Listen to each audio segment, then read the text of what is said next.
Yeah, because there is no video here, so we have to manage the presentation. No video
Yeah, I think we're ready. I mean, we'll give maybe a few seconds to the people.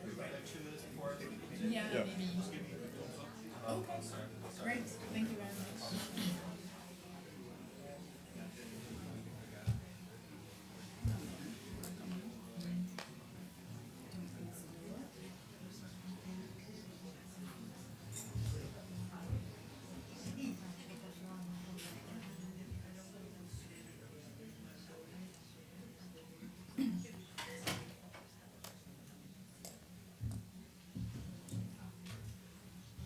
All right, then I think.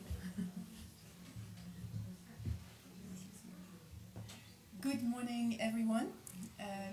Very nice to meet you. Thank you for being here in this session with us. We will start by introducing ourselves, but before we do that, we just wanted to give you a bit of orientation on how we've thought about structuring this session.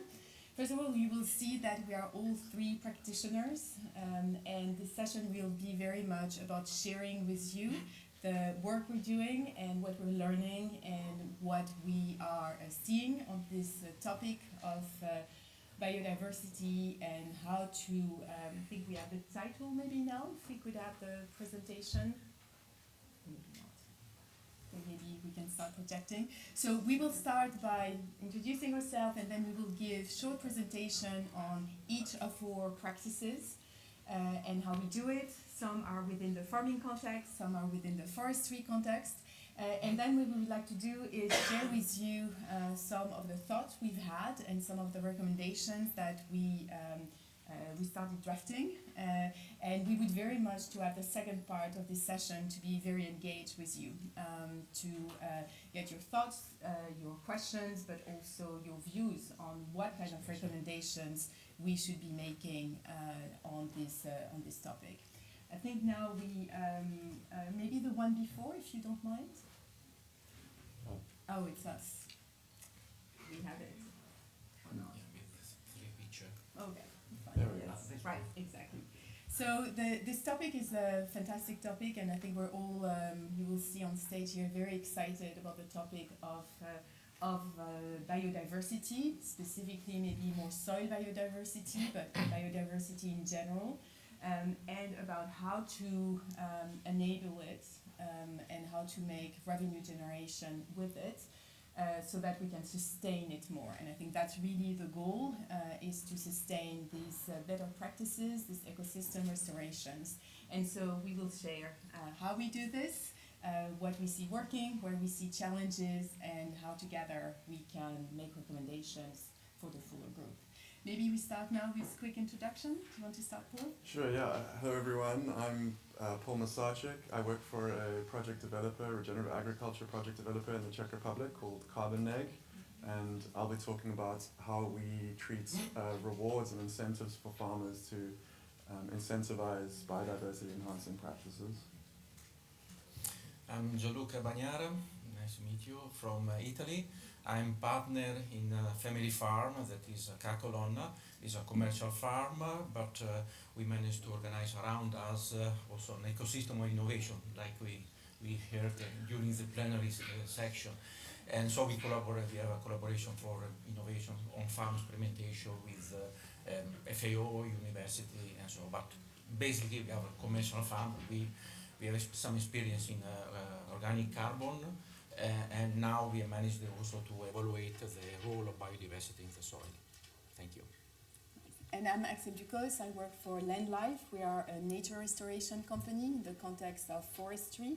So we restore very degraded land with new native natural forests, and biodiversity has always been at the core of how we think about our work and put it in practice, and I very much look forward to sharing this with you today.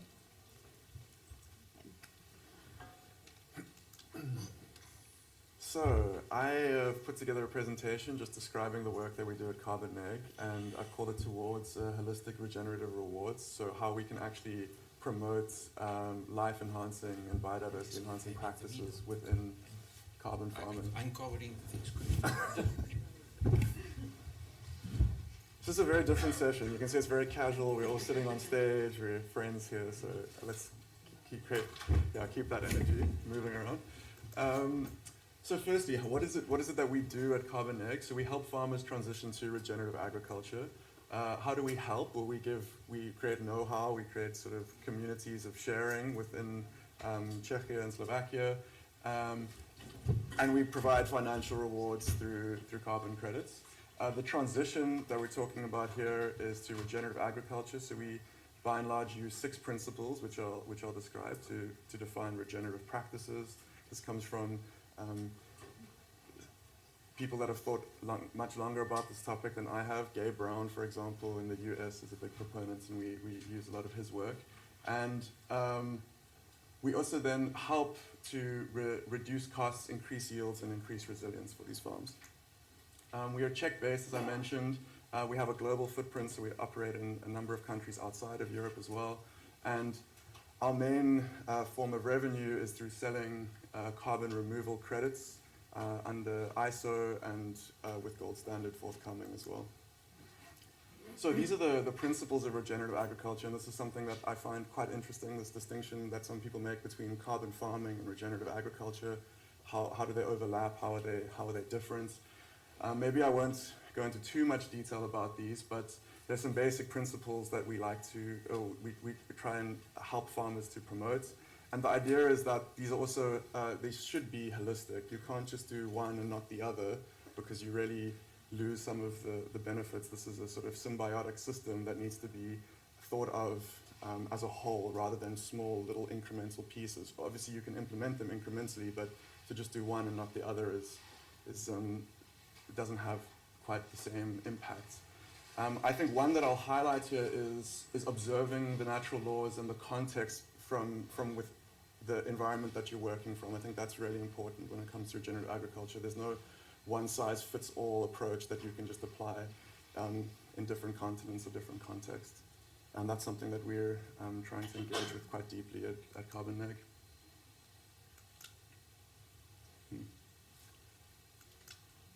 Okay, so what is unique about our approach? There's many project developers here at this conference. What sort of distinguishes Carboneg? The one thing is that we are focusing on measure and remeasure. So we don't do any modeling. We do actually annual samples, and we try and create rewards annually for farmers. We only focus on removals, so we don't actually quantify any reductions and issue them as credits. We just focus on carbon removals in the soil. And we have what we call a regenerative index, which is basically a mechanism that we use to incentivize farmers to do more than just the bare minimum. So we try and collect information about the practices that farmers have done that are life enhancing. For example, you might plant cover crops, and that's a binary. Did you have cover crops or not? We try and increase the reward to farmers for the number of cover crops that they planted or the diversity of those crops. And yeah, that's, I think, quite a unique approach that we have. And maybe I can just quickly talk about some of these co-benefits that we're describing of regenerative agriculture. So firstly, there's a lot of benefit with regards to water, preventing erosion and allowing for water to be stored and absorbed by the soil. Obviously, there's soil health improvements, which reduces the need for chemicals. And there's huge biodiversity improvements. If you're reducing the amounts of plant protection products or agrochemicals, you can increase soil life and also other species within that area. So I'd now wanted to talk quickly about some of the challenges that the current framework or the current paradigm that we have has for project developers that are trying to work more holistically. And I'd like to cover 3 topics here. So the first one is this idea of carbon blindness.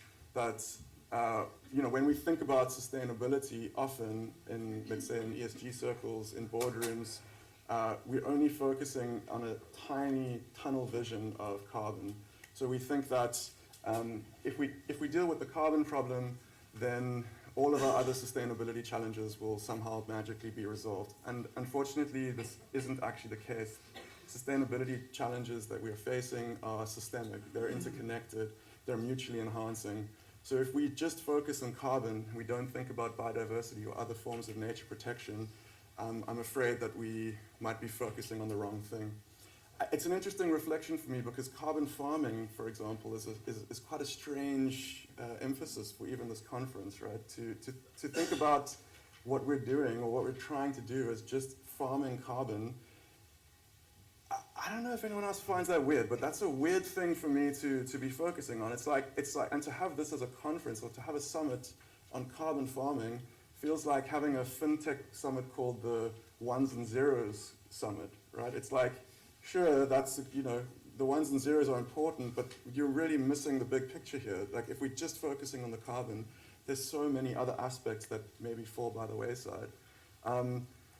I do obviously also understand, I think we all do, that there's a long academic history of measuring and modeling carbon. We have many more tools and to actually get accurate results, let's say, or more accurate results and be able to understand better what's happening on the ground. And there's obviously a very strong correlation between soil organic carbon and all of these other co-benefits. But I feel that to be completely blind to the others and to have this tunnel vision is maybe a misplaced focus. The second is that for project developers who want to issue carbon credits, there's quite a reductive definition of regenerative agriculture or even carbon farming. So I'm most familiar with the gold standard SOC framework methodology, so I can speak to that, and I think it's quite similar in other approaches. But the challenge that we face is that basically, because gold standard has activity modules, there's a very narrow definition of what regenerative agriculture or what carbon farming could be. This means that if you just do one thing, like zero tillage, for example, but you continue to use a large amount of organic or inorganic chemicals and agrochemicals and plant protection products and fungicides, which are destroying the soil life, you would still technically qualify for carbon farming and for, in some sense, regenerative agriculture, because this definition is so narrow. And I understand that there's also a huge challenge in actually trying to put together all of these complex activities that make up regenerative agriculture, but there is a challenge when we define it so narrowly that basically in order to issue a carbon credit, we have to just do the bare minimum. So at Carboneg, we don't think that it's necessarily enough to just do no tillage for 10 years and then to call yourself a regenerative farmer or to say that you're doing holistic sort of land management.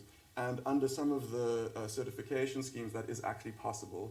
And I think that creates a strange incentive because we're sort of incentivizing for the bare minimum as opposed to a holistic approach.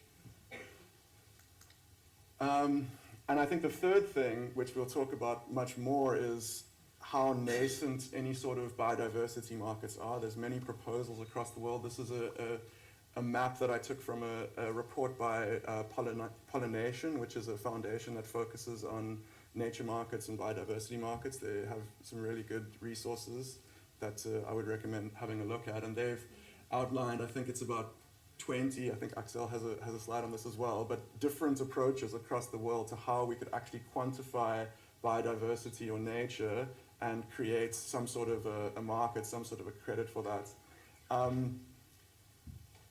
This is, at this stage, my understanding is that there's very little clarity about how this would actually work, how we would even quantify biodiversity, if we should, in fact, even attempt to quantify biodiversity, because there's some controversies around even the concept of a credit. Is it fungible? Is that a problem? Can we actually sell this biodiversity offset?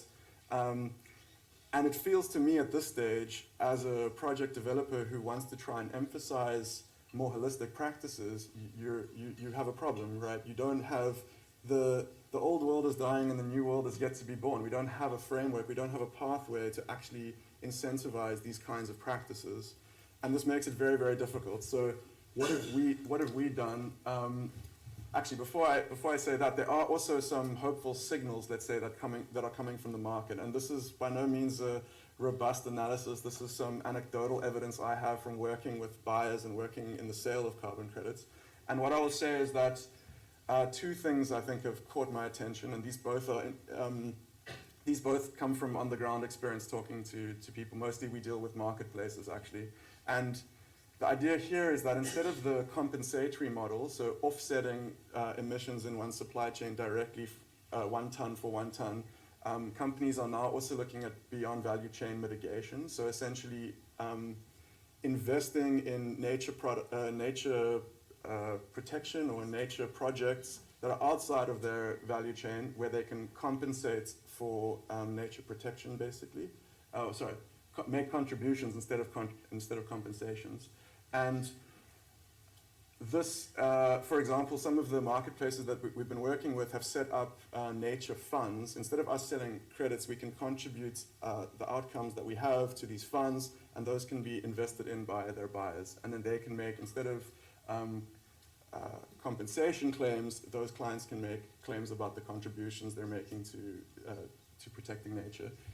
The other thing is that there's definitely, I think the world of just buying the cheapest possible offsets is behind us, luckily, and companies realize that spending €2 on a credit is actually a huge risk for them, and people are going to call them out and have been calling companies out, and that's a great thing.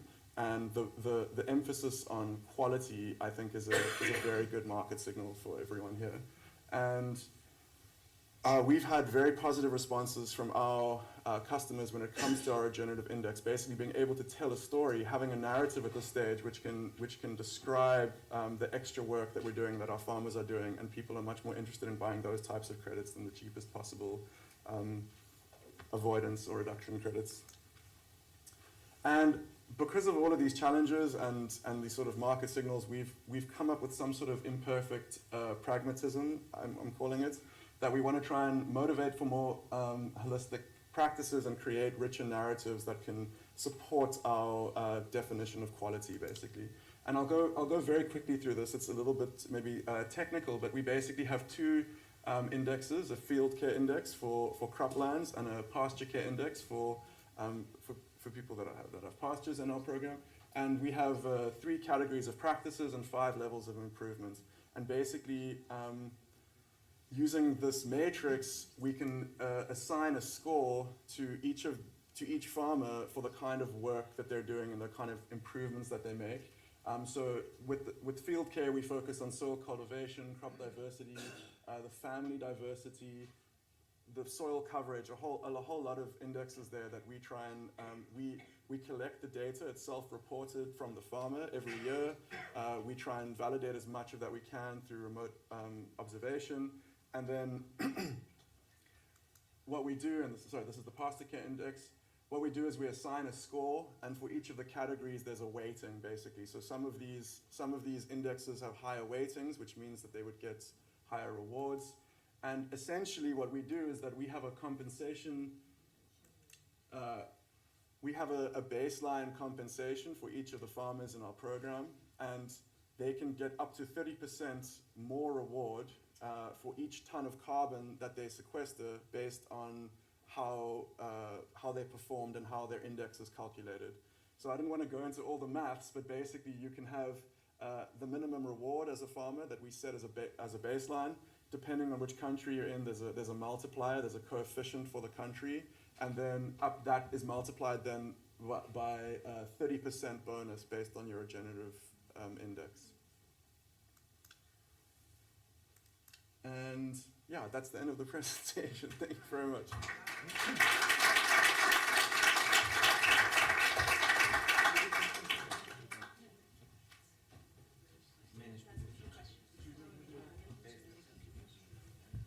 I think we have a look at the time, and maybe we'll open for 1 or 2 questions specifically, and then we can take more general questions at the end of all 3. Yeah, I just want to raise an issue about credits generally and offsetting. And it does create a problem for the farming and agriculture industry in that every time a credit goes out of the agriculture into some other sector, it means that the other sector looks better when you come to the inventory of greenhouse gas emissions and so on, and the farming sector looks worse and worse. And more fingers point at the farming sector and say you are the villains of the piece, and that you are the one sector that's not doing better. And we've already seen, I come from Northern Ireland, and we've already seen in the last 5 years, Northern Ireland, that agriculture is the largest contributor to greenhouse gas emissions in Northern Ireland as a sector. And the percentage that we produce has grown from 24% to 27% in 5 years, because other sectors are either taking action themselves or because we are losing credits from agriculture. And I wonder what your feeling is about that, and that you are actually part of this process of credits moving out of agriculture and into other sectors. Yeah, I think it's a very good point. And it raises the question of, which has been raised many times at the summit, around the difference between offsetting and insetting. Yeah. And many projects developers seem to focus on insetting. We've taken a slightly different approach, and I understand that there's pitfalls that come from the removals now contributing elsewhere to someone else's scope 3 emissions. So the subtle distinction here is that we don't actually, any reductions, basically, that would be as a result of moving to regenerative agriculture. So anything from the reductions related to using less fertilizer, plant protection products, so on, less fuel because you're not tilling as much, those could actually be claimed still as reductions within that supply chain. And I think that's important. So the removals for us should be relatively, we don't really, I don't think that necessarily those removals have to stay within the supply chain of agriculture. We can debate that. But I do think that the reductions can be accounted within that same supply chain. And that's still, we still account for that. Many other project developers that are issuing credits will actually bundle those two things together, which is very, very complicated actually, because they should be dealt with completely separately. And we try and make that very clear.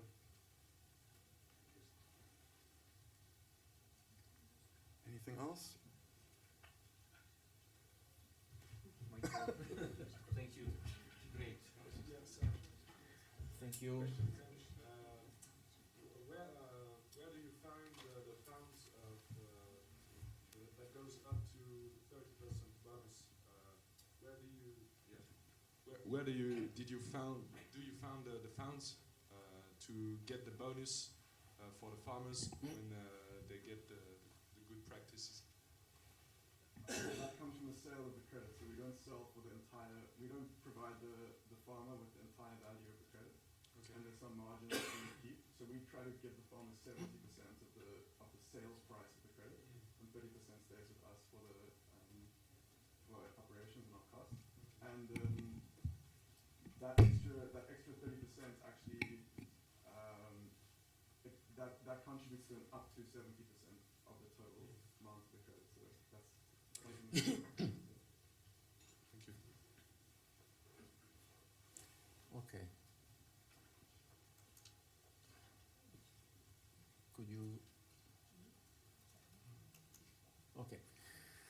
Thank you, Paul, because you facilitated even my presentation. It was very nice. I really appreciate. And as I mentioned, I'm representing Colonna. That is a commercial farm in North Italy. We are located in the Emilia-Romagna region. We produce vegetable and organic vegetable. We started to manage this farm almost 10 years ago. It was a traditional farm, 40 hectares, and with chemicals, a lot of irrigation to produce vegetables. And gradually we convert it in organic, and we build also the facility for the packing, and we supply directly the supermarkets, large supermarket in Italy and in Europe. And so we start to the approach of organic carbon farming 8 years ago, 7 years ago, through a project Life Carbon Farming Scheme in Europe in collaboration with Finland. And now we are continuing this experience, improving the carbon farming, the capture, and for many reasons we see it. And we collaborate with the university institution for this issue to improve the quality and fertility of soil, because it's the starting point for doing business, since we are supported by our revenue, not from CAP or other money. And our vision of biodiversity, when we talk about biodiversity, I like the vision that you mentioned. We talk about genetics, but it's just a part of it. Since if we restore genetics, we need also to restore the ecosystem where the genetic or the species are growing or they live.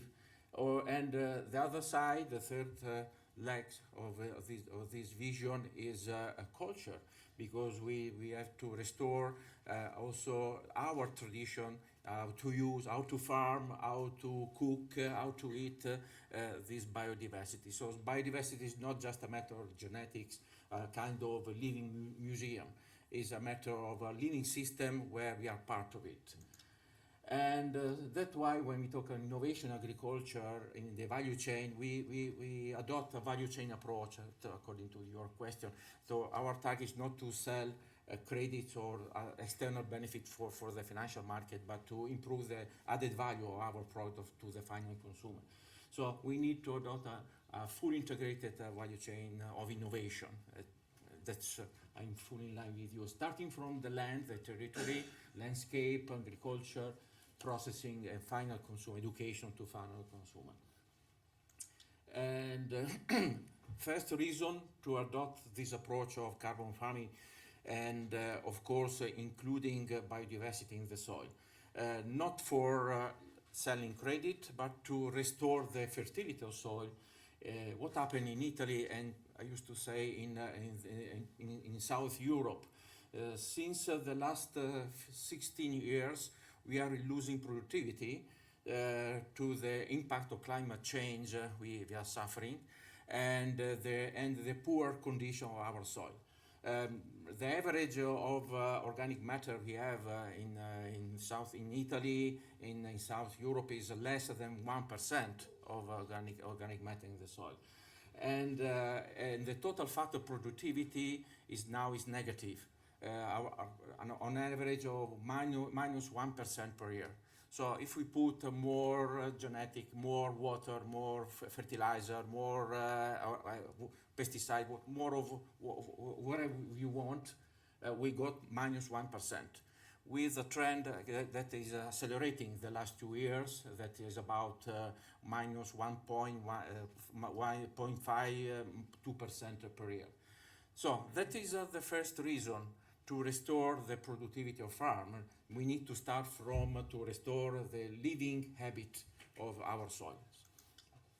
So when we talk about this organic organic carbon and biodiversity of soil. I'm talking about just this part of this aspect of biodiversity inside the soil. That is a criteria to improve the sustainability of soil.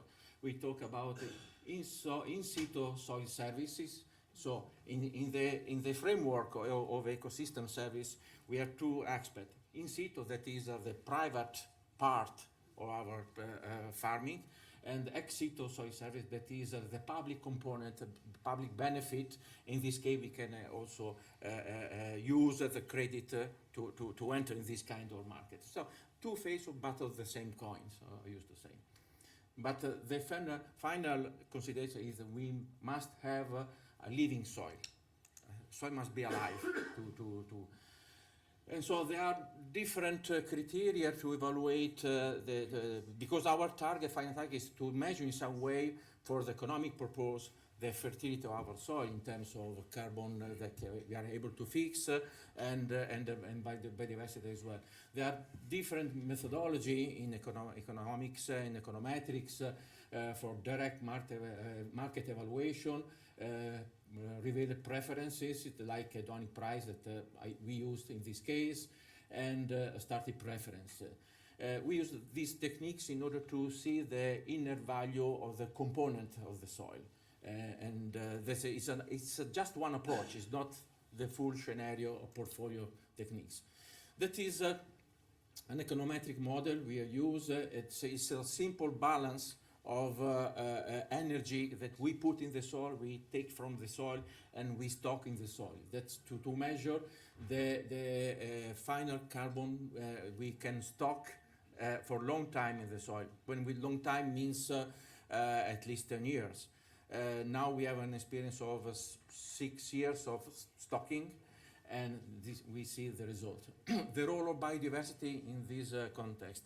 Biodiversity, we managed to include the biodiversity inside it and to measure. The first step is to measure through the soil analysis, just simple as a difference between organic matter and organic carbon. This difference, we call it microbiome of the soil, is a proxy. It's not exactly, so scientists can complain, but we need to, as economists, we need to simplify the index and use it in order to have some kind of value at the end of the story.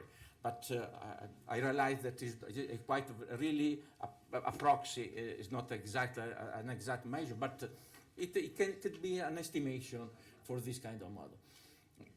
Now we in the next year, next year, we also enlarge the collaboration to measure in different way and through DNA or other criteria to evaluate better the biodiversity component of the soil. But is just a starting point, this one.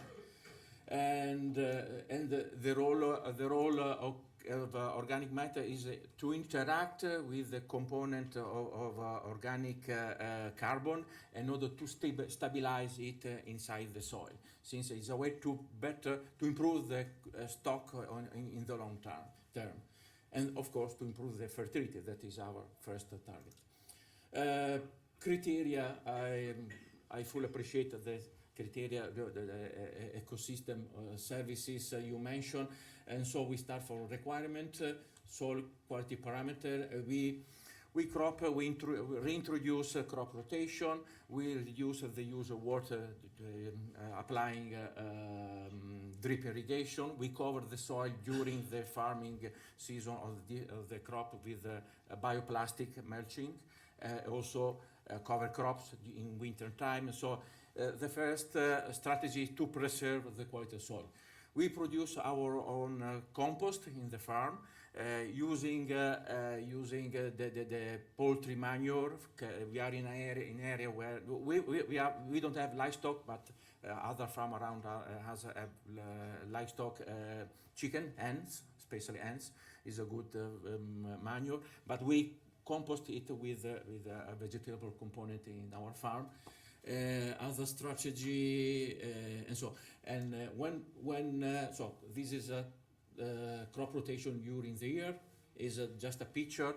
We adopt precision farming. All our machines are controlled by satellite control system, and we just transplant the plant, putting the pipeline for the deep irrigation covered with the matching bioplastic, and then transplant or soil. That's it. So no chemicals at all, no herbicides, and so the soil is covered. The average of irrigation, even in a very dry season, we have in the Mediterranean area now we use about 2 millimeters of water per day, no more, with respect to the 12-15 millimeters that when the farm was in conventional system. And so that's the approach. Economic value, ex situ economic value. That means in terms of soil, organic carbon. We could improve the organic carbon in the soil more than 1%. So we move from 1 to 3% on an average. And if we consider 1% with our soil that's quite heavy, claims and so on, it's about 40 tons per hectare in 5 years. We could stock, it's a lot. And so using an average price of €6, we have a potential value of €2,000 per hectare. That is a potential value in 5 years. It's a lot. But as I mentioned, is a value we don't want from credit. We want to put as added value to our product. We sell to supermarkets in Italy and Europe, as I mentioned. That's a criteria. In situ value. As I mentioned, we are losing 1% of the productivity in Italy per year.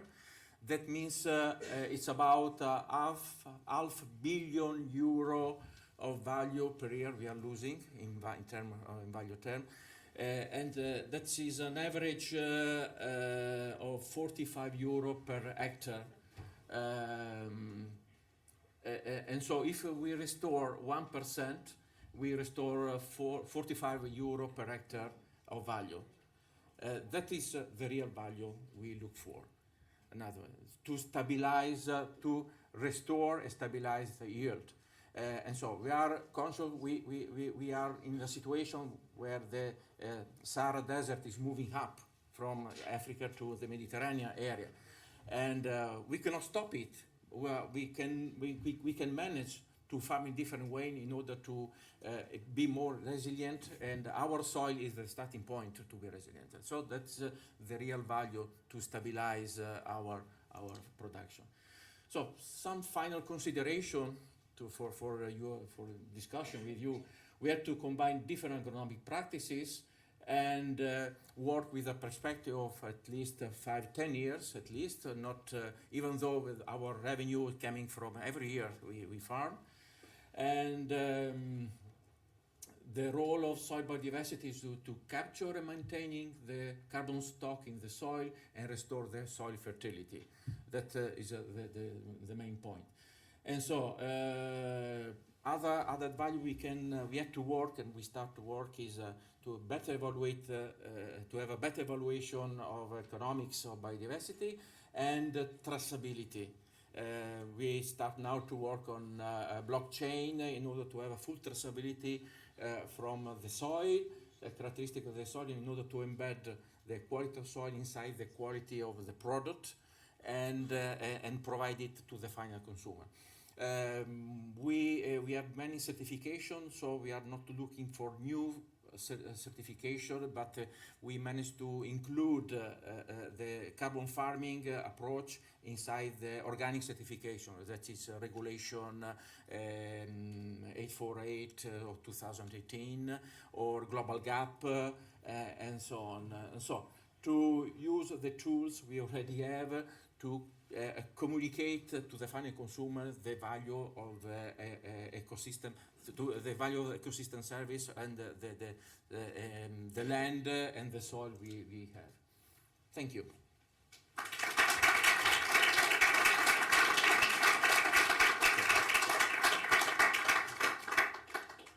burning question, otherwise, please. Thank you a lot for this presentation. So you have a huge amount of organic carbon increase in a few years.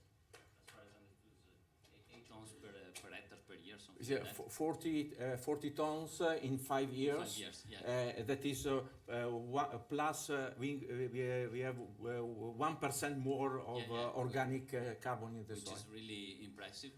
So my question is, how much exogenous inputs do you have from your, let's say, farm? Since you said that you use compost and you use poultry manure, plus I think you composted other Some things. vegetable. So Yeah. how much come from biomass or carbon come from, let's say, outside your biomass? Because to increase such a rate of carbon sequestration, you also need a lot of input. So I was wondering how much come from.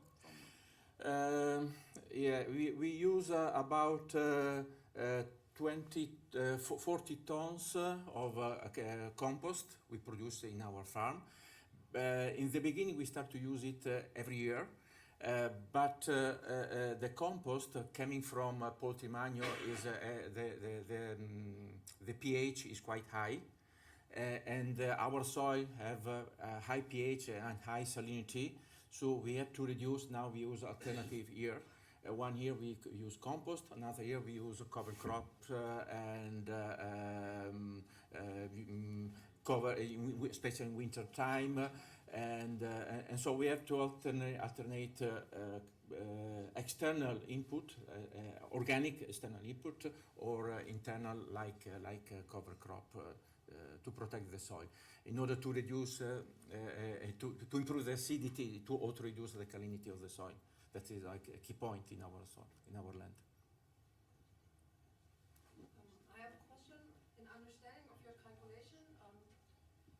Thank you. It's not calculation, it's a measure. You just analyze. Yeah, just the formula you have. The formula is to address the strategy and the protocol we use. The formula is just a balance. Yeah, the final value are analysis of the soil. Yeah. So just maybe I have a good news for you, because what you had was 60 euros per tons. It's per CO2 and not per carbon. So you have to multiply it with 3.6, and you have even higher earnings, because it's 60 euros per ton of CO2 and not of carbon. Yeah, we convert in CO2 and not the rest in carbon. So because organic is CO2? Yeah. Okay. Just the organic carbon converted in CO2, and all the formula is based on the conversion of inputs like yield, crop, biomass that is still in the soil, and all inputs are converted in energy in order to have the same measure inside the formula. But we use the formula to address the strategy in the field, not to calculate the final results. It's not a model. It's a budget for us. And then, since it's just a farm, it's not a landscape, a huge landscape. For later, we measure the final result as analysis. For analysis. Of course, we have to move further from direct analysis. Okay, thank you. Axel, it's your turn. If I can maybe ask you for the slides again. And we had two fantastic examples that were more within the farming context. And now I'm going to speak more around the forestry context. And just out of interest in the room, if I can have a show of hands of people that are maybe more in the forestry part. Okay. Oh, it's funny. You're almost all here. And one person there. Okay, great. Fantastic. So first, let me quickly introduce what we do. We are a reforestation company, so that means we work on very degraded land, and here you see some examples of the kind of terrains that we work on. And basically, we bring back, we reforest, so it's only on places where there used to be a forest, but it's typically on lands that were so degraded that they're just not coming back on their own. So you would have maybe some lands that used to be productive, but for a number of reasons are no longer productive. You have land that has been really hit by catastrophic fires, which means that they are just not coming back. And you also have land that has been affected by diseases or pests.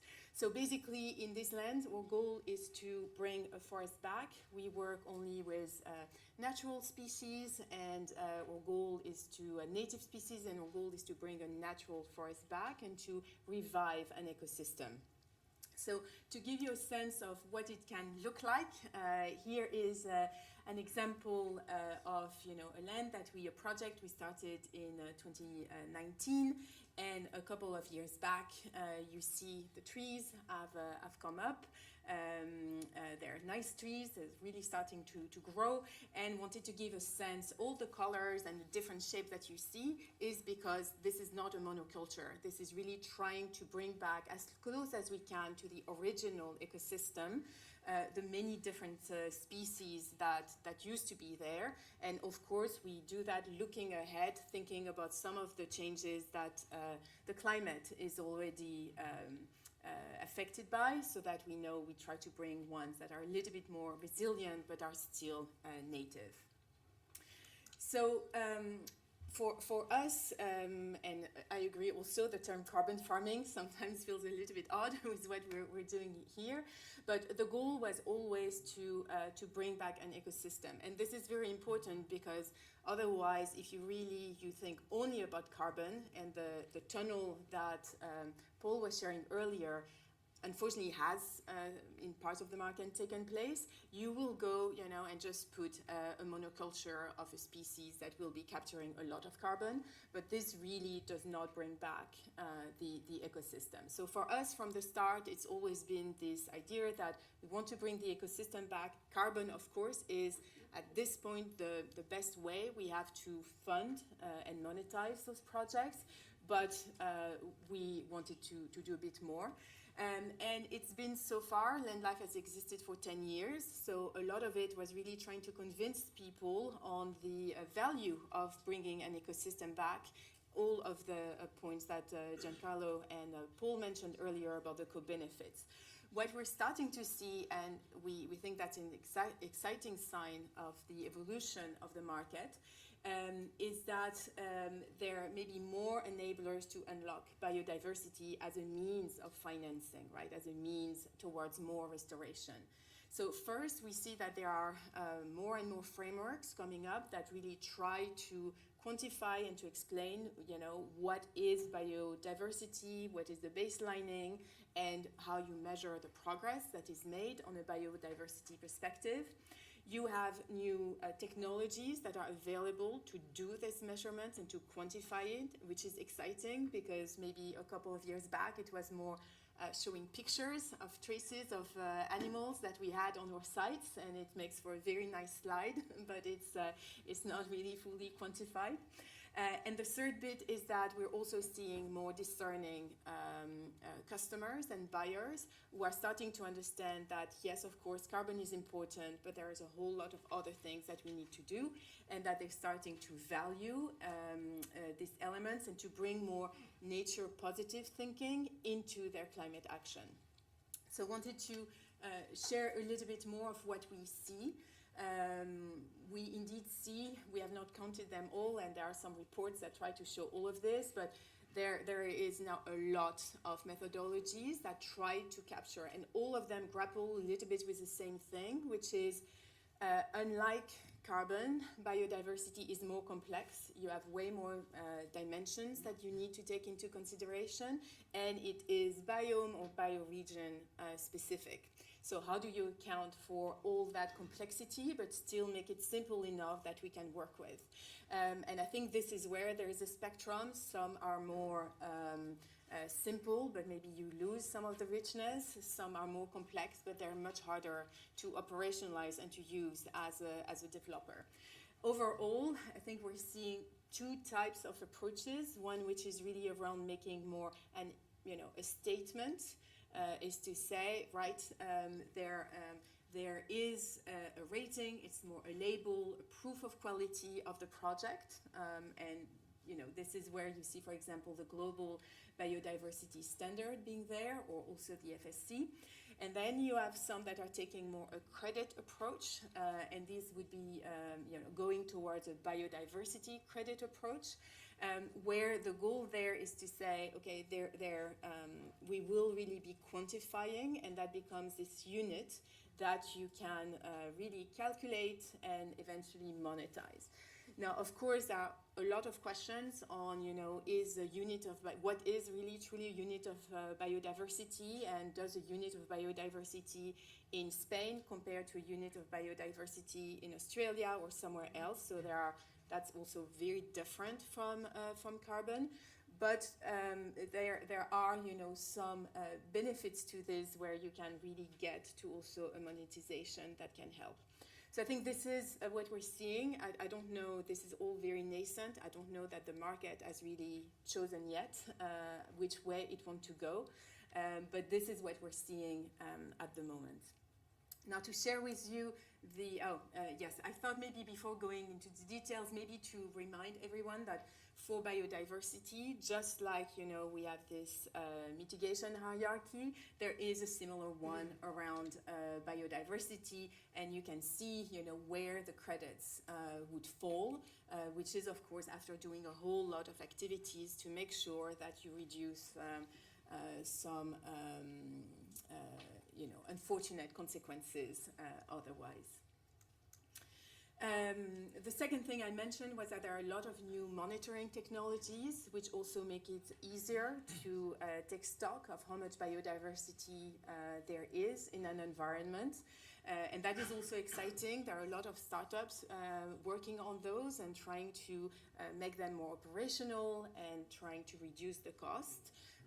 I think probably maybe you've heard around bioacoustics or eDNA, probably also in the farming context, that's something you look at, which also open up our ability to quantify, and not only to show a picture of a nice bird that came back, but really quantify, this is a fungi in the soil, these are the other vertebrates, invertebrates, and really give that richer picture of what biodiversity is. So there I wanted to share with you, we are trying also to find our way. Maybe a bit unlike you, we are not working with productive forests, so really this restoration is what we're bringing back. And so we are really trying to see how we can bring more funds towards restoration in a good way. So we took part, and we were selected. Actually, it was a quite selective process, but we were selected to be part of a pilot that Vera did for their new framework. It's a framework that launched last year, which is the nature framework, and which is around this, leading. It can lead towards those biodiversity credits in the end. So the approach we took is that you need to have multiple measurement dimensions. Those are the ones that we took for Spain, where we looked at soil health, vegetation health, and the landscape characteristics. And then we have, of course, some good old methods like the field survey, fail-safe, which is very good for ground truthing. But we also have some more, technology-based solution or methods like the satellite imagery, but also the eDNA. And the picture you see at the bottom is my colleague, taking the samples of the eDNA on that ground. And what you want to do is that you really want to do this baselining before you start any reforestation work, so that you know where you're starting from. Which, as you can see in our cases, is really soils and landscape that are very degraded, if not barren. Now, you of course need to have a benchmark, right? Because how do you know that you're making progress? And that's a huge element of ultimately getting to those credits, is to show that you are having actual impact on the land. So this is kind of the degraded area, and then a lot of the exercise is really also about setting the right benchmark. Ideally, you have a forest nearby that will be, exactly the right benchmark for you. This is becoming, rarer and rarer to some extent. So for us, we took composites of nearby forests that we brought together so that we can say, this is what we aspire to becoming again on that land. And then basically that leads you to create, this kind of view as part of a theory of change, where you say this is where we are today, and this is where we want to go in terms of biodiversity recovery, and therefore this is our path, and this is what we expect our project to do and to be. And here again, you can have many charts, and can get very scientific very, very quickly. I think what I wanted to bring here is that when we think about the reforestation and how biodiversity comes into a reforestation project, I think there are many ways that this can be built. To date, we have worked primarily in restoring areas that typically were adjacent to other, to productive areas, and that we know, right, will bring some of these big ecosystem benefits, this public good ecosystem benefits beyond just the area that we are restoring, so also to the value chain nearby, bringing it more resilience towards climate changes. Second is that we know in some farming contexts there are some parts of the farms that are not as productive, or some part of the timber activity that are just not as productive anymore for whatever reasons, and that might be something that could get converted back to just a pure restoration, and carbon credits, and we'll talk about that. If there are some biodiversity credits, could support in funding that work and making it economically viable. And then there are also these thoughts around doing some green veining, which of course historically in Europe there was a lot of, right, in all of our farming landscape, but in many countries they are no longer there, and about bringing them back into your different farming context to also get some of those benefits. So in terms of what it would bring, of course, the idea would be that it would bring additional revenue, because right now there is just not enough funding that goes into these landscape restoration, especially as all of the cost, if you will, is very much upfront, right? All of the cost is there. This would be de-risking the value chain, which is important to also bring more benefits to the productive parts. And of course then listing, but you showed very nice pictures on this earlier, Paul, the different ecosystem benefits that, of less soil erosion and etc. So I think this is how we are thinking about doing the work. This is how we are trying right now to find, what is the reasonable way to do this from an ecological perspective, what makes sense, right, from an operational perspective, what is it that we can really work with in a scalable manner as a project developer, and from a pure market perspective, right, on what will customers ultimately want and support. Let me maybe pause here and see if there are questions on our activities. Yes? Thank you very much for a very insightful presentation. Do you think there could be a link with agriculture, because you're presenting restoration activities in quite preserved areas? Sorry. That is very, very useful, but do you see a link that we could build with agriculture, because putting back organic carbon in soil is restoring life in the soils also? It's a tricky issue. Could we have a mixed finance from carbon and biodiversity in agriculture? Are you exploring such ways? Yes, this is exactly what we are trying to think through on how to do this, because just as you say, right, we know that there are benefits that go beyond just the area restored, right, that will be that will benefit to the lands that are, close to it, which, of course, we need productive land, right? We need land that produces food, we need land that produces wood, right? All of those are needed. And I think what we're trying to understand is indeed how to work with those different partners and actors in the domain, and how we can make it together more synergetic in a way. That I think would be very interesting to us. So right now we've been working, adjacent, and the more adjacent, of course, I imagine the more beneficial it would be. But that would be very interesting to us, yes. And how could we mix the markets? Because we have one market for carbon, one for biodiversity. Do you think CRCF could be the place to mix the two? Well, that maybe is a nice segue to some of the thought we have, and I'll bring back my colleagues after. But I think that is really one of the big questions to have and to discuss together. Thank you. Any other question? Yes, maybe the gentleman, and I'll come to you. Yes, sorry. Thank you. I think there was you had a very helpful distinction between sort of a biodiversity statement methodology or a distinct biodiversity credit.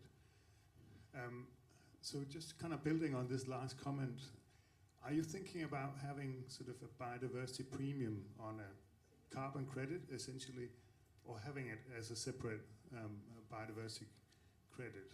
Yeah, that's a great question, and that's really, I think, is the core question that we're all a little bit grappling with, right?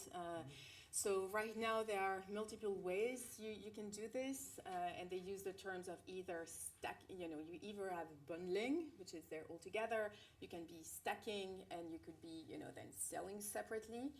I think for us, we're also trying to form an opinion on it. I think it requires quite a bit of thinking on, what could be the consequences, good and bad, of those different models. For us right now, our thought was really if we were going to go with credits, and also we want to see what our customers are telling us of whether they want a credit or whether they're just okay with a statement. Our thought was to link them together, to sell them as one, because of course they are somewhat quite connected, and we would prefer to keep that integrity together. So that was our current thinking, indeed. But then the questions of still having, a credit one and a carbon one, I think still remains a very big question of what will work best. And I think, gentlemen here at the last question. It's a comment rather than a question, and it's about on your use of technologies. We have been using aerial LiDAR, not the ground-based LiDAR, for measuring above-ground biomass, which is a way of linking the biodiversity and forestry work you are doing to actually the carbon that you asked the question, and measuring it and monitoring it over a period of time, because you can go back and repeat that year after year, or at 5-year intervals or whatever, to record the growth in biomass, and therefore the carbon stored above ground. And I think there's huge potential there. And so the whole of Northern Ireland has now been surveyed to measure the above ground biomass under the soil nutrient health scheme, as opposed to a back-led site. Okay, great. Thank you. I wasn't aware. Yes. Oh, okay. Yeah. Many thanks for your presentation, and congratulations for this project you have in Spain. I wanted to ask 2 questions regarding this project. One is if this project is already registered and validated under this new Vera scheme. And the other one is how do you manage the property? So if those lands are land-life lands, or if not, how do you involve this municipality land or private land, and how do the property participate also in the project design, implementation, etc., and also in the revenues? Yeah, of course. So we do not buy the land. We also believe that the land needs to belong to the local landowners. So we work in Spain, in the case of Spain, with municipalities that typically do not have the means, whether financial or technical, to be funding the restoration or executing it. So we are very close partners with them.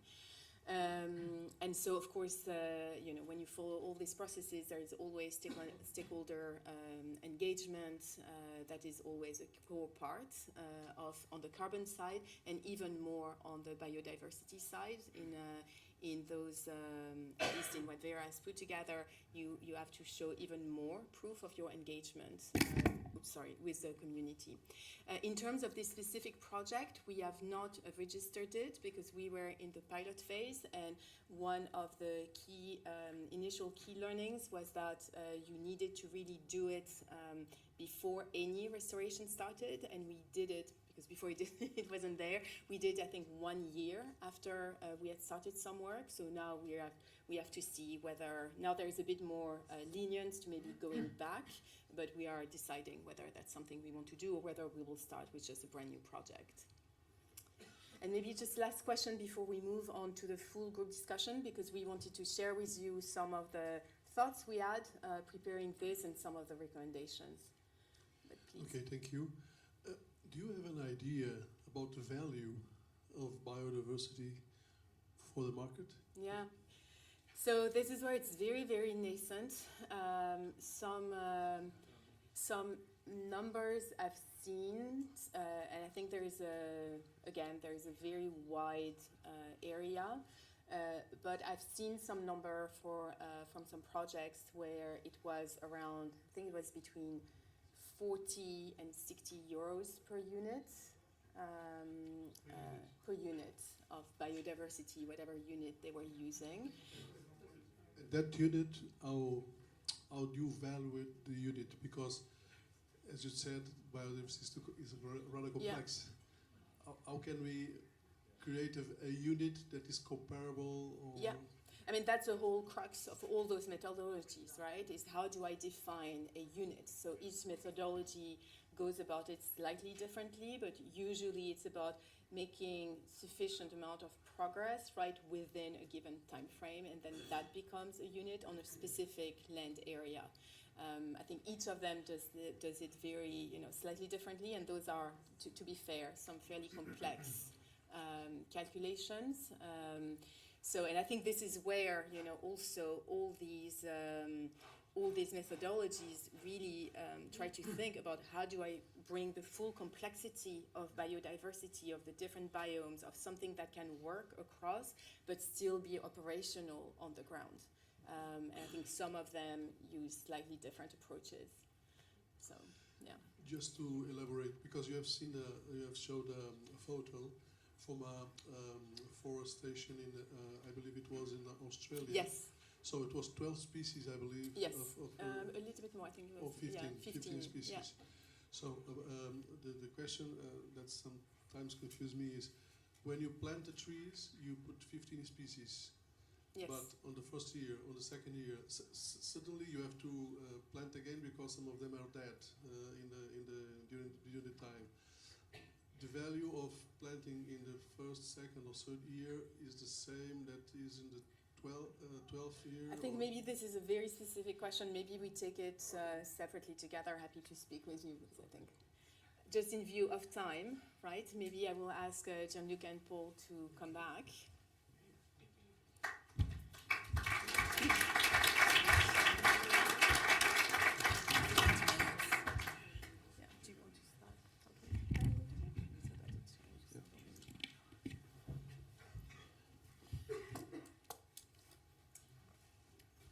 So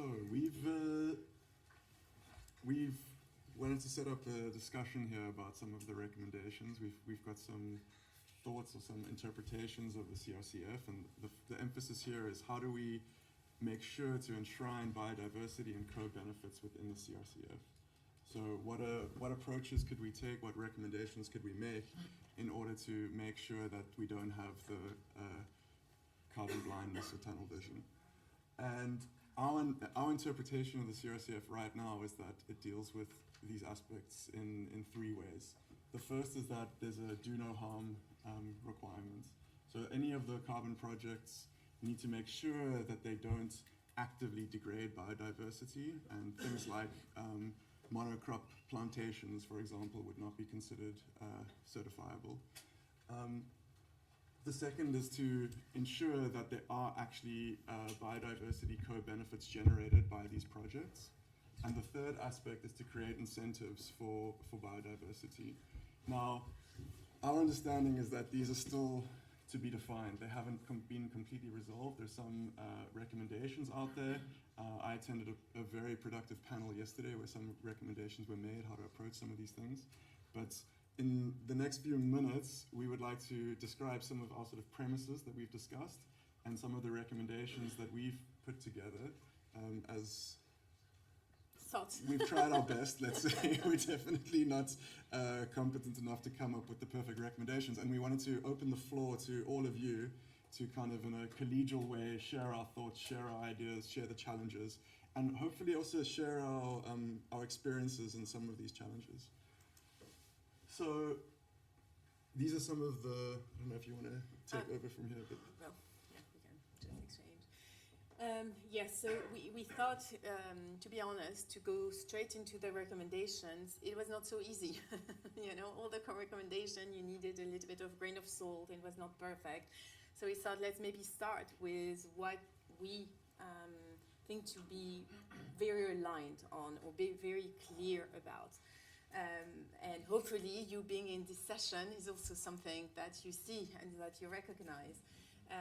First is that biodiversity brings these positive ecosystem services that are really critical to a lot of the productive activities that take place on land. The second is that biodiversity is inherently more complex to measure than carbon, right? Or it's very clear what a carbon ton is, and it's the same everywhere around the world, right? Biodiversity is also very biome specific. So, and when you think about all of it, here we're talking about land, but there is also a lot of biodiversity that takes place in water, right? So you also have a lot of thinking that goes around, you know, ocean biodiversity.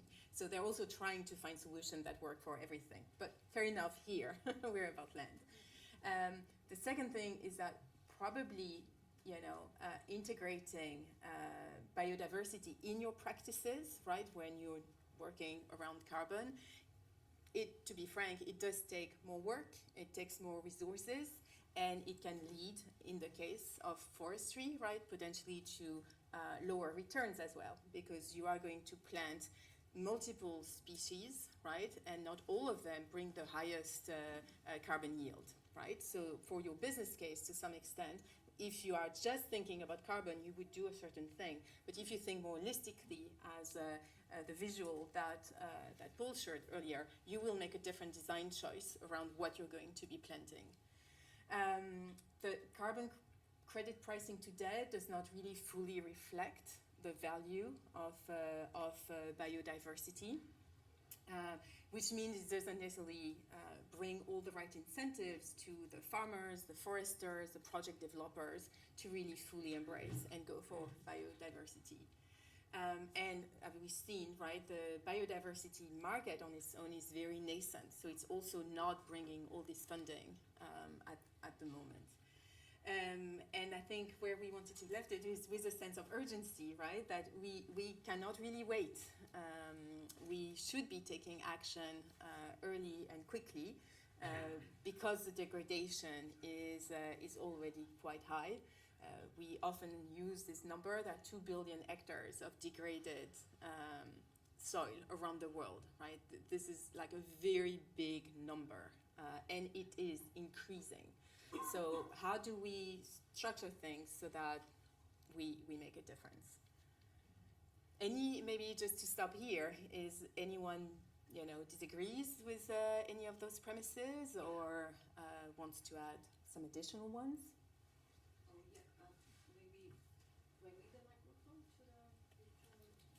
I think we can hear you. So the people online can hear you as well. Okay. Well, my name is Vanessa Sanchez and I work in Fundación Global Nature back in Spain. And I totally agree with you when you said we have to avoid the tunnel vision. But I think with these recommendations we are incentivizing this tunnel vision. I mean, I'm sure it's difficult.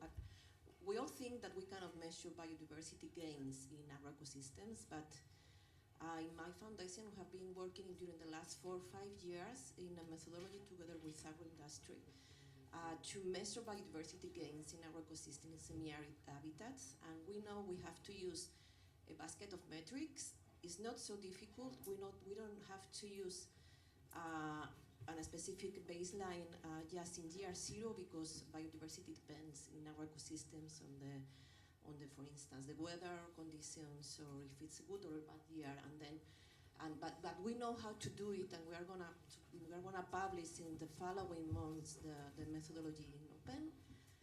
We are trying to speak with Preferred by Nature, SGS, and other.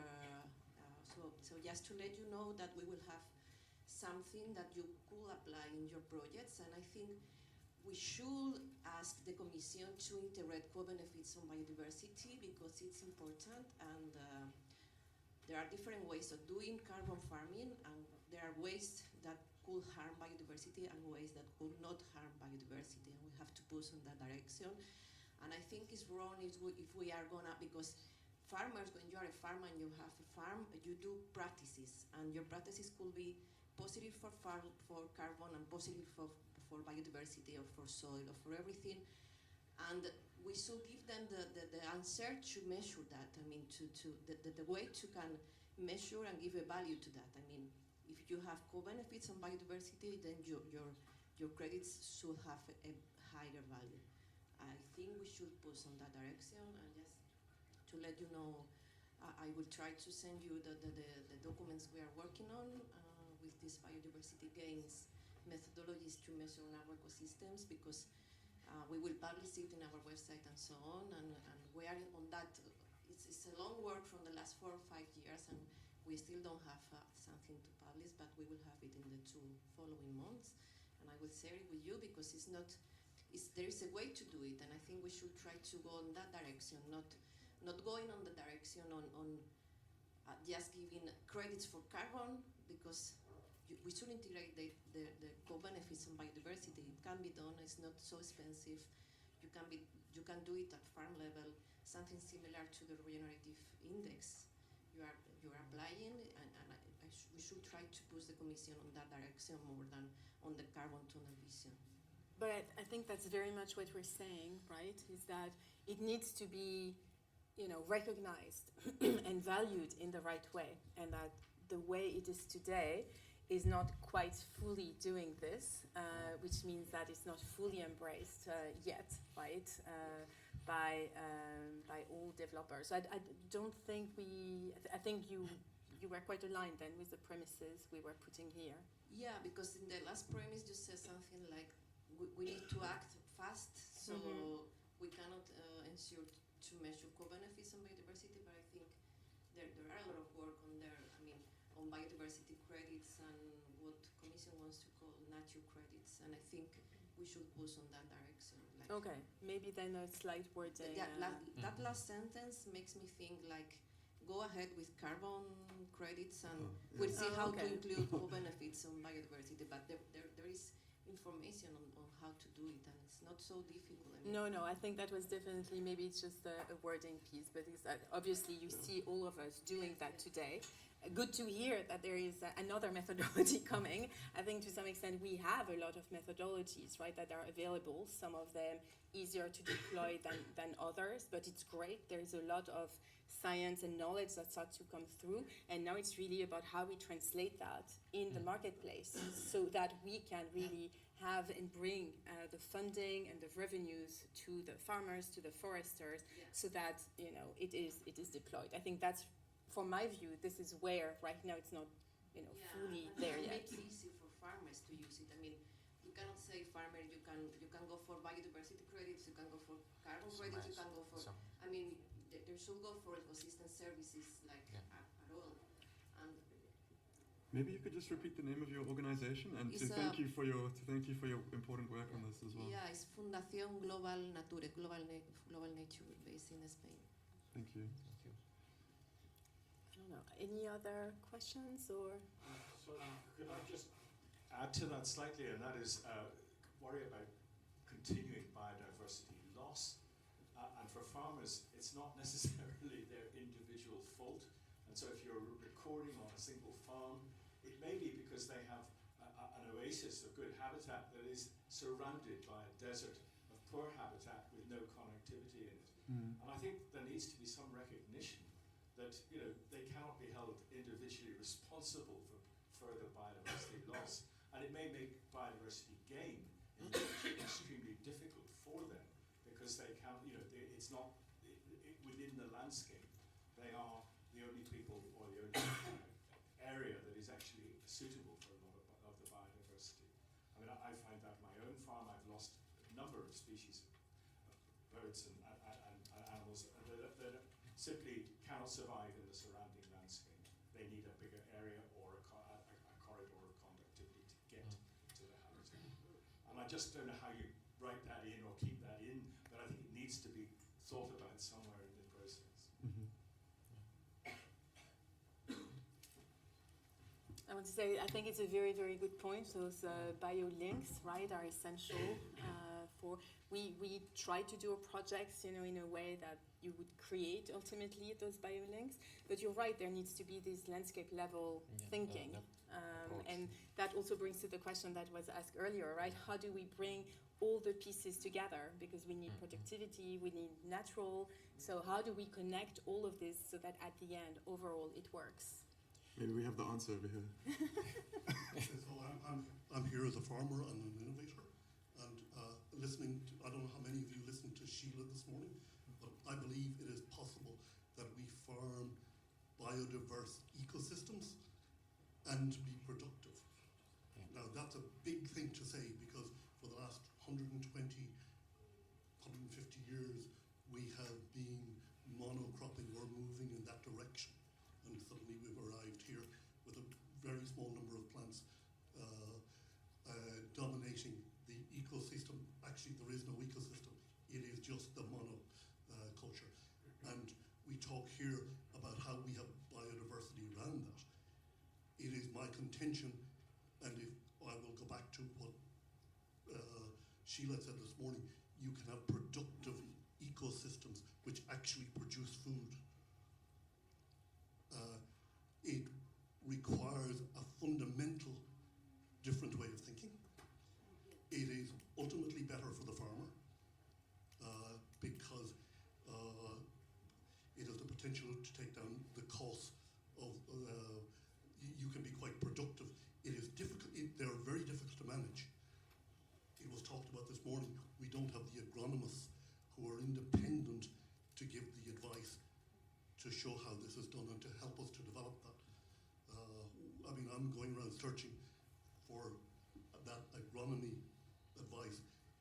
I'm finding it, more of it, in the literature of the 18th century, where they weren't able to dominate nature. We didn't have the mechanical or chemical means to do that, and they farmed in a different way.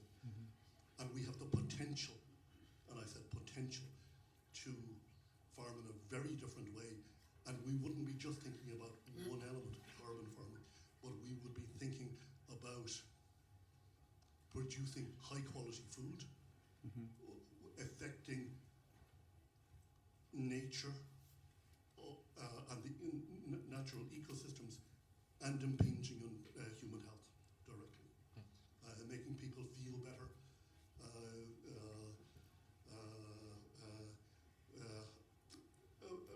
and healthier.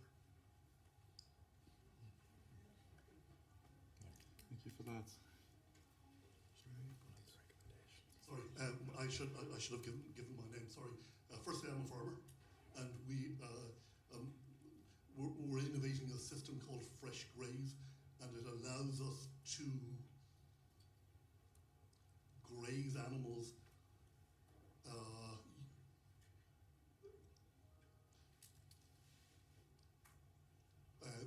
it allows animals to graze very diverse ecosystems, affecting soil health, and we can see this very clearly and very quickly. I came from a very intensive system, and we see this in animal health really quickly because it affects, when the soil is healthy, it affects animal health really quickly. And it's just, what it does take a very different way of thinking. It's as big as what remote working is to previously. Many many of you had to go to the office each day. Yep. Now we have remote working, and that still takes some thinking about how you can be productive doing that. Okay, it's complex. Yes. It's more complex. And it's the degree of complexity there that we as farmers need the support to develop and implement these systems. Thank you. Thank you. Can we maybe get the slides up again? Sorry.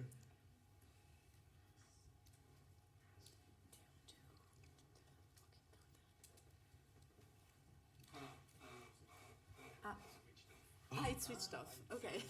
Then maybe in the meantime, I think there was another question until the screen comes back. We didn't actually get to the recommendations. Like that's the funny part. We just described the premises, and there seems to be a lot of discussion there. But hopefully, we can put up the recommendations before we leave the session. I have a question. Yes, sure. I remember that when the soil health law started to be developed, the measurement for soil biodiversity, I mean, they put this, was soil respiration. And this highlights the complete, this is an English form, an awareness of the complexity of biodiversity in soil, but also in the other systems.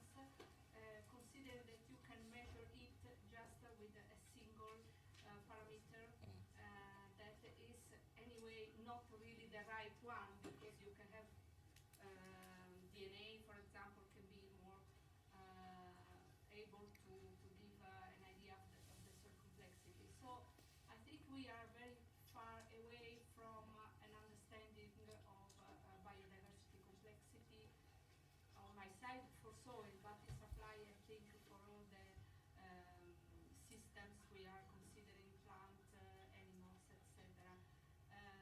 So this should be also, I mean, we should ask that the complexity is considered, and we cannot bring everything to simple indexes and only one to express such different concepts.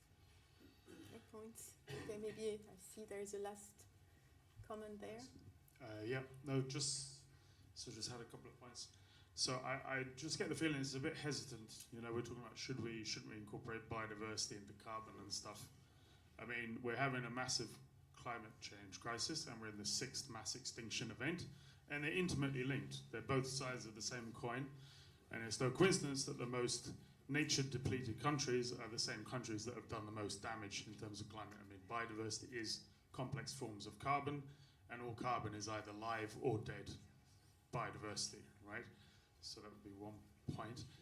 And then also an obvious linkage, so I think it should be a lot bolder. Biodiversity has to be, they can't be separated. I just think that's going down a bad route. So I just agree over there. I think it should be bundled. We can't be stacking it and sell it separately. That's a slippery slope, which can bring in a lot of speculation, which is another issue. And then another obvious linkage as well, just to link the two together clearly, is from another key principle in terms of carbon offsetting or insetting, whatever you want to call it, is the longevity and the permanence. And the best way from an ecological perspective, as probably a lot of people here know, is to have diversity. So if you want to secure long-term carbon storage, and we have that issue here in Ireland, for example, so it's monocultural Sitka spruce, which is a disaster. We now have the spruce bark beetle. So to secure carbon in any ecosystem, we need biodiversity. So I really think they should be spoken about in the same breath and on the same, not separately. That's stupid. That's my opinion. Yeah. Well, thank you for the segue. Strong opinions, love it. Yeah. All right, shall we go? All right, so yeah, we had a couple of thoughts on how to do this. That, to your point, right, they go together, they should be going together, and there are some concerns if we start, we saw what the impact of the tunnel vision on carbon does, right? So we do need to get to that more holistic view, and we think this would also make it easier probably for buyers ultimately, right, to buy a simple thing, and also for practitioners, right, rather than having to think about very different schemes that they have to do. But at the same time, we need to do it in a way that does reflect the, more complex nature or more biome-dependent nature of biodiversity. So I think this is really, yes, integrated, but integrated in a way that makes sense and does not kind of dummy down biodiversity to the point that it also leads to negative side effects. I guess that's where we were landing. Yeah, maybe to add to that, I think there's sort of, we can think of it from a crediting perspective, because I think that's sort of our background, and either you'd have a separate carbon credit and a separate biodiversity credit. I think we've discussed that there's problems with that.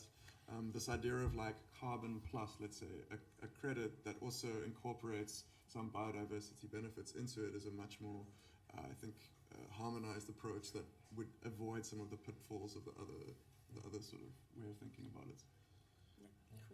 Yeah, because at the end of the story, we need to come up with the final number that is a profit for the farmers. That's we have to manage the complexity. I fully agree. We need to have a matrix approach on the territory, but at the end of the story, we need to simplify to have a final number. Another consideration, final number also in terms of cost of managing this issue, because if we manage to keep this approach, a complex approach at farmer level, is too expensive for a single farmer. That's why my view as a farmer is important to have both levels. Landscape approach that you mentioned, because we need to include also agroforestry, island of biodiversity inside the territory, the landscape, because a single farmer by itself cannot manage this complex. Single farmers need to have final numbers, and so we need to have both approach, institutional level that manage the landscape, and the farmers that manage inside, in situ, as I mentioned, the issue. The final number, we can talk about the credit of biodiversity or carbon credit, to converge the credits. It's a matter of market, supply and demand at the end of the story. And market managed to simplify and have just few issues to trade off. That's the final. We are on time. We just heard the other team, so maybe one more question or a couple of more reactions, and then of course yes, can break just for lunch. One question. Do you have recommendations to bring the gap on the market side, on the demand? Because you mentioned it could increase the prices if you combine or bundle carbon and biodiversity. Do you have recommendations to address the buyers or the demand side, maybe with bonus approaches, or is the end consumer paying in the end? Because now buyers are following carbon prices, not carbon plus biodiversity prices. How are we gonna bring this gap? Do you have ideas? Maybe I could give 1 second response to that. It was very interesting to hear Mars talking about it yesterday. They had a panel where they're discussing, how do we actually quantify this value for the buyers, right? And the idea there was that biodiversity is inextricably linked to the supply chain security. So people who are working in natural capital, they understand that unless they're preserving biodiversity, they have major risks to their supply chain. And I think that this, if it's not already fully happening, these thoughts are very emergent, and this discussion is happening around many corporate boardrooms that realize that they can't just focus on carbon. So we don't have necessarily recommendations about, it should be €5 more for 2 more species, but the idea is that, right, but I think the idea is that the trend is moving that way, that it has to be holistic. Yeah, and to some point, I mean, this is where also some guidance and the regulation can also push things a little bit in a direction, right? By making sure that biodiversity is well represented, is well captured in EU CRCF on those land activities, will also be important on how the buyer then look at it. What we see, and there I echo what Paul mentioned, is that the buyers are starting to much more understand, yes, carbon, but also the rest, and the rest is now starting to have a direct risk on my operations, on my financials, on my own company, longevity in a way.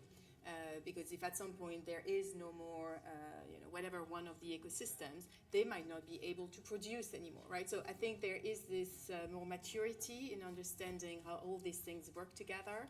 So we are starting to see more open end buyers for this, but then they also want to be sure then of what they would be buying and how that is truly quantified, or that is truly real. They have learned, right, from the issues of the carbon market, and there have been a lot of them suggested to then, backlash publicly, right, when things have gone wrong. So we also have to understand that for them, they want some solidity and things they can rely on the validity of the impact. We have to build trust on this evaluation. Yeah. I think that's it. Thank you very much for the very engaged session.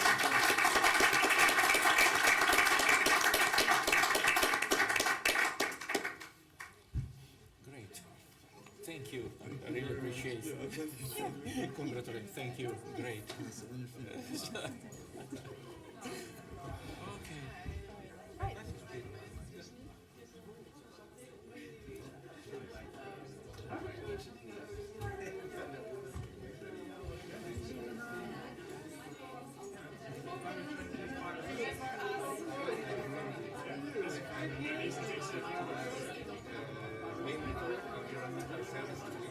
Something in France that is very interesting about that, like territorial approach, linking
first slide up, please. Let's move this way. Moving out of the way of the screen because there are going to be slides. Great. Thank you all. Good afternoon and welcome to this session. The role of direct measurement in securing Europe's carbon farming future. Firstly, I should introduce myself. So I'm Dave Nicholson. I'm Agricarbon's Chief Product Officer, and I'm standing in for Helena Black this afternoon, who I'm sure many of you know. Despite her best efforts with whiskey and Guinness, she's managed to lose her voice.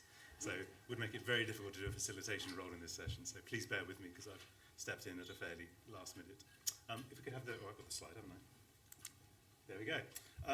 So this is our plan for the session. Quick intros. You're going to hear from three panel members, and then we'll get into an audience Q&A. But first, why are we here? Well, with the plans for the CRCF in development, we thought it was a good time to consider the role of direct measurement in securing Europe's carbon farming future. And I hope that we can all agree that there is a role for direct measurement of carbon stocks, and there's a necessary component of that future. But there's a lot of debate about what sort of measurement, for what purposes, and in what quantities are necessary to deliver that confidence in carbon farming. So in this session, our panel will provide three contrasting experiences of using direct measurement in carbon farming, from scaling measurements to modelling. And then after we've heard from the panel, of course, we want to engage with you, the audience, in a discussion of what we all think we need from direct measurement going forward. And to that end, we're going to ask you all a couple of questions this afternoon. And we also have an opportunity to register your interest in a larger exercise that we'll come back to at the end of the session. So first, to make sure that we get an understanding of where the room is at the start of our session, we'd like to ask you a question using the Menti solution. So if you could bring that up on screen, please. So if you could scan that QR code, and you'll see a question that asks you how much confidence you have in a range of different approaches for monitoring change in soil carbon stocks over a number of years within carbon farming projects. And you'll see we've given you 4 options there. And we'll give everyone a chance to capture the QR code, and then we'll be able to see the responses coming up live on screen, I think. And we're going to ask this question again at the end of the session to see whether we've changed people's views of that or not by the discussion and presentations we're going to hear from. If we could have the results of that up on the screen.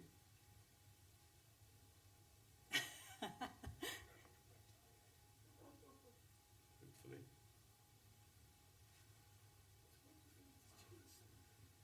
Harry, do you know how we get the results? Ah, okay. Can we not have them on screen?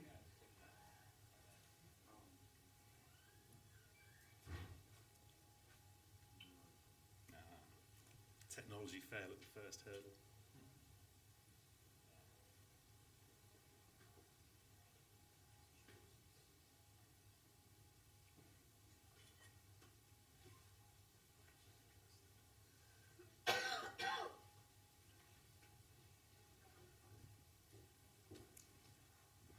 Should we carry on and come back to them when... Yeah. Hopefully we'll be able to pull those up at some point this afternoon.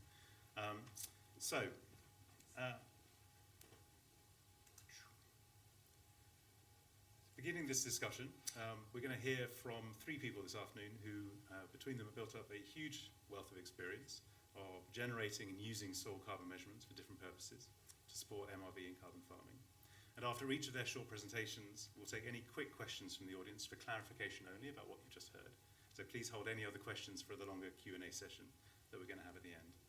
So first of all, we're going to hear from Annie Leeson of Agricarbon. Annie, please, to you. Thanks, everybody. So, my role here is to share with you the way that Agricarbon has approached transforming direct measurement. We have become somewhat experts in that, it's fair to say, and I'd like to give you an insight into why we're doing that and where we've got to with that process, and then really invite your feedback to us about what next, what would be useful, how can we make what we do as useful as possible to the research community, to the policymaker community, and of course to our commercial colleagues.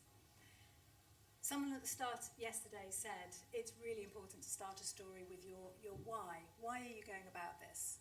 So a little bit of the background to the founding of Agricarbon, and Harry's waving at me now, which probably means you know how to show the mentee. Okay, I'll pause for a second and we'll take a look at the mentee results about... Okay, interesting. So I can't do percentages in my head, but a reasonably large proportion of the room put quite a lot of faith in the concept of measure and remeasure, which is really interesting because it's noticeable that within the EU CRCF, there is a very heavy emphasis on the others, and we think that the combination of the three is going to be a really important way forwards. Anybody else want to comment on that result at the moment? We will see where the results change when we get to the end of the presentations. Okay, great. If you can go back to just the header slide. So back to the purpose. Why is Agricarbon doing this? How did this start? So about 5 years ago, my work was in decarbonisation. I was a decarbonisation strategist, and really I got to the point of feeling frustrated and kind of depressed at the lack of opportunities for carbon removals at scale to allow the big companies and the big cities that I was working with to actually come anywhere close to net zero. I also worked on mechanical removals, CCUS, and I knew how far they were away.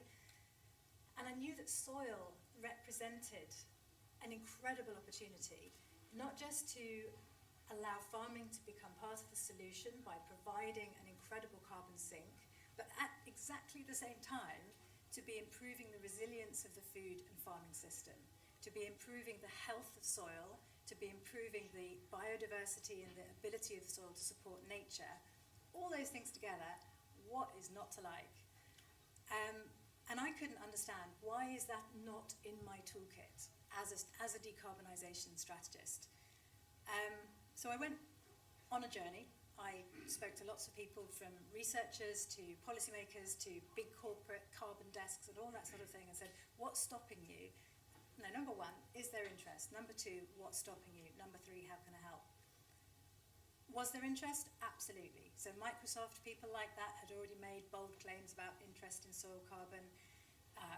All sorts of people have said, yes, it's a wonderful opportunity. What's stopping us is the lack of infrastructure that connects the people with the money to the farmers. Now, this is where organisations like the CRCF come in. All of that work that allows the funding to go to the right people to incentivise the right practices. Why did that not exist 5 years ago? Really simply, if I could summarise it as one key missing piece, it was reliable enough quantification of below-ground carbon. What does reliable quantification need to do? It needs to meet scientific standards set out in various protocols. We know that those standards have existed, those guidelines have existed for a long time. It needs to be cost-effective at scale. Really, really significant scale. And it needs to be reliably substantiated and transparent so that it works for the long term. So investment you make today to understand soil carbon at the outset is still valid 5 years down the line, that you're using a method that's trusted. Direct measurement makes great sense. If I had $1 or €1 or £1, for every time I'd read the words, direct measurement is the ideal, but it's way too cost effective and difficult to do, I would never have had to go fundraising for Agricarbon. We would have had plenty of money. Remote sensing-based spatial models and process models have existed for a long time. 5 years ago, the view was that they didn't have the accuracy, that they didn't have the calibration and validation data that would allow them to be reliable, and they were not transparent enough. So too much of it was a black box that people couldn't understand. So whichever way you look at it, you kind of come back to the idea that direct measurement needs to exist, but it needs to be radically transformed, and that's where we started.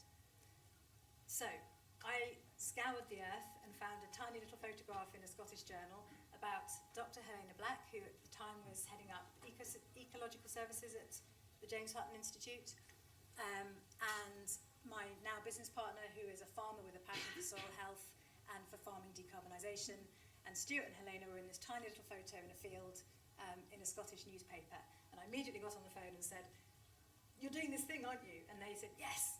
And we had no idea what we were taking on. We just had this vision that we would unpick everything that the labs do, everything that the field operators do, everything that goes behind a sampling strategy, and rebuild it for industrial scaling.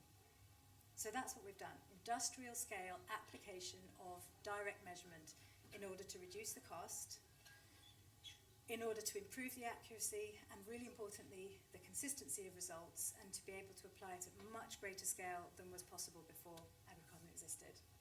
I think I've got some pictures to show you what that looks like. I hope so. Okay, our purpose I think I have covered, so I won't linger there. I know not all soil testing labs look like this. I'm not even sure if that's testing for soil carbon, but you get the point. What we have built is an industrial scale automated facility for processing and analysing soil samples for organic carbon percent and for bulk density. And this is the really key innovation. It's also the really, really difficult bit. Nobody wants to do this because handling soils is really hard. But this processes soils at a much more faster pace and higher throughput than you could ever achieve manually. That, of course, lowers the cost. But importantly, what it also does is really reduces the lab error. It really reduces the inconsistency from samples taken from all over the world and brought to this facility. And reducing the error reduces the number of samples that you need, because noisy data means that you need more data. So this is our start point. It's effectively, the analogy I like to use is conventional labs are making chocolate chip cookies and everybody is following the same recipe, but no two cookies look alike. And we've built the world's first cookie factories. There's one in Scotland, there is now one in South Carolina, which is going to serve North America and the rest of the world. So that was step one. But we knew that if we just did this, all that would happen is people would still take too few samples and it would just cost them less money, which I know is great, but wouldn't it be better if we actually looked at the end-to-end process for where the error is introduced and the data becomes noisy? Sorry, that's if anybody wants evidence of the improvement in accuracy and consistency of data, then we have evidence. But I'm going to move on. There on the right-hand side, automated soil carbon analysis. That is the lab facility, the industrial scale, the factory. What we also do is we start by providing an optimized sampling strategy. I'll explain what I mean by that in a moment. And we offer efficient, controlled, quality-controlled collection of soil samples for those customers who need it, which in Europe is quite a lot because there aren't that many sample collection organisations who can do sample collection with consistency and quality. Sampling strategy, we follow conventional methods that any scientist in the room would recognise. So stratified random sampling. All we do differently to that are, well, two things top of mind. Helena might add something if she can get any words out of her voice. The first is that we do it at such a scale that we can do it very quickly and easily. So I believe it's now pretty much the press of a button, it's done automatically, and with the, I don't know how many fields we've done, tens of thousands of fields, that's really important. Second of all, we check it against random sampling to check that we're delivering a good optimization of the number of samples that you need. So if random sampling required 100 samples, good stratification will mean you need fewer, 80 samples, 60 samples. And we make sure that we're using the data from the prior exercises to continually improve that stratification process and mean that customers need fewer samples to measure larger areas. So the service now comprises those three elements. Biggest innovation on the far right, the data that we collect on that side feeds back into quality controls and feeds back into more efficient sampling strategies at the outset. Not everybody wants our sampling strategy.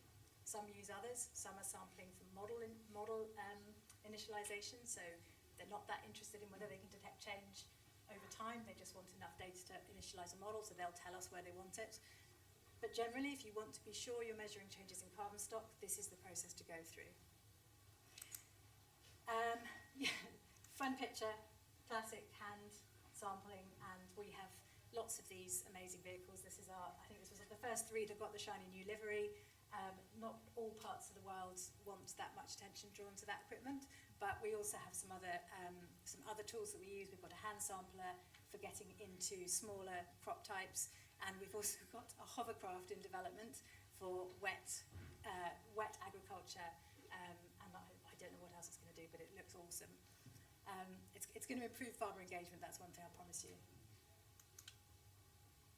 I think it's really important to point out the scale of what we've achieved. So pretty much in 2021, 2, 3, 4 years, I had to count out my fingers, in 4 years we have gone from nothing to somewhere around 450,000 samples. Why does it say 3 years? I'm sorry, that's my fault. A point I want to make about this is, what does that cost? And I meant to check with Helena before I say this. Am I allowed to say the piece about the comparison to the countryside survey? Okay.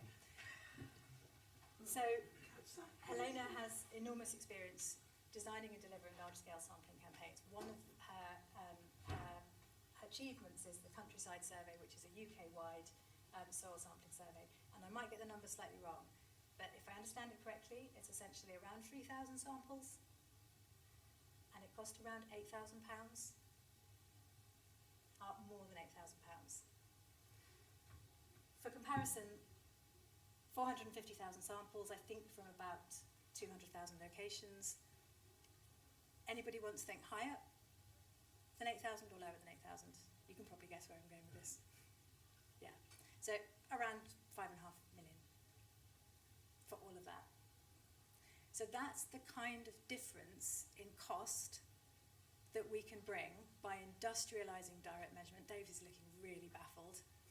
It was 8,000 per sample or 8,000 pounds total? Sorry, thank you for that. This is my middle-aged brain. It mixes up numbers and units. Million. So Helena did 3,000 samples for 8 million. We've done 450,000 samples for, thank you Dave, for around 5.5 million. Does that sort of make sense now when we talk about the cost-effective scale? It's also in a very short time frame, and we've now got more lines, so we can gather more data even more quickly. And that cost that I've just given you, that is for the whole process. That's sampling strategy, that is collection, and that is analysis, processing and analysis. It's the whole thing. Who do we work with? Food and beverage companies. They really like the fact that we're bringing consistency. So if we've got exactly the same consistency across North America, across Europe, we can bring in samples from the global south to the North America facility. That brings consistency to global data on soil carbon stocks.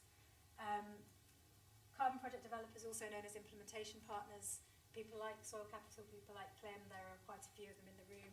They are the ones doing the really hard work, which is getting the farmers to participate in these studies. We're just rolling in and taking the measurements. We do sell directly to farmers and landowners. It's a much smaller amount, but a lot of farmers see this as a no-regrets way to start regenerative agriculture, to have their own data for their own land.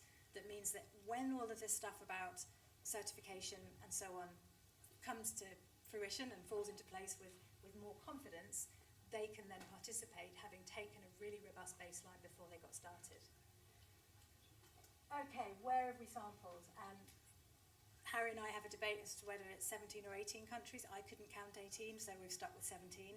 But in a relatively short space of time, we have covered 18 countries, and 17 countries, sorry. And as I say, we now have a processing facility in North America that will open up more of the rest of the world. And which land types? Yeah, this is of mild interest. A lot of mixed farms, but I think an interesting point here is this is applicable to any kind of farming system. It is not limited to a crop type, to a soil type, to a region, to a climatic zone. We can do this anywhere, and we can be sure that a ton of carbon under maize in Kentucky is the same as a ton of carbon under agave in Mexico, and the same as a ton of carbon under dairy fields in Ireland. And that's really, really important. Where are we? What does affordable mean? So to give you an indication, single farms and research projects tend to come in above 30, I put euros, but it's normally pounds per hectare. That is somewhere in line with the kind of government funding that farmers in the UK get for soil sampling. And that's because we do more intensive sampling if we're trying to detect change on a single farm. Farm cluster scale, it really depends on the size of the cluster and how spread out it is. So it's a bit of a wide range there. The really important bit I wanted to draw your attention to is the final one. So when we aggregate farms or supply sheds at a catchment scale, at a landscape scale, at a supply shed scale, the costs can become extremely low. And in fact, I think our lowest price quote we've ever done was for a big project in North America, and the price was lower than $2 per hectare or per acre. $2 an acre. And that was to detect a tiny amount of change, 0.67 tonnes of carbon. For anybody who understands MDD, that was to detect a minimum detectable difference of 0.67 tonnes.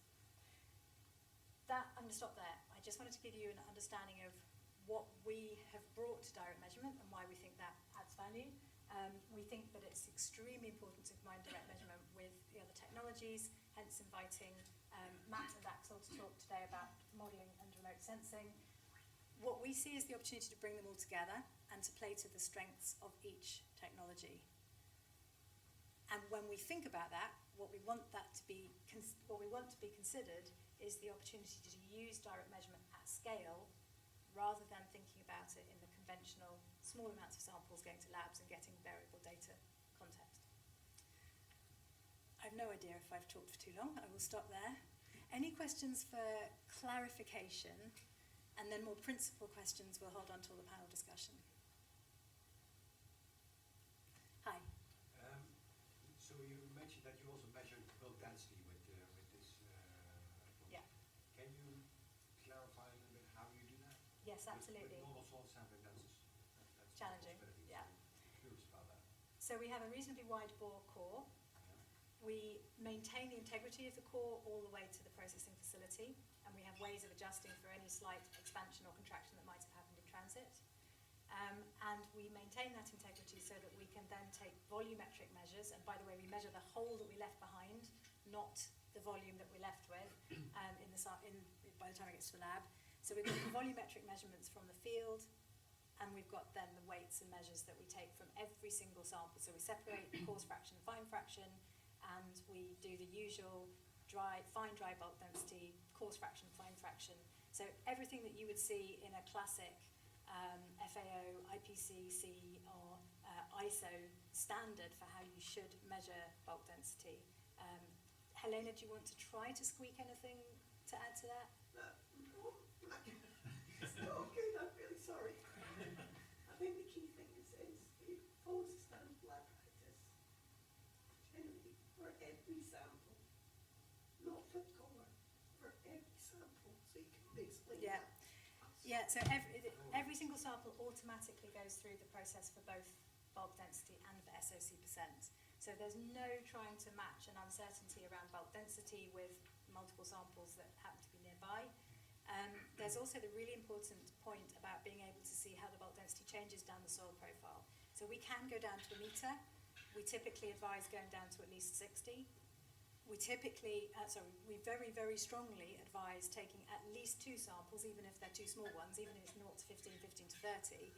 Because if you only take 1 sample at 30 centimetres, you go back in 5 years' time, if your SOC percent has changed, you don't know whether that's because you're measuring a different population of soil. I'm going to use the word soil molecules, I know there's no such thing. But does that top 30 centimetres represent the 30 centimetres of soil you measured last time? Or is it just the topsoil, but it's become much less dense? Or has it become more compacted, so you're bringing in more of the lower material? You just don't know the answer.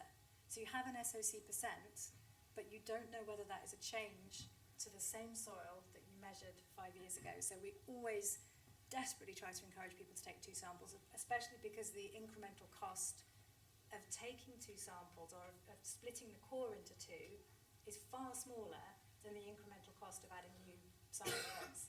Because now with this facility, the actual sample processing cost is not the limiting factor. The more expensive piece now is the effort you go to collect the core. And once you've done that, split it into 2 so that you can properly see how stock changes in the longer term.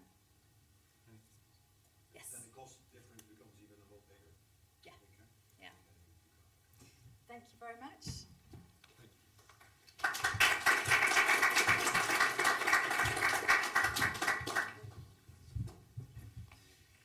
Brilliant, thank you very much, everyone. If we could have the slides back up, please, that'd be great. Perfect, so really good to meet you all, and thank you, Annie, and the team at Agricarbon for inviting me to speak this afternoon. So I'm Matt Jordan, Chief Scientific Officer at Regenerate Outcomes, and I'm also a sheep and beef cattle farmer in Northumberland in the northeast of England. So Regenerate Outcomes runs, I suppose in the language we would use here, as a project developer. We run a programme for farmers in England, Wales and Scotland in the UK, covering arable and pasture, predominantly sheep and dairy on the sheep and beef cattle on the pasture side of things.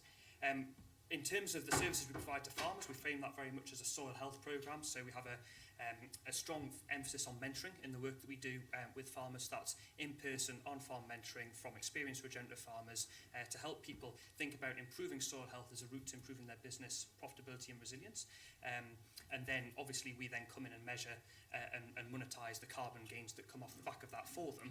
But very much, you know, we talked a lot in this conference about carbon farming. I think from the farmer's perspective, it's how do they use soil health to improve overall business profitability and resilience with a focus on food productivity, and then the carbon comes along as a co-benefit rather than redirecting what could already be very good farming businesses just to kind of focus on a single metric of carbon. So that's quite important to what we do. It's still in very early stages. We were founded in 2020 with a DEFRA pilot project that was very much with the aim of opening opportunities for farmers to access payments for environmental outcomes in the UK.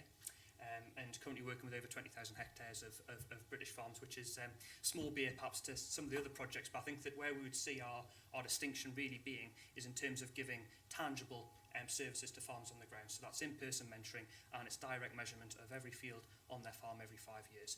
So the farmer feels like they're getting real things from the programme as well as the carbon revenue, rather than maybe a lighter touch software as a service sort of model. So I guess, you know, within that, very much focused on monitoring the outcomes, not just the actions. So yes, we do monitor the activities that our farmers are implementing, but from our perspective, the most important thing is having boots on the ground verification of the outcomes that we're seeing.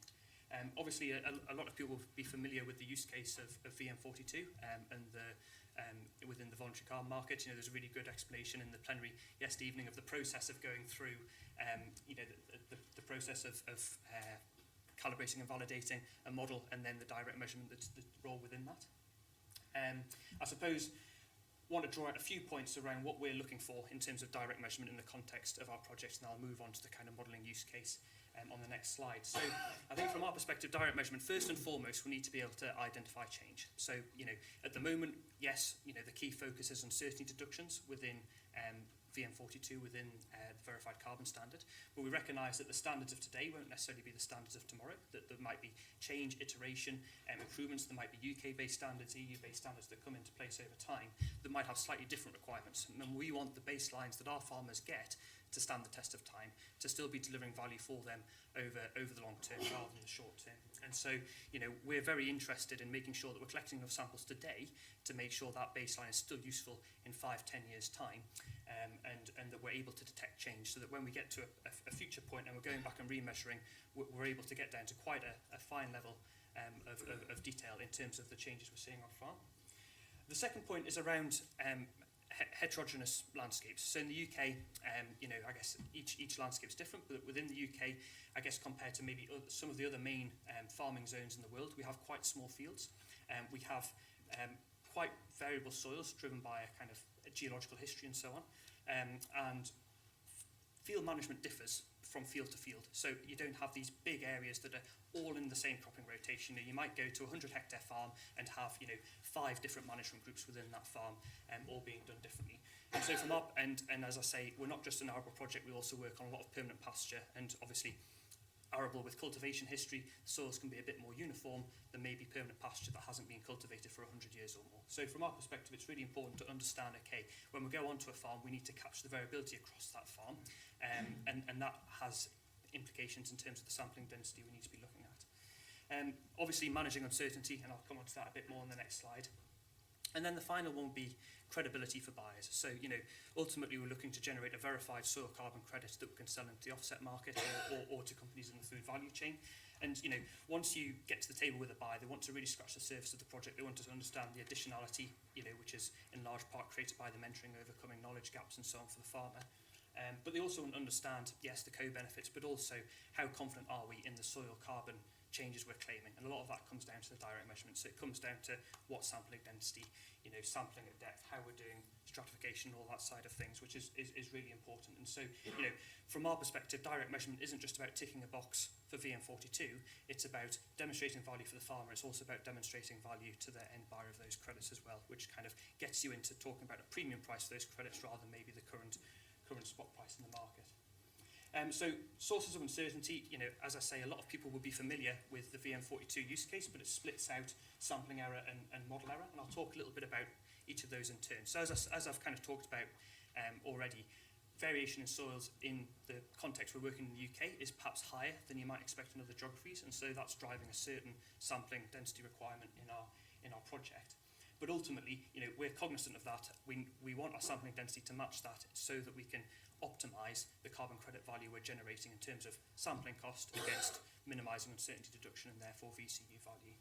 And then the second 2 points, field sampling protocols and lab analysis protocols, and I guess they're the things that Annie touched on in her section around the work that Agricarbon has done to really drill into how can variability ultimately be minimised at each step. So everything that happens in the field, right down to all the SOPs related to what you do if conditions in the field are atypical, not what you expected. You encounter atypical features in the field, through to how the cause enters into the ground, how it's extracted, how it's transported back to the lab. One of the things that Annie didn't touch on is a key element there is that link between the field sampling process and the lab analysis and ensuring consistency. So how cores are stored on farm, how they're transported back to the lab, how they're stored at the lab. All of these things play a role. And so I think for us, when we're looking at a direct measuring partner, we're very interested in understanding the level of rigour that's gone into developing those field and lab analysis protocols, and then the demonstrable decreases in variability that come from that. And I think that's where we've used Agricarbon now for 3 years and see that they're leaders really in that area. So maybe moving on, and the key point there, as Annie already alluded to, is we want field sampling protocols and lab analysis protocols to be making the smallest contribution possible to the variation we're seeing, so that we can focus on, dealing with the variation in the soils by our sampling density. So maybe to move on to the model error piece. So I guess there's 2 aspects of that. So we're using Rothc in our project, process-based model, and we're about 4 years into the project. So we'll be ramping up our remeasurement shortly at that 5-year point. But for the time being, that model is predominantly calibrated using peer-reviewed, published scientific data. In time, as I say, at that 5-year remeasurement point, that will then kind of true up data from remeasurement will be added into that process. But I think that, from our perspective, we're using peer-reviewed data from Northwest Europe, covering, similar agricultural practices and similar climate zones. But we recognise that if, we're looking at farms that are implementing a full suite of soil health principles through working with the mentoring team on farm, and that's quite different from a peer-reviewed study that might look at no-till or might look at cover crops or might look at improved grazing management in isolation, typically within an otherwise conventional ag setting. So it might be, no-till, but with, typical fertiliser treatments and perhaps a low diversity crop rotation or whatever it might be. And so we're aware that, ultimately there's limitations. We're saying, okay, here's some calibration data from isolated practices, and then we're going to try and represent what can be quite complex, very variable, full suite of principles of soil health implemented on farm. So I guess, there's that aspect of, in terms of the imperfect nature of the data that we're using to calibrate the models, which in time will be improved as we can bring in direct measurement where we've got a full sequence of activities across farm at field resolution. And then the second point there will be around the limitations of process-based models. So, I used Rothc in my PhD. I think it's a great tool, but I think it's important to be realistic about what these process-based models are capable of. Ultimately, Rothc is 5 differential equations with an ODE solver wrapped around it, and 1 key input, really, plant residue input, that you can tweak. And we're trying to capture a lot of diverse management practices across every field, across every farm, using that sort of framework. And I think it's important, obviously you can do certain things with machine learning and things to kind of bring multiple sources of information into that plant residue input term. But we've got to be realistic that, ultimately this is something that gives a first order kinetic shaped curve, and it's quite crude, in many respects. And so I think that, we're very cognizant that we're not going to over-rely on process-based modelling in isolation to, you know, it'll get us the right direction of effect, it'll get us within the right ballpark, but in terms of, you know, really nailing down, okay, you know, what impact is this specific practice on this specific farm going to have, you know, we're very clear that we want to see direct measurement really to back that up and to validate that out, rather than saying, okay, we're going to take a little bit of direct measurement and rely on the process-based modelling to do the rest, because we just recognise that that's using them beyond how they were originally developed to perform, really. And I think that, you know, also on that, there's a thing there around complexity of management change that's happening on farms. So I think that, you know, process-based modelling can perhaps perform okay if you're just focused on one or two management changes. Say, you know, all you were interested in was cover crops, and you could kind of work out the impact that a well-grown cover crop would have on soil carbon, then you could implement that maybe more, you know, repeatedly across the board. But when you're looking at, you know, a field that maybe has difference in tillage, difference in fertiliser, difference in crop rotation, they've had some livestock integration, all of those things happening on the same field in 1 year, then it becomes a lot harder to kind of narrow that down, particularly until you've got some of that remeasurement data. And so maybe to bring it all together and close, the question ultimately for us from a you know, a business perspective is optimum sampling density. So on the one hand, we've got the value of VCUs that we're looking to generate, and as part of that, minimising the uncertainty deduction pool. And then on the other hand, the cost of sampling. And so on the y-axis here, this is net income per hectare per year to the project developer. And then on the x-axis, that is sampling density. And so that net income, what I mean by that is that's VCU value, net of uncertainty deduction, minus the cost of sampling. And I guess there's three key points I want to draw. Oh, sorry, and I should also say that the different curves are different price points. So that green line is a price assumption of £30 per VCU, blue line is 60, and the red line is 90 pounds sterling. And there's, I guess, three key points I want to draw out from that. The first is that there is an optimum. Although the graph doesn't extend far enough to the right to show that for the red line, for the green line you can see that you do, you know, reach a plateau and then it starts to decrease again. So, you know, obviously as you increase sampling density, you're bringing down uncertainty deduction more than sampling cost is increasing. But then you do get to a point clearly where you're collecting spuriously large number of samples and it ceases to pay for itself. So that's a point, there's an optimum. And that optimum is at higher sampling densities than you might expect, you know, particularly in the UK context. And I should say that this is based on uncertainty deductions calculated from real remeasurement data that we've done in the UK and real pricing scenarios as well.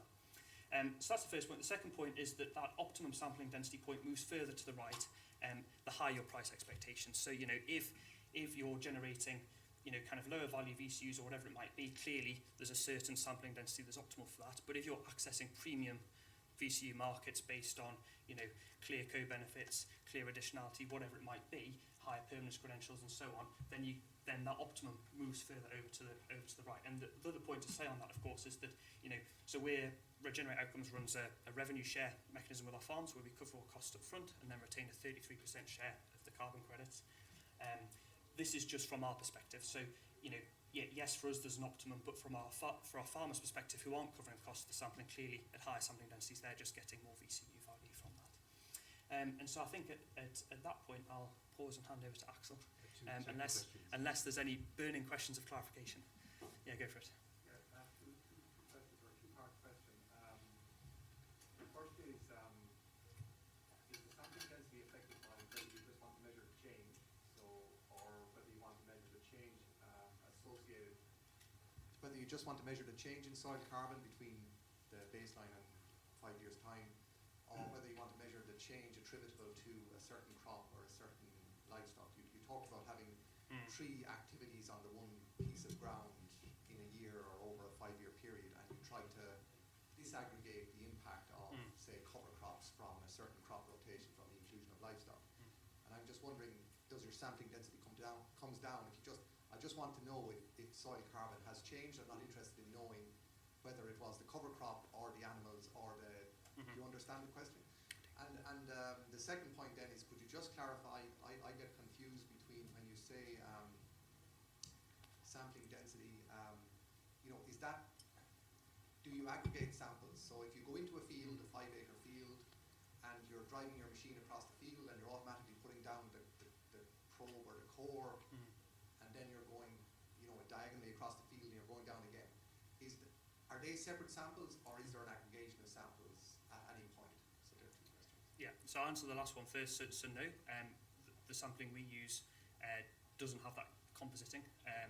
And I suppose just to kind of elaborate very briefly, and he can speak far better on this, but the way that the samples are extracted is that the core is entered into the ground, taken out, and then the core is slid out intact in a plastic sleeve and transported to the lab like that. So it's different perhaps to some of the sampling systems you might have seen where the operator doesn't leave the buggy and it drives along, just punches holes and it all gets composited up. And is it one of those cores per field? No, we typically go above that. That will depend on the size of the project, but not for Matt's project. No, it should be more than that. Yeah.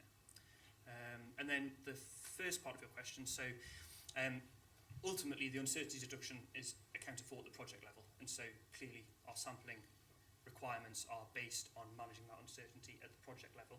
In terms of being able to disaggregate the effect of different practices, ultimately we're collecting samples in every field, and we have management records for every field, both for a baseline period before they join the programme and then every year within that. And so that would be the data source that we'll be looking to disaggregate the effect of different management changes. So we won't be looking at the farm in the way that you'd be looking at by kind of a factorial design and trying to say, okay, at the level of this farm, how do we make sure we've got sufficient N for each level of the factor? But clearly we're working with thousands of fields across the farms we're working with, and that number will grow over time. And so that will be the data source we'll be using to disaggregate those out. So clearly some farmers will implement one practice, some farmers will implement a suite. I just suspect that as an individual farmer, I just want to know if my soil carbon has changed. And then I think as a farmer, I just like to know if carbon has gone up, and then I can depend then on researchers using that data set to come back and tell me the insights that can be drawn from the overall data set. Yeah, but I guess we find that our farmers are interested in both. So yes, they want to see that has their carbon at the farm gone up, at the farm level gone up, but they also want to know which practices have had the greatest effect, so that then going forward, okay, well this field performed really well. Why? Can I do some of that across the rest of my fields? Because Yeah, but I just want. Sorry, now I'm hogging the microphone, but I just wonder whether you can establish the second part for an individual farm. That it might have to be at the project level. Can I answer? Yes. Can I add to that? Yeah, of course. The answer. Yes. So I think the trick is to design it across the whole farm when you're looking for that statistically significant change that's going to justify a carbon claim. But then yes, depends on the project, but in many cases you can still see whether there are differences in the farming practices. It just may not meet the same statistical tests that would allow you to claim them as 3 separate carbon claims. So you want to claim it as one whole farm as the carbon claims, or one whole project. But yes, within that you can often subdivide and say it may not have the same amount of data to give you that statistical confirmation, but you can still see direction of travel. Brilliant. I think I'm getting nodded off the stage. I was just going to add a point on the compositing. I won't go into it now, but we've done quite a bit of research looking at whether compositing saves you money or counteracts the value of the data by losing the sample number. The short answer is it's the second. So it's better to have more sample points, even though compositing might smooth out some of the variability. You lose the sample number, and because of the balance of core collection versus cost of analysis, you don't get a cost benefit. Sorry. Okay, yeah, hello everybody. Thanks Annie for inviting me here. Thanks also to the great team from Agricarbon. So I'm gonna give you some experience of our work on direct measurements, but also combining it with remote sensing data.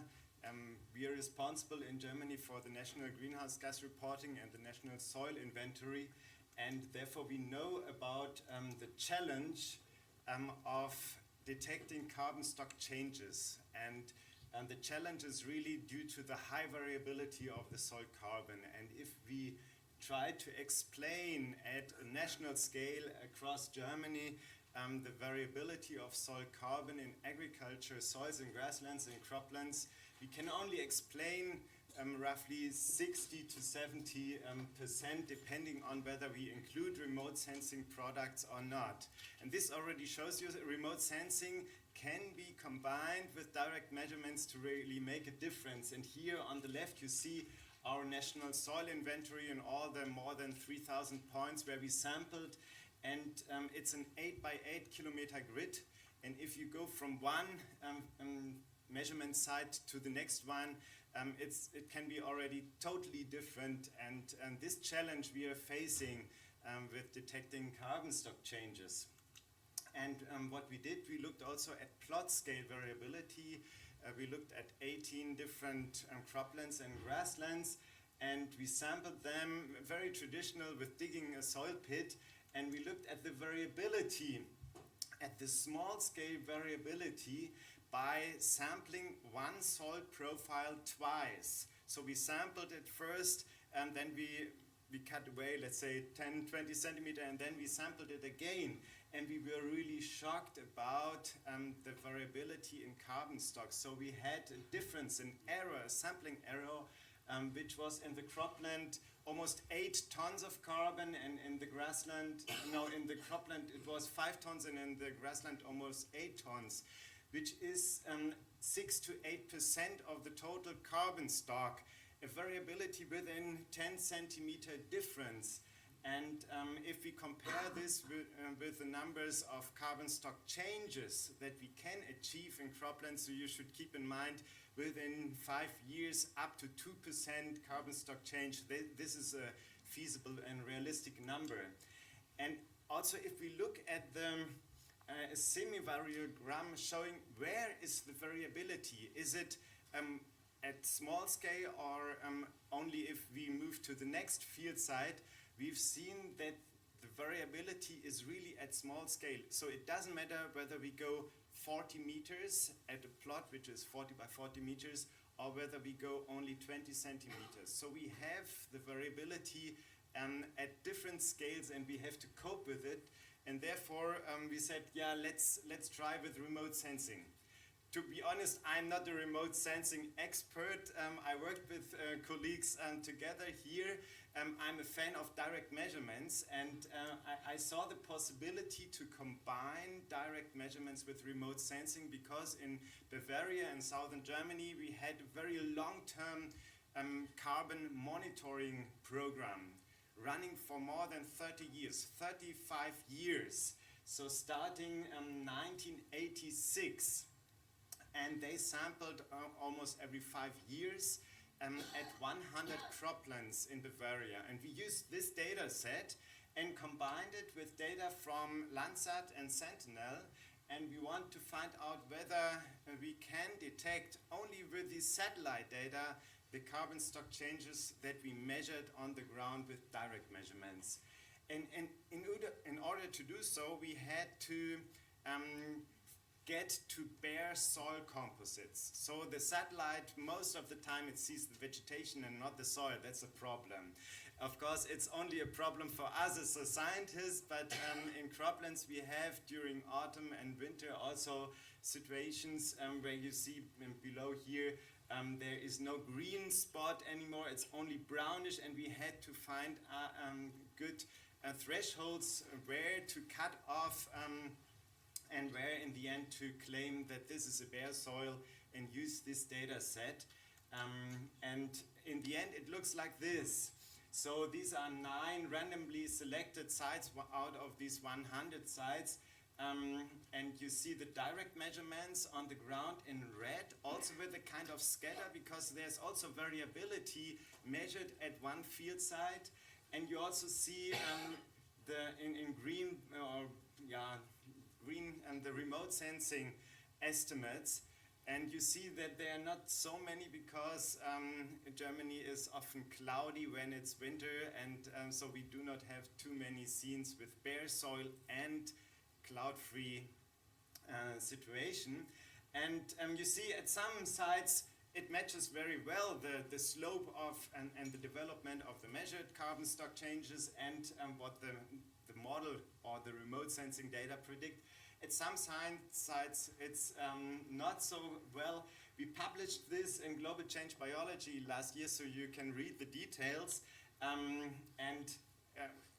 You have to look at these scatter plots here. This is the reality on the left side. You see if you directly correlate measurement and remote sensing, it's not working so well. So there is a poor R square, and it's only if you go to the sites with a very high carbon content and a high carbon stock change, there it worked much better. But what worked well is to distinguish the sites that are losing carbon or gaining carbon. And this is on the right side. So with a confidence of 95%, we were able to distinguish whether a site is gaining carbon or losing carbon purely based on our system with remote sensing calibrated with direct measurements. And on the left side you see Bavaria that we modeled in terms of carbon stock changes. And this is really something new. Yesterday we had a session on Earth observations, and people were talking about carbon, but they always talked about carbon stocks. That's simple, I would say. And there are tons of papers out there showing you can deduce carbon stocks also with remote sensing, but with carbon stock changes, it's much more challenging. And you see here that at a field scale, you have fields which are green, gaining carbon, and red, losing carbon just next by. So it's really the field scale that matters, and you cannot come up with a regional scale baseline claiming, yeah, in Bavaria carbon stocks are decreasing in general. It really depends on the field you're looking at. And this is important for carbon farming. So we should not rely on some regionalized things, but we have to go to the field scale, and remote sensing can really help with this. And therefore I can conclude the combination of direct measurements with remote sensing has a large potential, but of course we need good direct measurements. And here we can say only 35 years of direct measurements combined with 35 years of remote sensing data made the difference and made it possible to detect these kind of changes. So there's still some way to go until these products are readily available and have a more higher accuracy.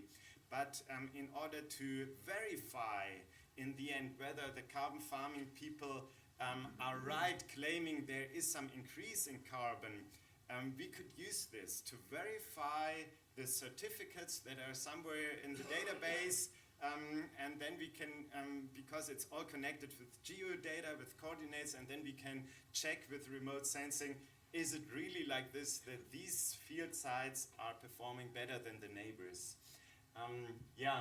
Therefore I would say it's an independent validation, but there's still, I'm really hesitating. If you come across products claiming with remote sensing we can give you the carbon accrual rate, the change rate, I don't think this is possible. So we have to make sure that we combine really direct measurements and remote sensing, and then we can further develop these kind of tools.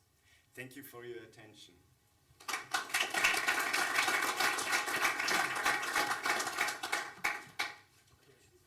Any questions for Axel before you step away from the stage, Axel? Hello, what is the signal that you see that indicates that carbon content is increasing or decreasing? What kind of...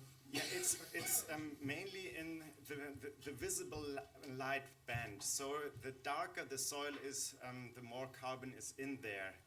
And this is what we use in the end, with some filtering and smoothing and stuff like this. But you can really see it, if the soil is getting darker, it has more carbon, yeah. And how do you get the humidity out then? Yeah, that's a good point, and I always wondered, how is it possible? It's kind of smoothed out. To be honest, we have to ignore it because we have no ground truth soil moisture data connected with remote sensing. And we can only assume that at some point in autumn, field sites are often moist at the surface, so it's not totally dry anymore, and these are the time periods where we collect the remote sensing data with the bare soil. There was another question somewhere. Thank you very much for that. And how generalizable is this model? I mean, you have ground truth data from Bavaria, but can you apply it globally? Is it just yeah, that's a good question. Yeah, I would never apply a model that is calibrated for Bavaria for the rest of the world, because Bavaria is very special, you know.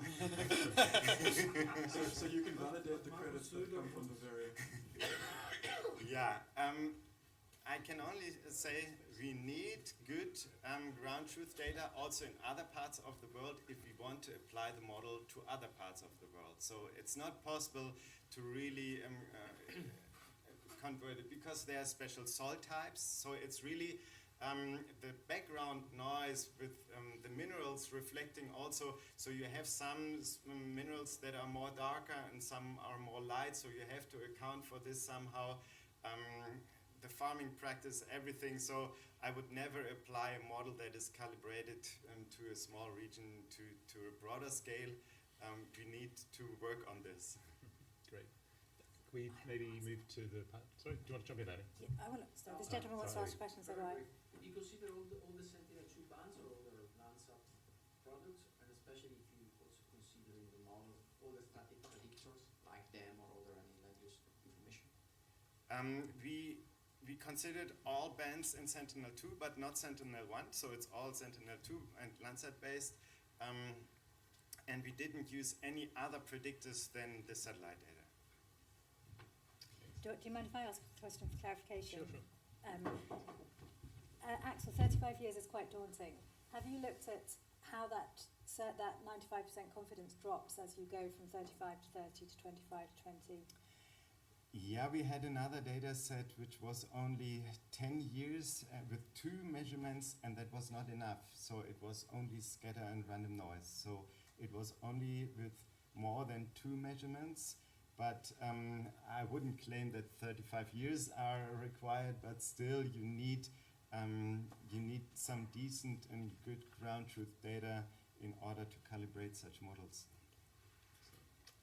Very good. Thank you very much to all of our panel members for this short presentation. So we're going to kick off the next part of this afternoon session with some questions specifically to each of the panel members in turn, and then we'll open up to the wider audience to gather your questions. So perhaps I'd come back to you, Annie, and start with you. So we've talked about the data set that Agricarbon's been collecting, and we talked about, and we've seen some of the use cases for it this afternoon. But maybe you could talk a little bit about how you might see ways in which we could engage with the broader research or academic community to use that data set, and other ways in which you would prefer to work with that group of people. Yes, thank you. So it's worth mentioning, part of our contracts with customers is that the data can form part of an aggregate data set, which can be used for certain purposes, essentially to improve the services that we can offer to them as a customer and to the industry, for industry learning. And I think that's a really valuable piece that's worth mentioning, because I don't know whether other labs are able to do that. And we're in a position of growing and trying to cover land and make ourselves available to projects in different parts of the world. There's a lot of practicalities of building that whole service out for that kind of scale, which doesn't leave us a great deal of time. And as you can tell, we've broken Helena to do the sort of research that will bring the benefit of that aggregate data set. So there are a number of things that we would love to collaborate with the research community on.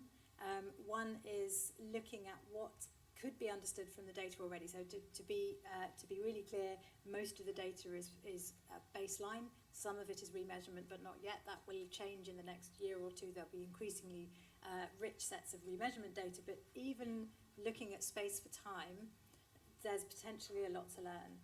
That's the kind of research that we'd love to explore through collaborations. A second thing is the science of measurement and the science of good measurement. So people say to us, can you provide us data sets to calibrate models and validate models?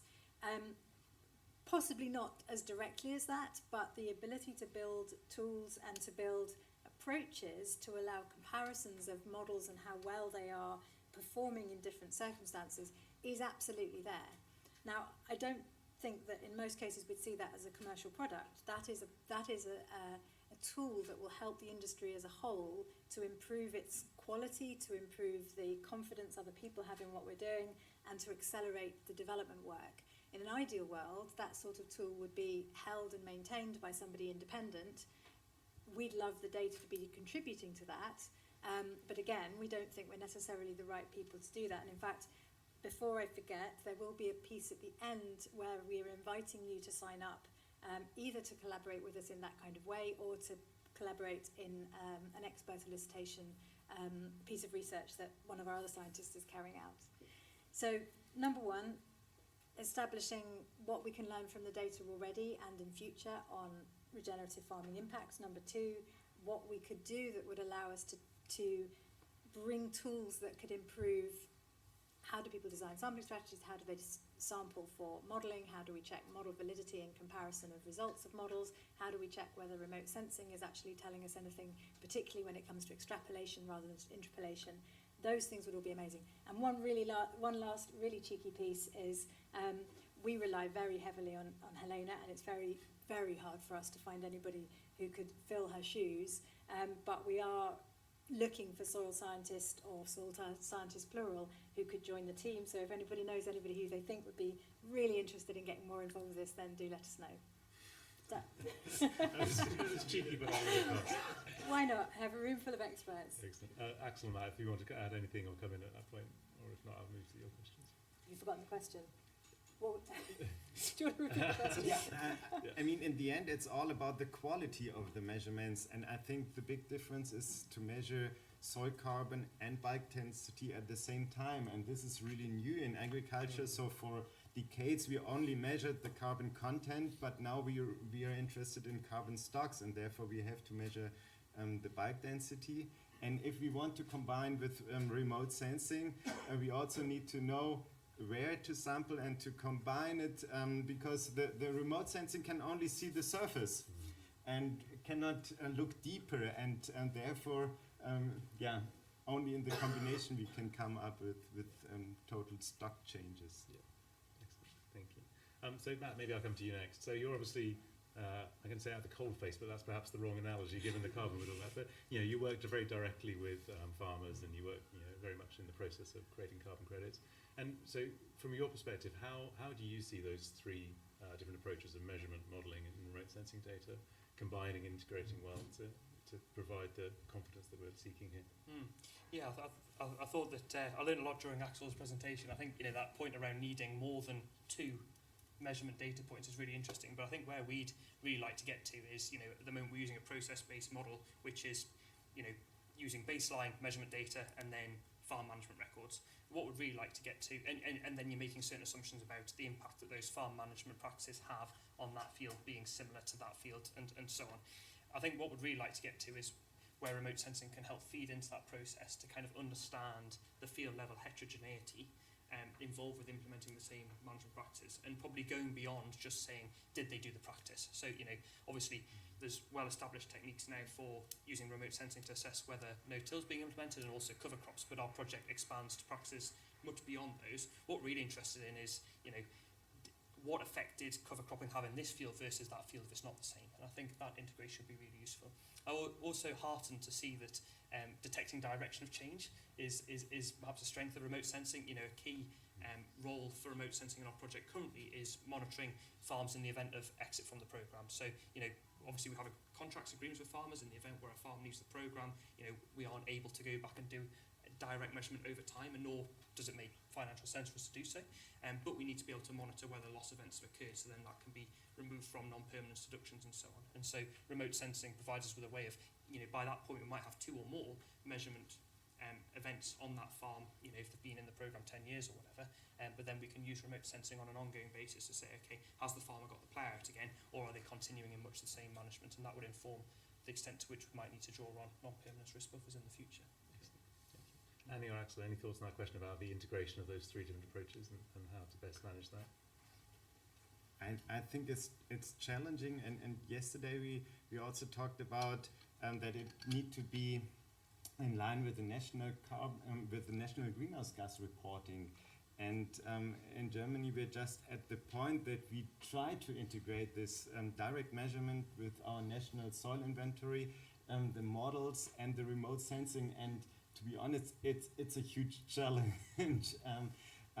But I think that's the way we have to move forward, to use the different data sources And in the end, the models are the weakest because they have to be calibrated very, very clearly. Otherwise, they tell you something, but if it's really the truth, we don't know. But the models are the ones we probably rely on if we want to have carbon stock changes at an annual basis. And therefore, we still have to rely on the models and combine it with other data sources. Thanks. Annie, anything to add? So this gentleman here looks like he's going to have a good question. Yes, I have a question on the models. You said that a model is just an ensemble of a few equations. You can see I'm a bit gray already. I heard the same argument already in the 90s. Can you tell me why the models are not developing? I feel like I'm taking a lot of collective responsibility for the state of soil science modelling. Maybe the whole panel can, but I think a sentence like the model is the weakest is okay because we need the calibration, but I think we should also have a development or put more efforts in developing the models instead of saying, oh, the model is the weakest and we never have enough data. I think there is a lot of potential in the models, and I think there should be more efforts in integrating that into the system. I'll have first stab at that. So I think there's a few points. One is that, yes, clearly we've got to be clear-eyed about the limitations of the models, but that's not to say that they're completely terrible. Rothsea was calibrated using very long-term data in the UK context, so clearly it has a use and a role. So it's not totally terrible. The first point would be around parameterization requirements. So I think that it can be easy to fall into the trap of we want a model that can take in more data, can represent the world better. And so, models like APSIM would be an example of this, where, you can plug in a crop rotation and it will model the carbon, it will model the water, it will model the nitrogen, it will model the crop yield, it'll do all these things for you. But, there's permanent research facilities in the USA and Australia constantly updating the parameters in those models. And so, there's a tension, isn't there, between ability to represent real world events against the number of parameters required and the ability to get those parameters. And so, from our perspective, you don't want to just say the answer is more detail in the model, more parameters, and with that you kind of lose generalizability. So I think that's a tension there. I think that ultimately what I find exciting about direct measurement is that it can take some of the heavy lifting off the model. So if you're in a scenario that we're in, say 10, 15 years ago, where direct measurement was very expensive and kind of the preserve of research institutions, clearly a process-based model might have a much bigger role in a project. But if we've got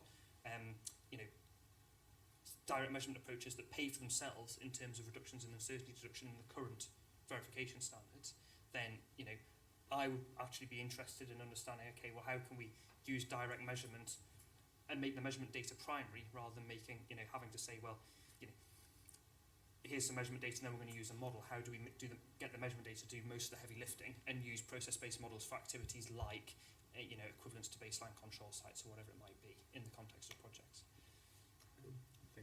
Maybe to add to this, it's basically the input data that are required for the models. If you give Rothsea a correct number of the carbon input to the soil, the model is pretty able to calculate the carbon stock changes, but we do not know how much carbon is entering the soil with crop residues, with root exudates, with all this stuff, carbon stuff going into the soil. So that's the problem. So we are not lacking data and the model quality, but we are lacking the data to feed the models. One of my colleagues at the back knows a modelling company in the UK, and they're known for probably having the best models. They're very secretive about it. Nobody quite knows how they work, but they're in reputation really, really good models. And I was once in a meeting about a project where they said the farmer's being asked to fill out 188 lines of data about every single field in order to drive the model.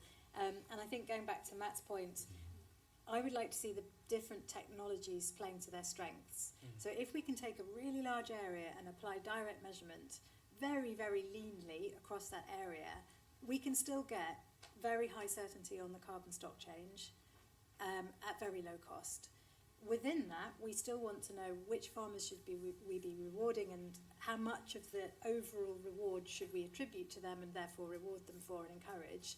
And in the instance where you're using the models, the process models, to look at that or to look at changes over time between measurements, it matters less whether they're not, it doesn't matter so much that they're not accurate if you're then putting a stake in the ground, excuse the pun, at the end of 5 years saying we know the whole project has changed the carbon stock by this much. I know that is soil carbon stock, but that's sort of what the conference is mainly looking at. I know emissions is a slightly different picture, but it's a thought. Thank you. Before we open up to the audience, I just want to ask Axel one more question, if I may, and then we'll open up to the audience. That's okay.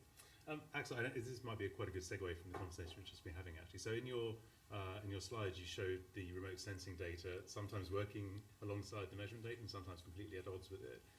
What sort of approaches could we take to try to evaluate the performance of some of these remote sensing approaches or even process models? Have you had any thoughts around that? How we might be able to attack that problem?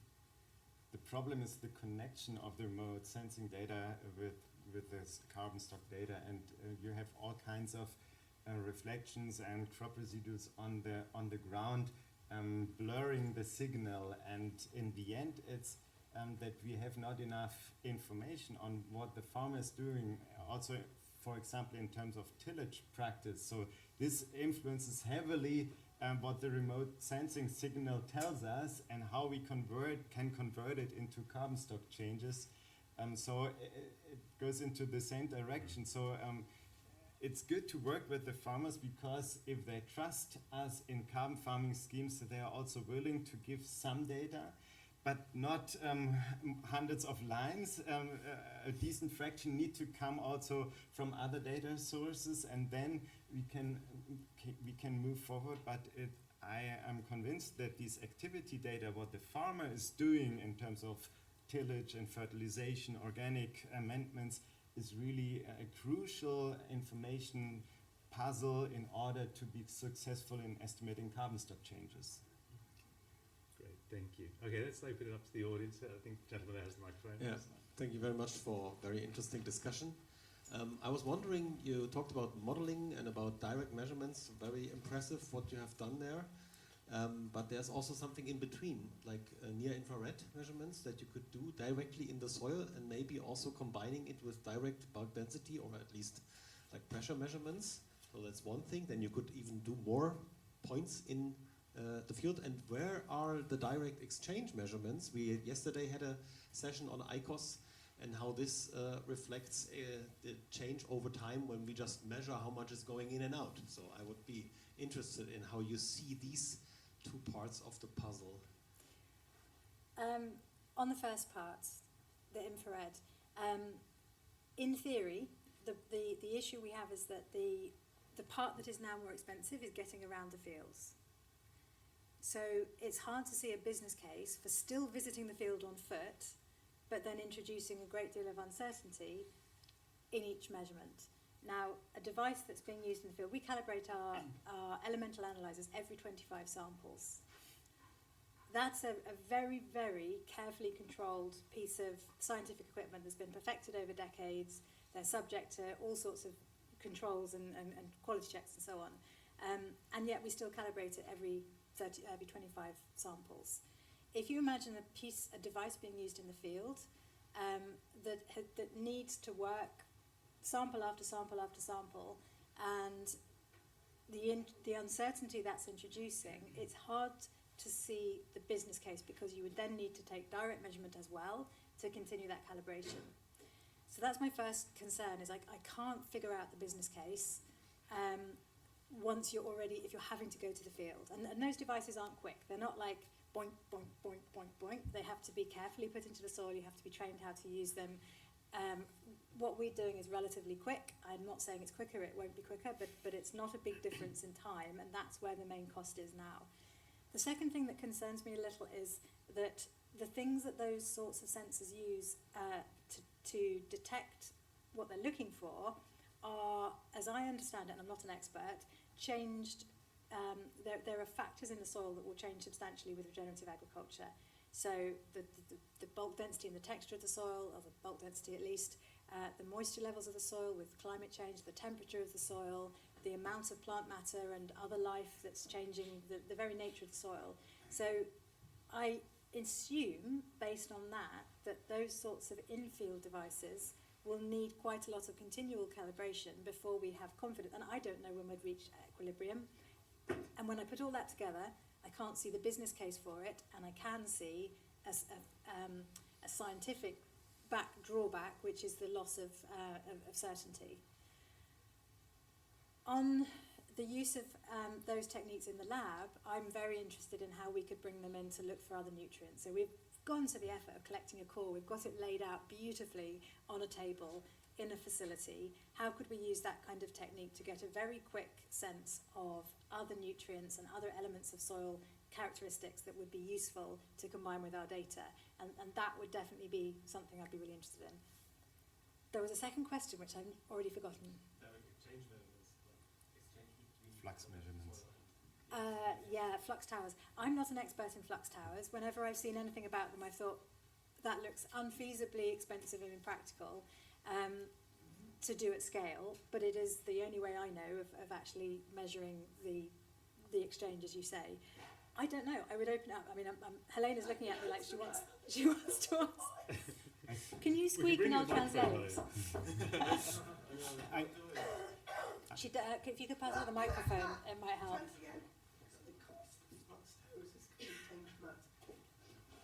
Oh God, will help. The cost of flux towers is coming down dramatically, so I think we will see them in places where they're affordable and the management is sufficiently consistent that we could rely on the results. So in the UK, we're implementing flux towers across the whole country. The UK government is for this purpose, on catchment by catchment. So I think it will come into play. But there's still issues about whether actually you could use them to quantify removals accurately. Sorry, I hope that was not really bad. I'm never this quiet. Maybe I can add to this. So the flux towers are really a great possibility to understand the system and the whole fluxes and to really learn and also inform models. And I see also that there are some soils which cannot be measured with direct measurements for carbon stock changes, and these are peat soils, peatlands. There we need other methods to detect carbon stock changes, and this is basically flux measurements. I think just to add to that as well, I think that from our perspective, our use case, we're wanting to relate field level management to the measurement approach we're using, and as kind of Helena says, the context we're operating in, you don't have that kind of landscape scale homogeneity in management change. So if you had a whole catchment that was going from one practice to another, then a flux tower would be really useful. But if I want to look at a farm and say, well, this field have done this, and this field have done that, and this field have done the other, flux tower won't give me that sort of resolution. I think on the first part of your question, maybe just to add, yes, clearly we're very interested in proximal sensing, and how it develops over time. I suppose the one thing, kind of to go back to Dave's point around working with farmers, is that a lot of them are very concerned about the state of the science in terms of measurement, and a lot of farmers draw quite a lot of comfort from how long dew mass analyses and so on have been in operation, and the fact that data collected sometimes many decades ago is comparable to data collected today with those techniques, and they want to know that their baseline will stand the test of time. And so I think that from our perspective, probably proximal sensing is something definitely keeping an eye on, but a lot of farmers are very comfortable with baselining based on very well tried and tested metrics that they know are repeatable, and we're maybe just not quite there yet in certain contexts with the proximal sensing piece. Good, thanks, Matt. I think there was a question at the back just now. Yes. No? Okay, maybe one at the front, maybe this gentleman here on the right. Thanks a lot. One question about all the modeling and kind of future state. What I see is that currently farmers' management practices are pretty homogeneous. So you could say it's about this, they use a plow and X, Y, Z. And I'm just seeing that the more we move into regeneration and carbon farming, this is going to divert. It's going to be very, very different. And just to give you one kind of input from my farm, for example, 2024 there was no single satellite picture on my entire farm with open soil, and that's becoming the norm.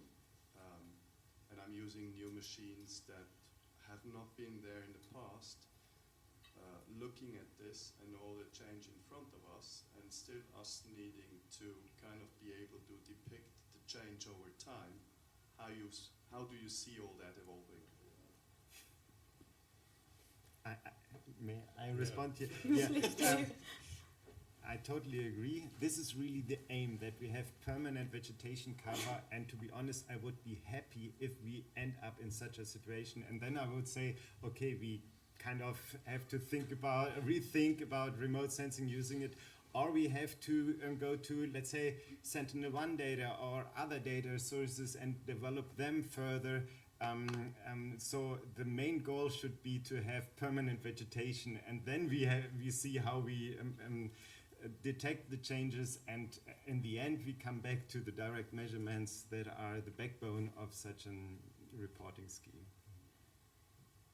Yeah, I think I was in the session yesterday where you were talking about your farm and the mixed cropping and the agroforestry, and I can imagine there's all sorts of problems both for the process models and also for the remote sensing. So, but it maybe to come back to the gentleman's previous question about model development, maybe those models do need to be developed to take account of these changes and this changing practices that we're seeing with the regen transition.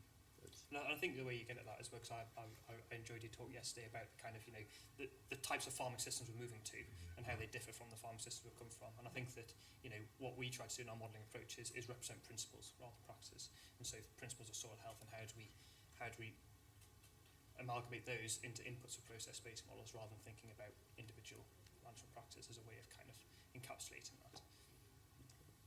Any further questions? I represent a group of farmers who've been doing very detailed carbon audits on our farms in Northern Ireland, and we've used Agricarbon for part of our soil sampling process. And one of the things that has amazed us and surprised us has been the fact that we're discovering that up to 30% of our carbon is lying below the 30 centimetre mark, which is the IPCC standard for sampling. This represents an enormous stock of carbon, and this is the most important carbon in our soils, because this is the stuff that's stored long term and is not labeled and transferring into the atmosphere on a regular cycle. Should we be pressing for a much deeper sampling regime to capture this additional carbon? And if not, people are going to be, not going to be rewarded for a significant proportion of the carbon that they're holding on their farm. And I feel this is a really important point that we need to start thinking about it and talking about it. But so far I've not been aware of any sort of real major reference to it anywhere. Annie, do you want to take that first? Yeah, I mean, it's an easy thing for me to agree with, and we designed the system to make sure we could measure to depth. And in fact, the first massive sampling campaign we did was down as far as you could go, and it was dividing into 4 layers because it was dairy, and they want to be able to show not just that they've increased improved the bulk density and increased the carbon stock as the carbon percentage, but that they've actually grown the overall amount of soil by the fact that we went down to parent material every time. So yes, it's easy for us to advocate that. And I think the reason that there's a couple of reasons why it's not happening as much as it should. I'm sure Helena has much more experience as to why it's headed that way. Number one is just that sheer balancing of practicality and costs, particularly at smaller scale, because we talk a lot about how cost-effective things become at scale, but we also know how difficult it is to get the farms to get into those bigger groups working with carbon project developers. So that really cost-effective scale is hard to reach at the moment. And the second is the predominance of modelling. So you do have to, if you want to participate in something that has annual reporting, you have to use a model at the moment. We wouldn't advocate measuring every year unless you're measuring a really, really large area with high intensity. If you have to have a model, then often the model requirements take primacy, and the model's only looking for the simplest top 30 centimetre carbon percent only and the least variability they can have, which is tail wagging the dog. But that's the reality of what the sector has been having, what tools they've had to work with up until now. So yes, we'd love to change that, but that's the reason why it's not gone often below that. I don't know if, sorry, Axel.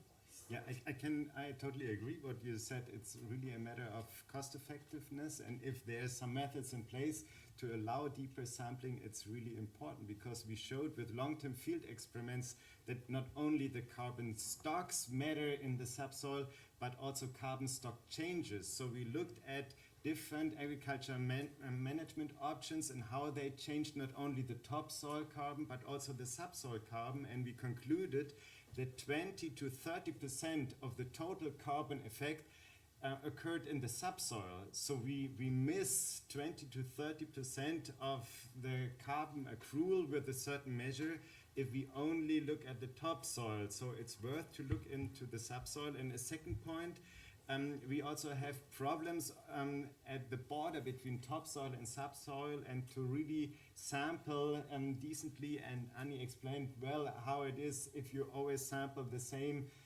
depth, and if the soil is shrinking, if it's drying out or swelling, you sample different material, different populations, as you said it.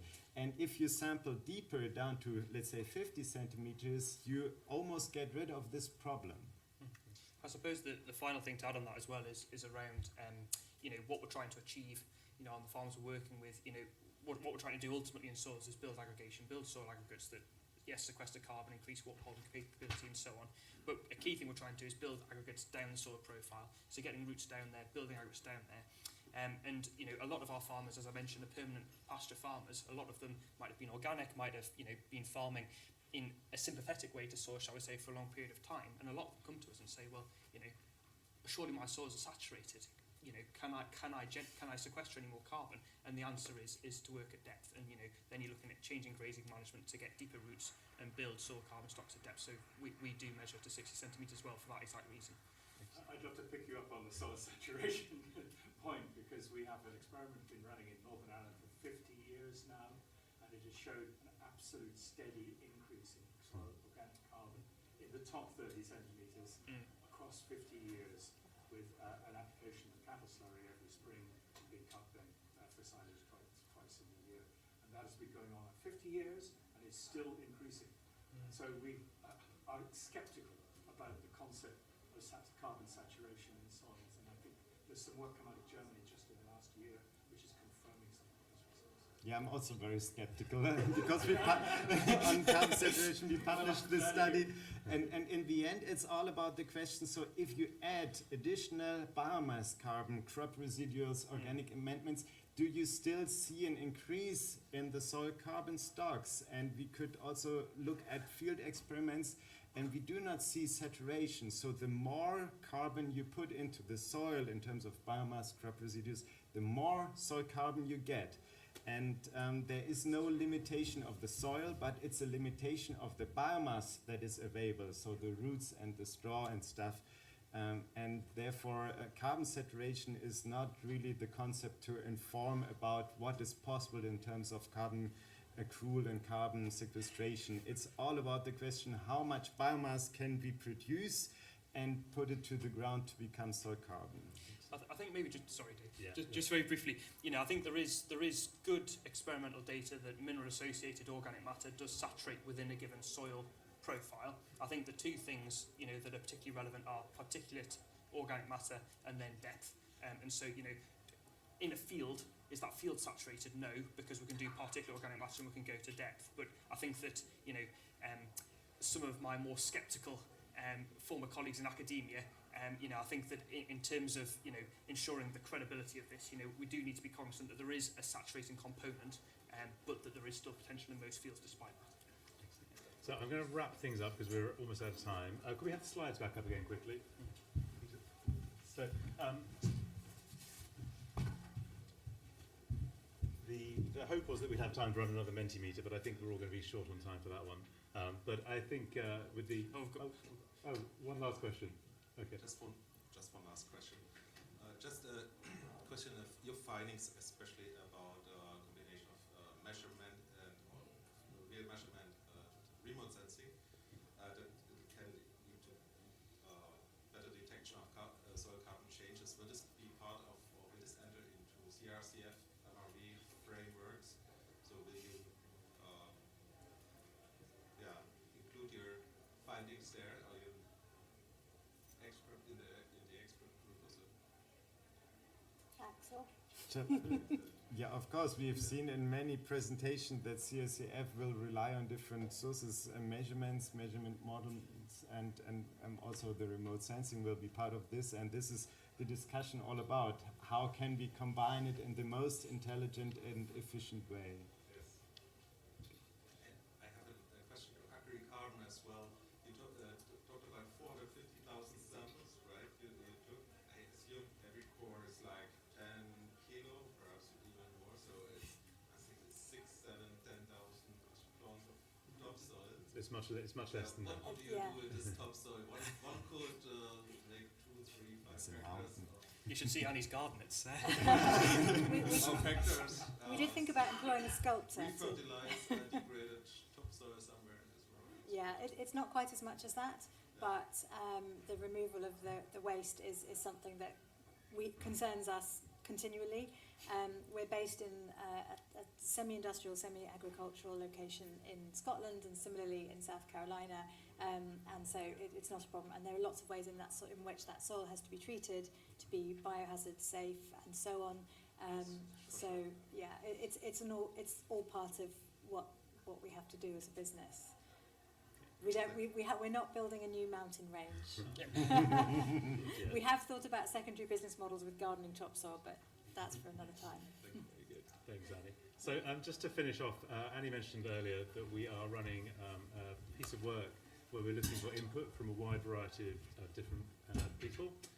We've got a QR code here that you can scan. It'll take you to a Google form page. We're looking for 2 forms of input. One is around an elicitation survey, an expert elicitation survey, where we're hoping to understand a little bit better about ways in which we can start to define good performance of models, and what type of criteria would we use to measure, and what would the thresholds for those criteria be.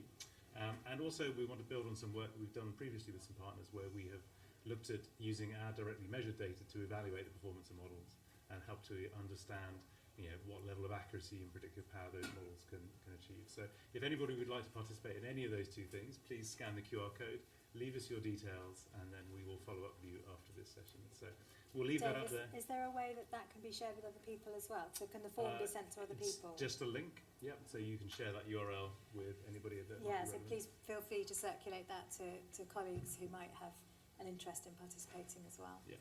So we'll leave that up, and I think we'll break there and go have some coffee. But thank you very much to all of the panel members. Thank you very much for all the questions from the audience. Thank you for your time, and we hope that was a useful session for you all.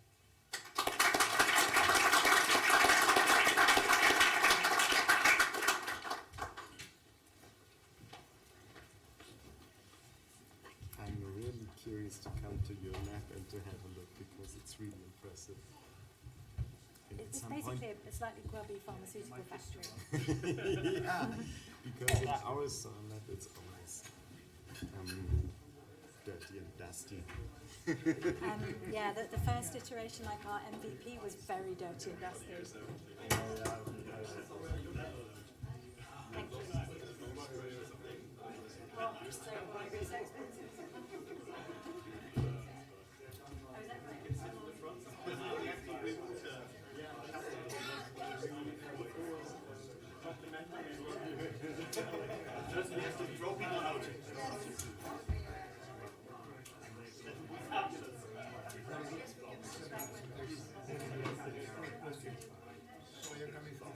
Everybody, we need to do some kind of sorry, things not also work carbon which are made with carbon credits. So how you calculate the right amount of carbon, especially from body attack, how you do. So peatlands and if you don't know because of this vegetation, it's peatlands. So how you calculate this carbon credit, especially if you have several examples. But the carbon credits are important, but they do this for sale, buying the carbon credits.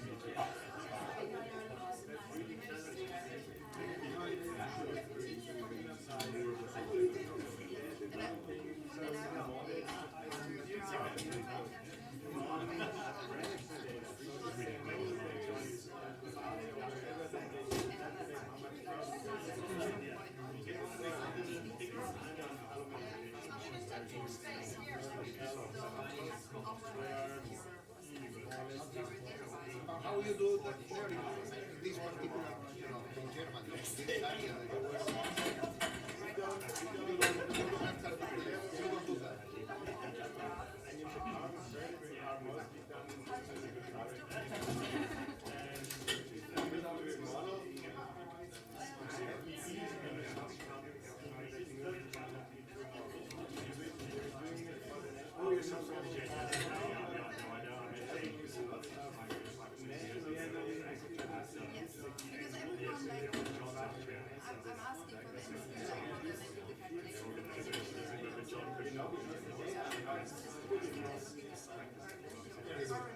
Thank you so much for that question. Oh, yes, you can.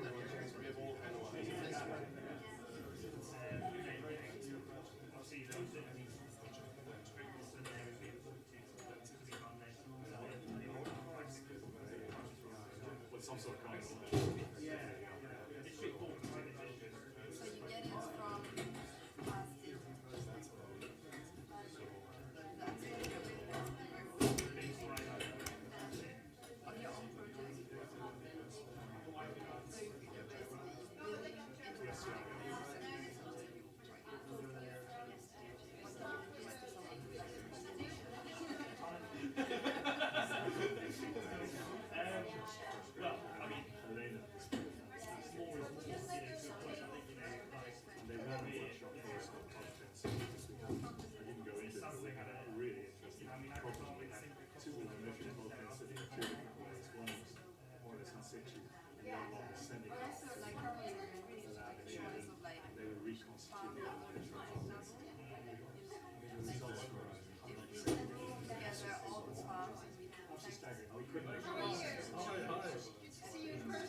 Always a little bit of system related to the organic carbon measurements, and so we could put everything was together, whereas the other one the whole sort of unified approach that they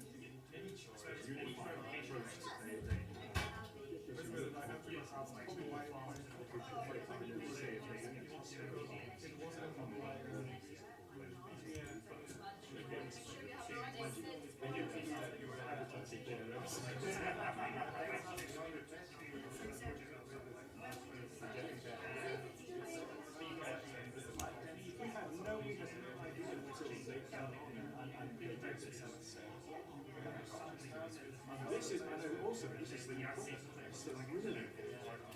And this has been on the saturation level. And it's a guy, Pete Smith in Aberdeen, who's been heading this for years, and I don't know why. And they ignore the other thing. Make sure that at any time it's defined and it doesn't They all talk about 20 years. And this side is very and the same I think it should be. Well, I don't know. Are you sure about this?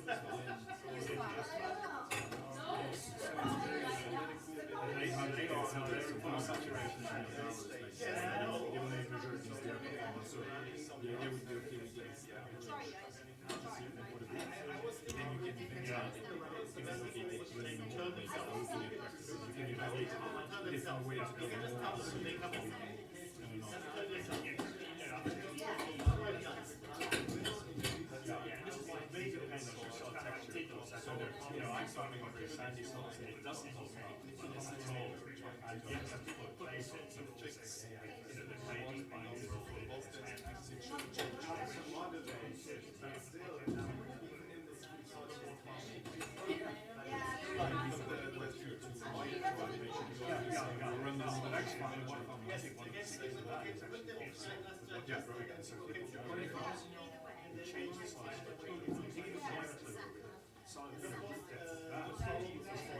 During the presentation as well, you'll have your own clicker. Just here, yes, you can microphone and see if anything. I'll leave this here for you. but I do not see the screen very well. It's very lateral. I understand that. Like it was just the company we were provided, but we didn't get everything right here. Not like the big room. Yeah, because that's more convenient and you can see the audience. Yes, but we'll try it. And like earlier, we had the laptop here. We had to put it back because we need control of the content as well. So we had to just make it as easy for you. So I apologize. We have this here for you. Is that okay? And you have everything under control. If I do something wrong, you can correct. Exactly. Perfect. That we will manage. Shall I introduce you with your full name?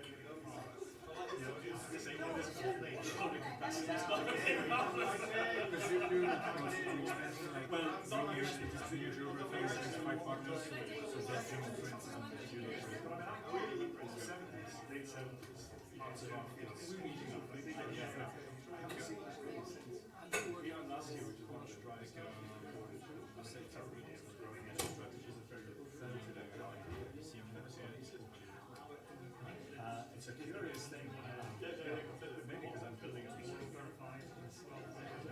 We've only just done the main one detectors that we next year we go back for outside 5 years.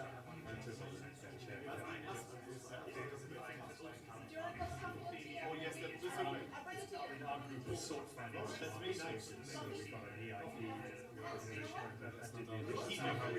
We've now had something from grossly changed a charitable foundation. They have innovation fund, which runs with them. So that's introducing clovers. En dat is wirklich niet ideaal. Das ist sehr schräg, schon man sieht nicht, was draufsteht. Ja, für mich wäre das auch nichts. Ich habe es auch lieber, dass ich das nochmal. Ja? Muss ja nicht gleich sein wie bei amerikanischen Präsidenten, die immer diese Klappdinger haben, ne, so dass sie quasi das eigentlich alles eingespielt kriegen und man denkt immer, oh, die können ja gut reden, aber eigentlich kriegen sie die ganze Zeit die Rede darauf gespiegelt. Hi. Nee, habe ich auch schon geguckt, wir wollten das eigentlich machen, aber da ist so ein bisschen klappt. Wir können die mal fragen, ob sie da irgendwas, das ist auf jeden Fall nicht, dass man sich auch, man kann I mean, I'm aware of that GDP, but it's very, it just keeps us going.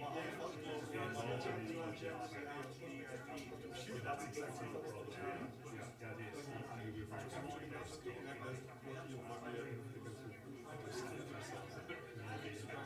so you can all of this stuff. So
Well, I mean, you know, all those trees are of course, all the other benefits, yeah. But I think it's just from getting it out there that people don't realise that. I mean,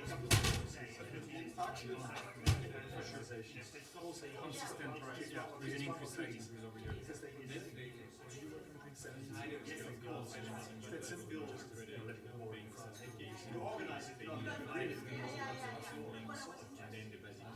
ensuring we not just retain so much. You've seen that figure, I don't know if it's true, but something to suggest that let's say in 150 years something else is more so we still probably have to go into fossil fuels four of you, but on an analyze it down in about 1972 the fossil fuels over so that's a big part. If you add all up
in the sense of it, because there will be no mycorrhiza if you plant here at the Agricarbon.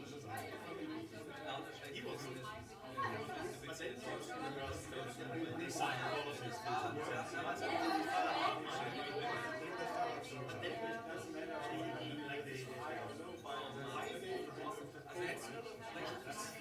this is our market.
If only we saw it all.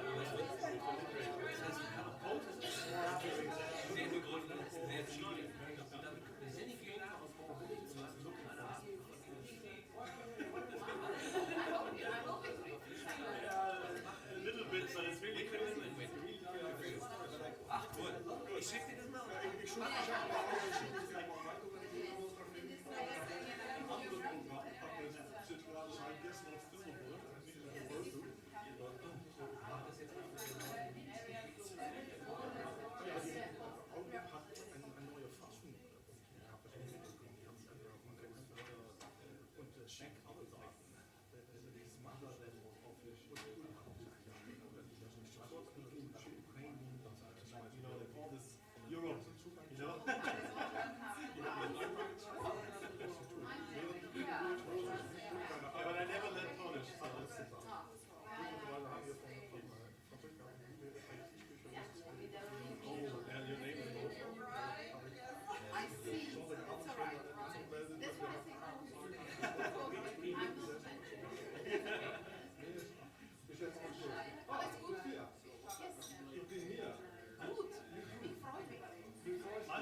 because this is a discussion session.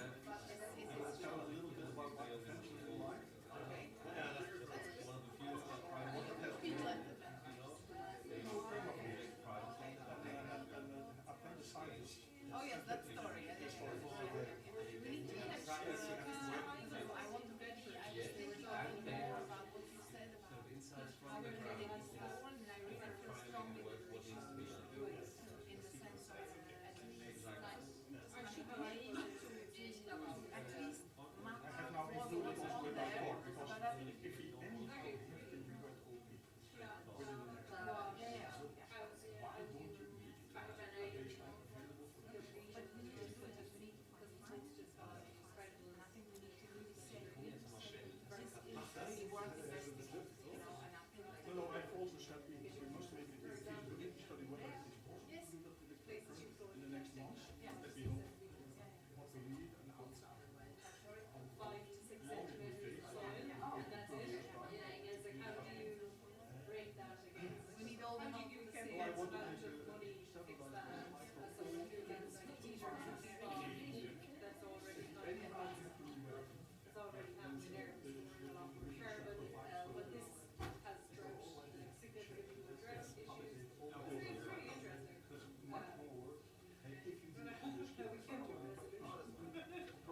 We have to always have discussion. If you do not want to interrupt the discussion, then you can go home. If you see each other, then always discussion. Sorry, I'll step aside. Yes. Okay.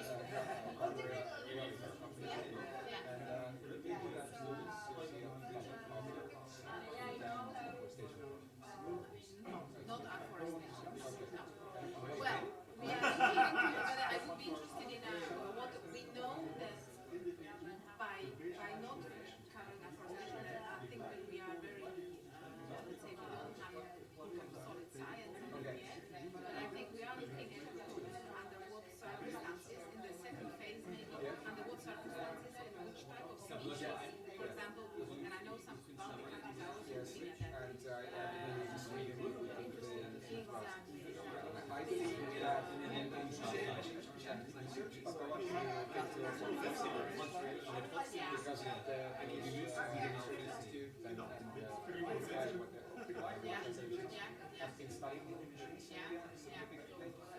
That's why I was kind of worried. What's the current position?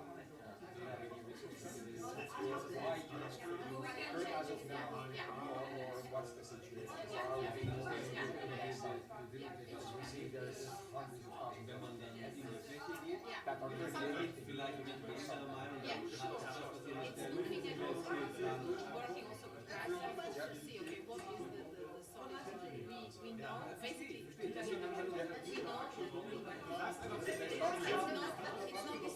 by anyone.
Yes, check, check.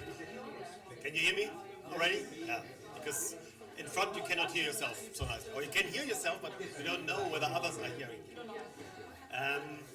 Please take a seat. Yes, Hans, sit down there in front. And also, Malte and Lucia, so there. Because then otherwise you would sit there for all the presentation of Hans, so that makes no sense. Please find a seat in the rounds, because we later will have discussions in small rounds. We prepared these rounds, and when you sit there, then you already see with which people you will discuss later. We still leave a little bit of time for people to come in.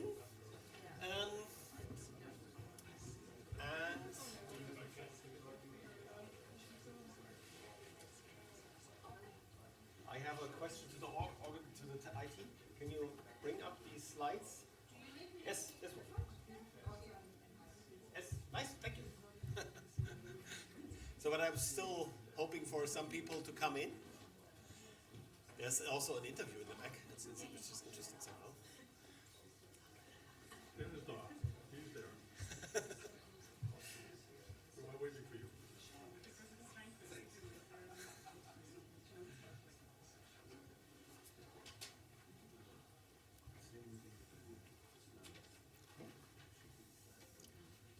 So, because still people coming, or shall I start?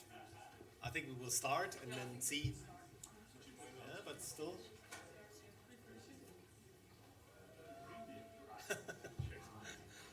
Still people trying to find their way. Let me say welcome to all of you who are here. We will talk about from peatlands to policy, how praxis can guide EU CRCF certification.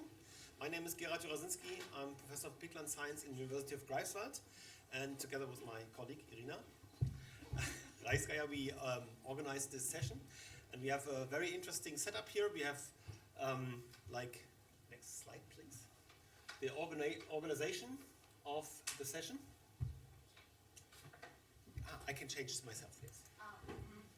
I was not identifying this as the slide changer.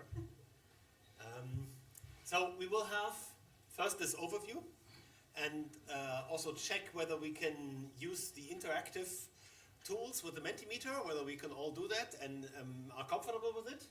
But then we will have a keynote speech by Hans Josten, and then we will have roundtable discussions, and therefore you are sitting a little bit crazy right now, because the idea is that we don't have then to move chairs in between, and you already sit there where you can have the discussions, and then we will inform from the roundtable the panel discussions, and we have some more panelists I will discuss, or I will introduce to you before the roundtables, so that you already know these people and know what they are up to and what are their claims, and you can discuss those claims in the roundtables. And then, of course, there is a wrap-up planned. So, let's try the Mentimeter stuff.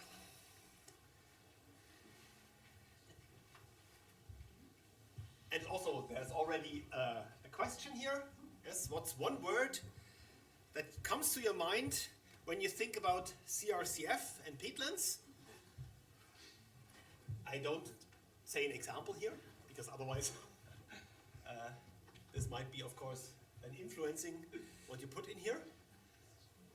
I hope that the IT then also has this connection to the Mentimeter, so that you can have a look at the results.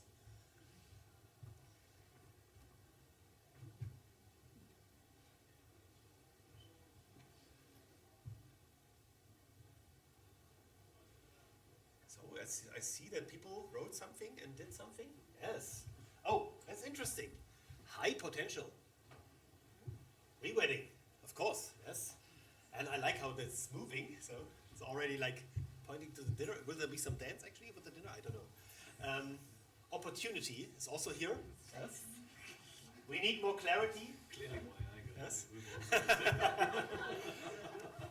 But it's very clear, if we want to have CRCF from peatlands, we have to do one thing before. We have to do rewetting. That's very clear here. At least that's obvious from this word cloud stuff. So that worked out well. I'm very happy about that. So we can go back to the slides.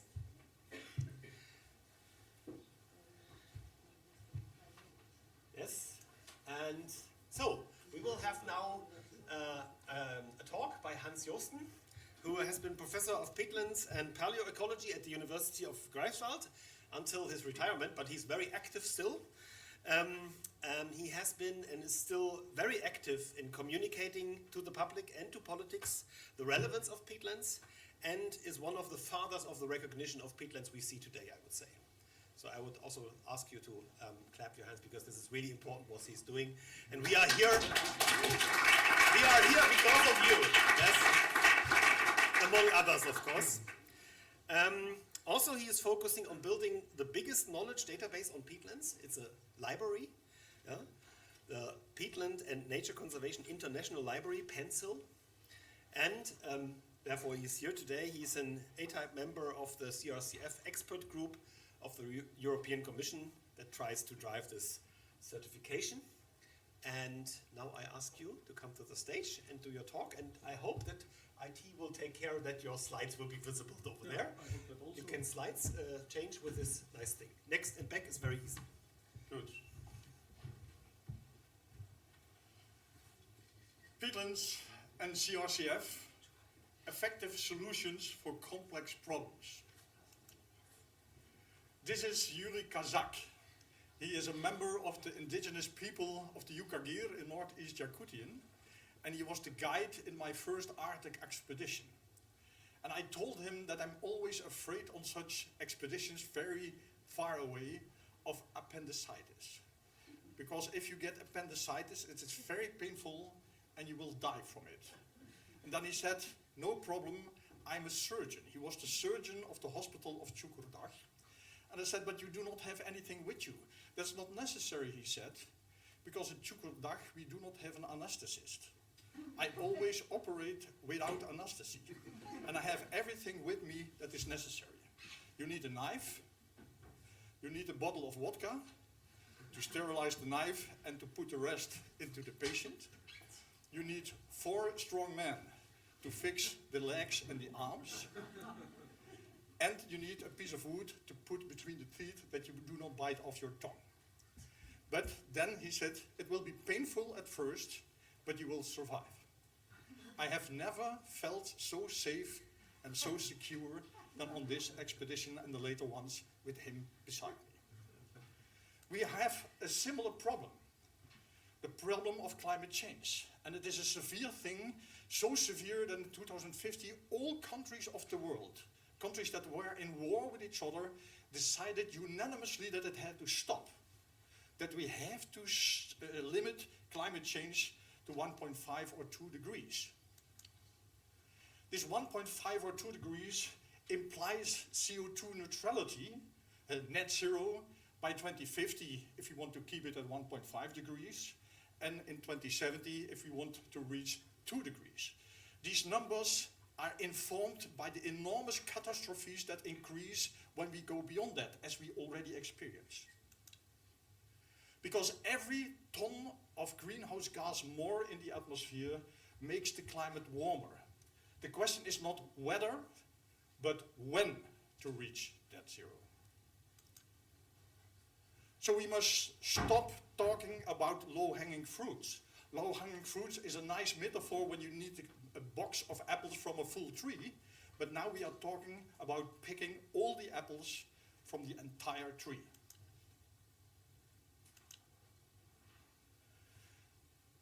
CRCF will first focus on emission reduction. Why? Because emission reduction from peatlands is per hectare 10 times more efficient for climate change mitigation than carbon sequestration. So we have to focus on reduction. And net zero means that every remaining emission has to be offset, and actually immediately, by a permanent and a new sink. That is the challenge. Because sinks hardly exist. The industrial sinks do not work and will not work on the sufficient scale until 2050. And the natural scales are also breaking together.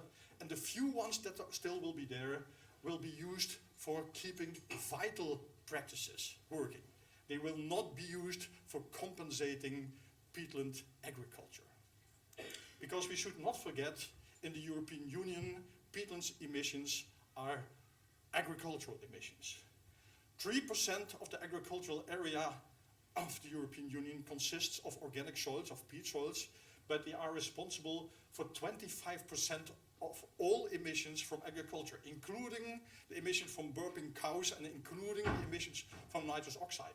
And if we take the top 7 of peatland countries in the European Union, you see it is even much worse. Peatland emissions are agricultural emissions. We are dealing with businesses, with enterprises. Net zero for peatland thus implies that we have to re-wet all drained peatland. And that is not more than 500,000 hectares of drained peatlands in the European Union every year until 2050. 500,000 hectares per year. How do we manage that? I'm first going to mention some problems that we are going to get and then come up with some rough solutions. Re-wetting does not only stop CO2 emissions, but it also reinstalls methane emissions, and this is an inevitable collateral effect of carbon conservation and sequestration. You cannot have the one without the other. So you have peatlands that are drained and emit huge amounts of CO2, or you have peatlands that are re-wetted and they emit small amounts of the strong gas methane. You have to choose between those options. But the choice is rather easy, because methane is a short-living greenhouse gas, a strong but a short-living, whereas carbon dioxide and also nitrous oxide is a weaker, nitrous oxide of course not much stronger, but a persistent greenhouse gas. And if you look what happens, if you re-wet, then the status quo is the gray line, and in the beginning the yellow line. If you then re-wet, and you follow the yellow line, you see that it at first becomes a little bit worse for the climate because of this methane effect, but because the methane is breaking down to CO2, soon it will cross the line of the status quo. And even if you introduce an initial methane peak, like we sometimes have, 10 times higher than normal, the blue things, then you see it fades out, and only 10 years later it crosses the line. Methane is not the problem that we think it is, at least not in peatlands, because there it has to be balanced against the stopping of CO2 emissions, the persistent CO2 emissions. Of course, methane is a strong climate gas, and it has to be reduced, but the techniques for that are available, including shallow topsoil removal, but we have many more. I will not discuss that. The second point is CO2 emissions. There is a strong relationship between average water table depth and CO2 emissions. But there are 2 different contrasting models in place to show the relationship. The one to the left that you see that is sigmoid, and the one to the right is linear. The one to the left is the one that is used in German reporting, greenhouse gas reporting to UNFCCC. The right one is also a German one, but it is similarly used in Britain for greenhouse gas reporting. These are different models. Both of them have their scientific and pragmatic justification, but their implications for CRCF are enormous. Because if you take the sigmoid curve, raising the water level from minus 120 centimeters below surface to minus 40 centimeters below surface reduces 0 tons of CO2 emissions. Whereas if you adopt the linear curve, you see that for the same change in water level, you gain an emission reduction of 40 tons of CO2.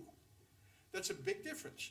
And also for baseline setting, it makes a huge difference, because in the left curve, and you can put the baseline wherever you want between 40 and 120, it will lead to the same reductions. So these scientific discussions have their immediate practical consequences.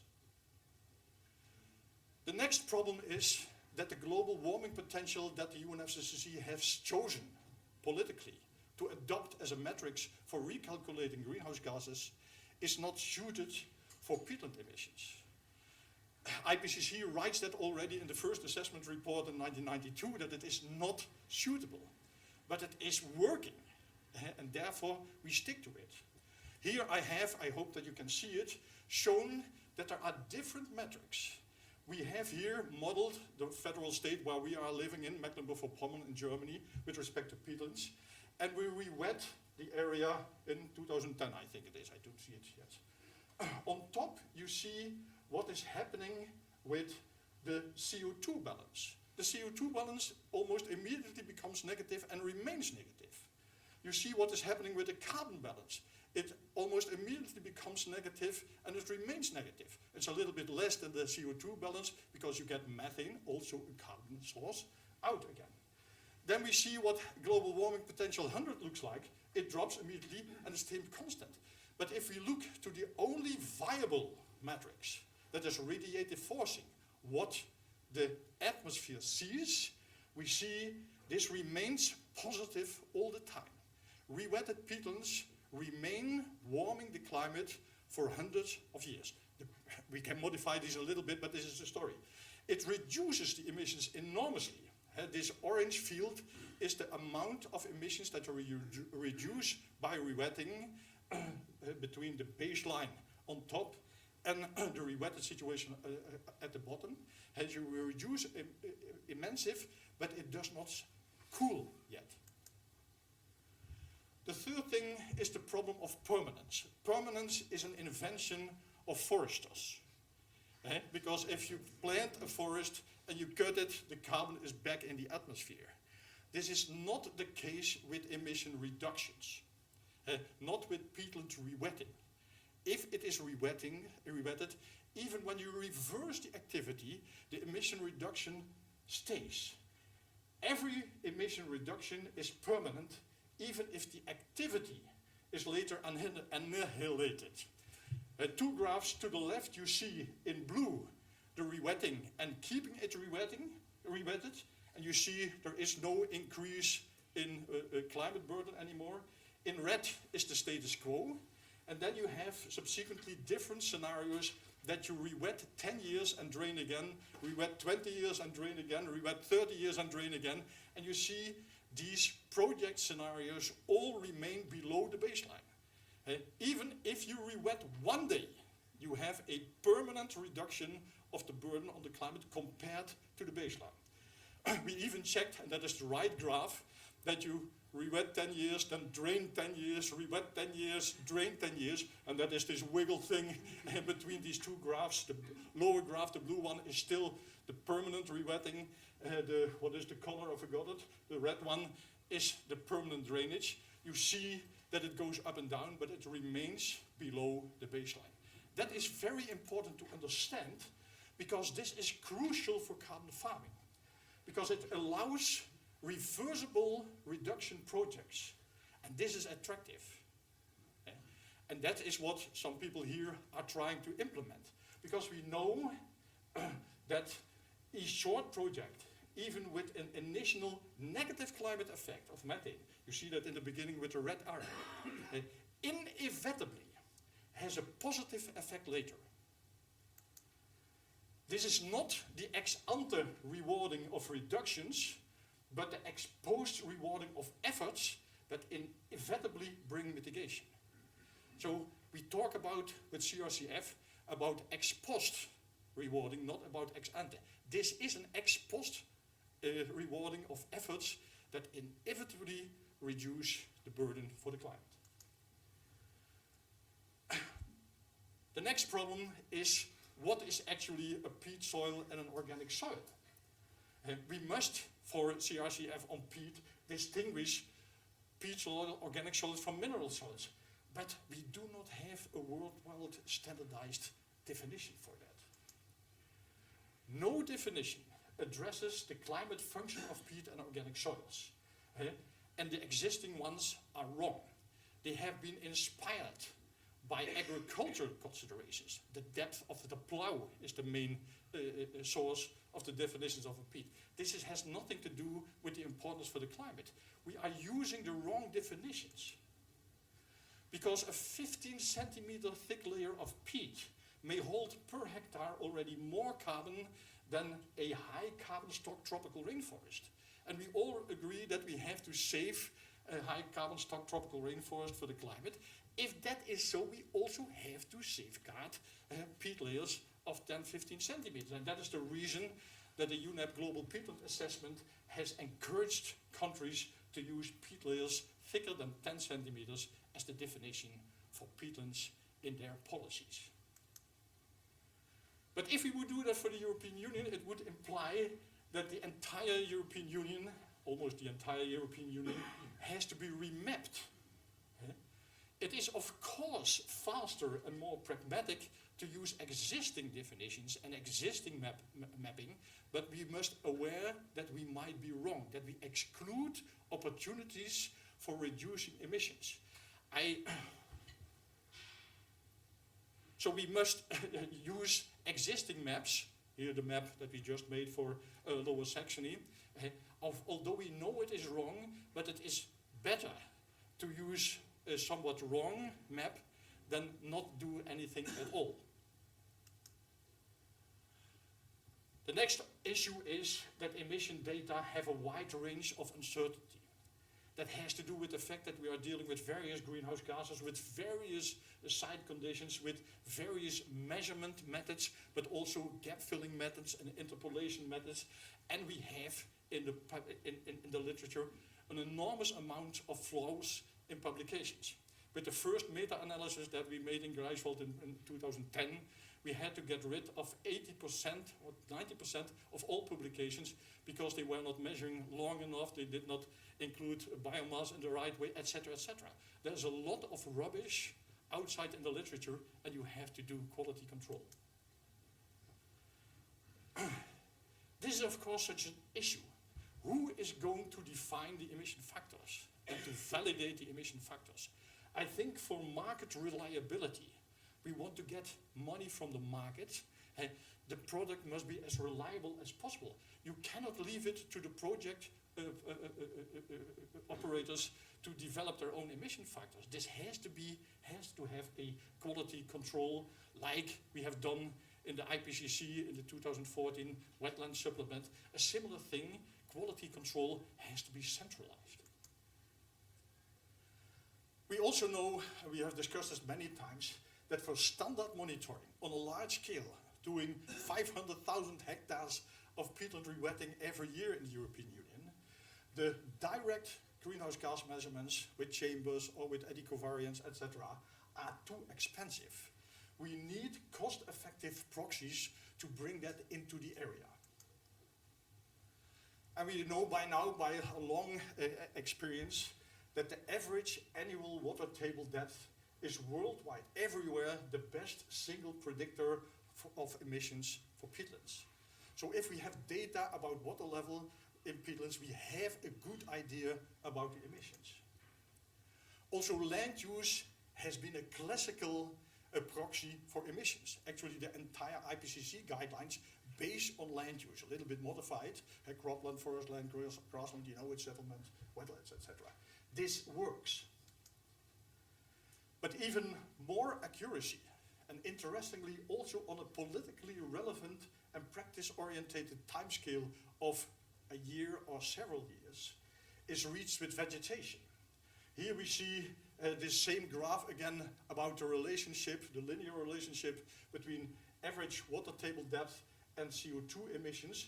And in these small graphs you see that this inclination of this relationship differs for different vegetation types. It appears to be that if something is moss covered, that it has with the same water table another emission. So we can modify, we can more make the emission factors more accurate on the basis of vegetation. And that is actually the method that we have developed over the last 15 years. That's the greenhouse gas emission site type model, the GEST model, in which we use vegetation, specific types of vegetation, vegetation forms, it's a classification system, to indicate emissions from peatland sites. So we know that land use, water table and vegetation are suitable for assessing greenhouse gas fluxes, and partly we can assess them increasingly with Earth observation, with remote sensing. Regretfully, if you really studied the issue, Earth observation is very promising, but it is not sophisticated enough to provide good proxy data for accurate greenhouse gas monitoring. It still needs additional information like land-based information, etc., etc. But it is, of course, very promising, specifically multi-temporal and multispectral and different, not only satellite, but also with drones, etc., etc., opens up perspectives that will allow us to come up with much more accurate greenhouse gas emission values than at present. And this will go very quickly, I assume. Modeling is such a thing. A lot of models have been developed also in mineral soils, but also for peatland soils. But also there we have to conclude that no process-based model is yet able to monitor emission effects of landscape-wide rewetting. It is not so that the models are so wrong, but they all require so many input data that collecting these input data is impossible. We need to have easy collectible input data to put in a good model, and this is not working yet. Also, this will be a development, but if we have to wait for that, we can not implement as soon as we need it to be. Then we have the issue with baselines. I just have written for GRC an extensive report, hundreds of pages, about standardized baseline for peatlands. Because the CRCF prescribes that it has to take into account physical, geographic conditions, social, economic conditions, and the whole bullshit. This is impossible. Don't try to solve all issues with one instrument. We have a lot of variables that are continuous, where we have to decide where to put the class boundaries and derive standardized baselines. I made this baseline into a star because it gets input from so many different disciplines that you have to combine that you must say the type and the number of classes are entirely arbitrary. So standardized baselines cannot be robust. Although this is prescribed in CRCF, it cannot be, I think. So this was a lot of complaining, and I want to come a little bit to preliminary solutions. How can we progress? With respect to the baseline, it is important that the baseline for market reliability must guarantee that a ton is a ton. We have already in accounting and reporting and UNFCCC the situation that different baselines are used, the forward-looking baseline, the reference level in forest management, compared, for example, with all other baseline of all other sectors. This brings on the market tons that have not the same value. You cannot have that. If you want to be taken seriously, then a ton must be a ton. And therefore, a baseline must be historic. It must be fixed. It must not be forward-looking based on a narrative that you can change. It should reward physical achievements, not social efforts. Of course, poor farmers have to be supported, but you should not do that via CRCF. You should do that via the CAP, economic support programs, different prices based on additional achievements, like the mountain programs, etc., etc. But don't spoil a good market instrument with bad products. So you need a standardized baseline, and as we have to re-wet all drained peatlands within the next 20, 30 years, the European Commission could as well provide the baseline for all peatland parcels in the European Union themselves. Not all the same number, but differentiated for every single parcel on the basis of water table depth, soil conditions, management, etc., etc.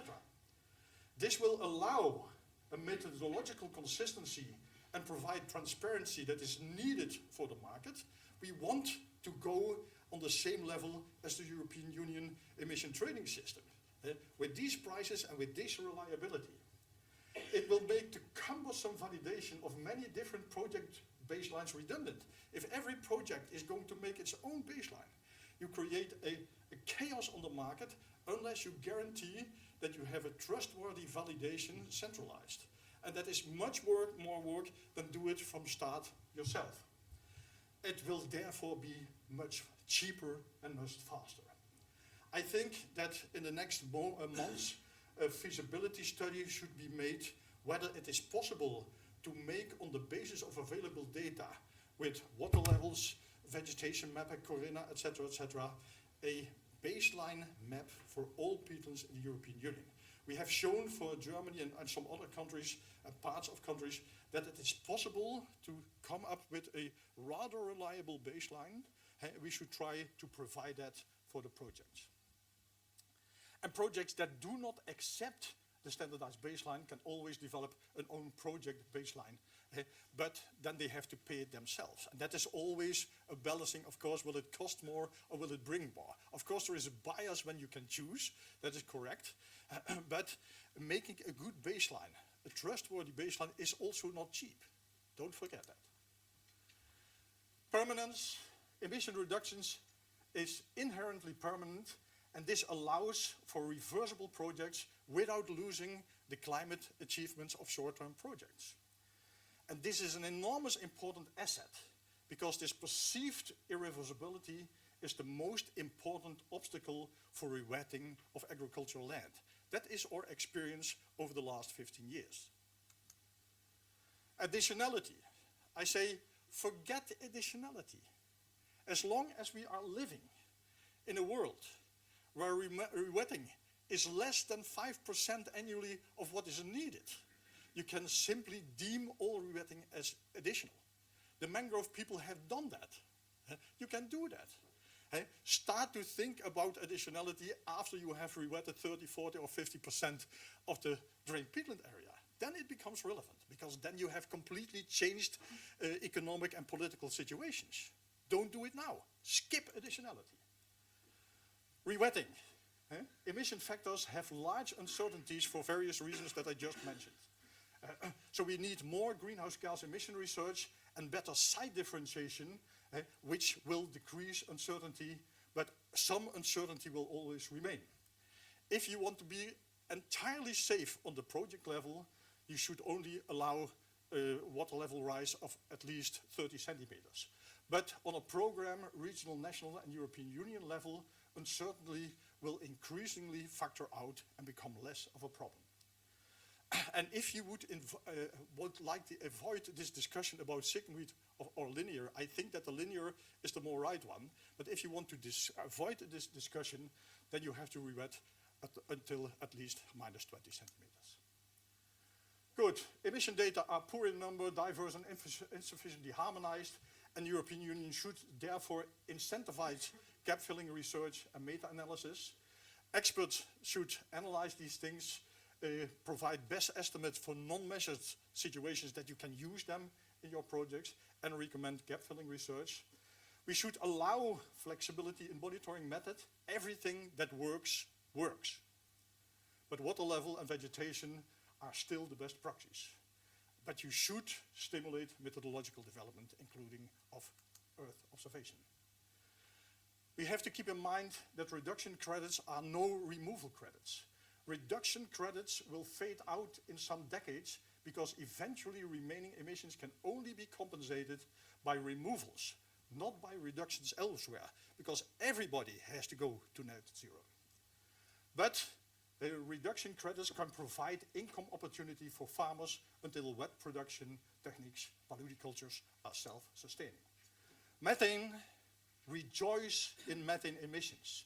They indicate that worse is being prevented. In the end, nothing is wrong with methane, and methane emissions can be neglected. You should use a default value, add-on value for initial methane emissions, first 10 years maybe, provided that methane reduction measures, removal of floods, biomass, shallow topsoil removal, etc., have been taken. And you can skip this additional initial add-on for early movers, because they had the methane problem in the past and not anymore. So, after our trip, Yuri went to the Vergeonsk mountains to collect medical stones, because he decided, after being a professional surgeon, to become a shaman.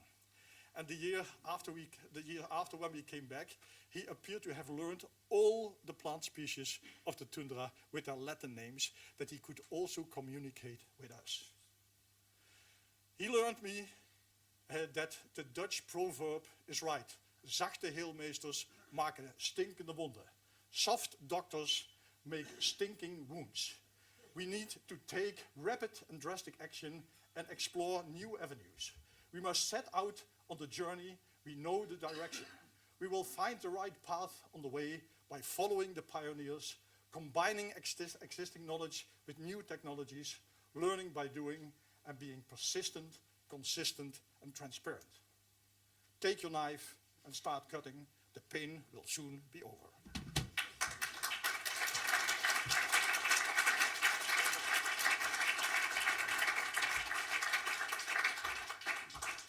Yes, thank you very much for this very enlightening talk. We will now have questions now. We will have them later. I want to introduce the panelists. Of course, I don't need to introduce Hans to you anymore. He introduced himself now with this very nice presentation. But could you, for a short minute, sit here? Because we have a statement of the panelists before we go into the roundtables. I ask you one by one, I wanted to say. Yes? So, and now I ask Lucia, who is also working for DG Klima and is like the expert for CRCF for peatlands, and will discuss from the viewpoint of the European Commission. Then we have Malte Schneider from the AECO GmbH. He's actually one of the people that is like from not finance, but from the practical aspects, and really wants to do something as a startup in the field, and of course needs exact data and wants to therefore push the CRCF process. And we have Florence Wilson, who is our Irish expert here on everything peatlands, especially on peatland soils, on greenhouse gas emissions from peatlands, and is also involved in these processes here in Ireland. Have a clapping for that. And we thought that it might be wise for all of the panelists to have one short statement to say what they want to drive and expect here. And of course, then you can take this within your round table or round circle discussions, and we will see where this guides us, and each one of them will go to one of the round circles and help you also with the discussion. So, Lucia, would you like to start? Yeah. So I've been asked to reflect on communication and engagement, and how can we make the most out of CRCF, and how can we best communicate. And I kind of reflected a bit, and I keep it quite short. For me, it's kind of 3 key principles.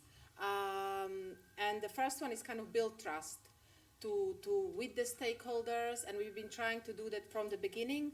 So build on existing certification schemes, build on what works. The second principle, I would say, is engage early and continuously. So it's kind of be there from the beginning and really develop the CRCF methodology with what works on the ground, with the stakeholders, with the existing scheme. And the third one is really learn and adapt. So it's really about starting, as Hans said, starting now, learning and developing and making it better as we go along. So I'll stop there. Thank you. Malte, now it's your turn.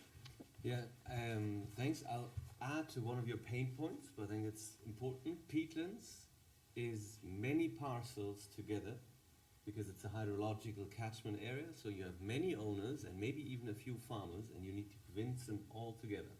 I think that adds additional complexity to what we see in other project categories, and that makes it even more important to be simple and start and reward those projects, I think, that get going now, practically, pragmatically, and then I think we need to be ready by 2030 with lots of sort of things that simplify and that help us to roll it out with sort of approved emission factors for every region, etc. But we need to get going pragmatically and then learn over time until 2030. Thank you, Malte. Now, Hans, your turn. I have all the time talked already. Yes. I have said everything.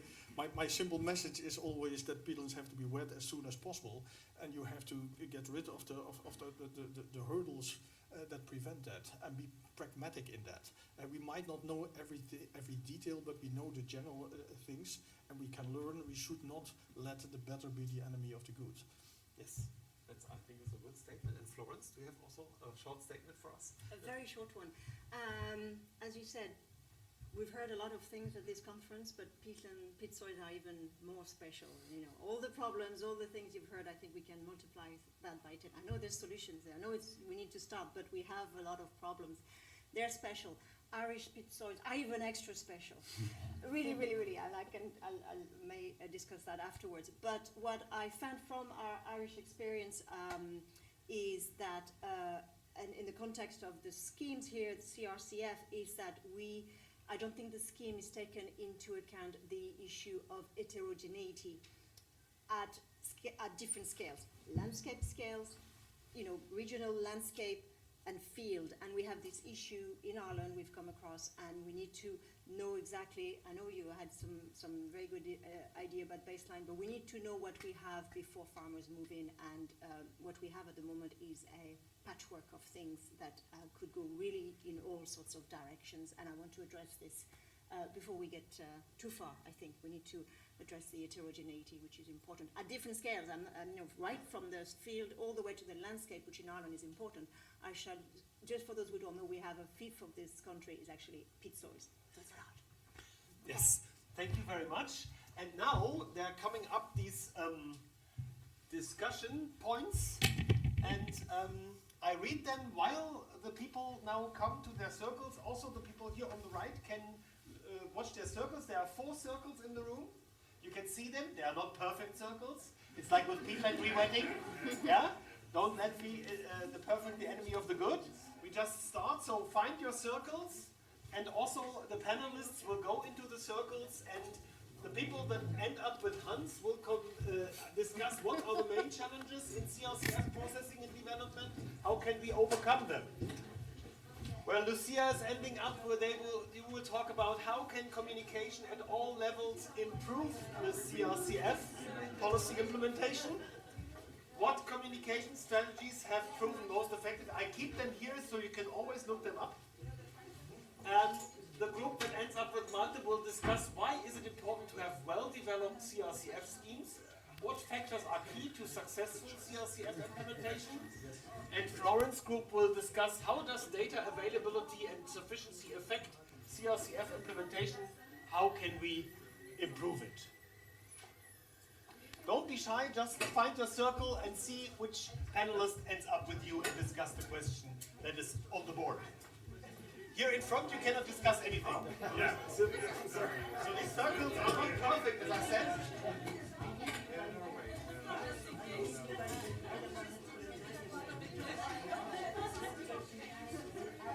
You have approximately 25 minutes to discuss this.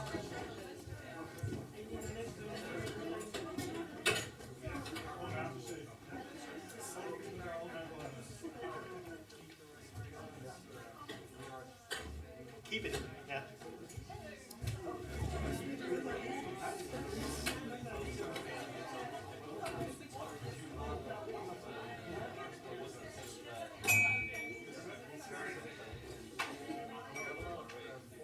So don't make introductions, just start discussing the question.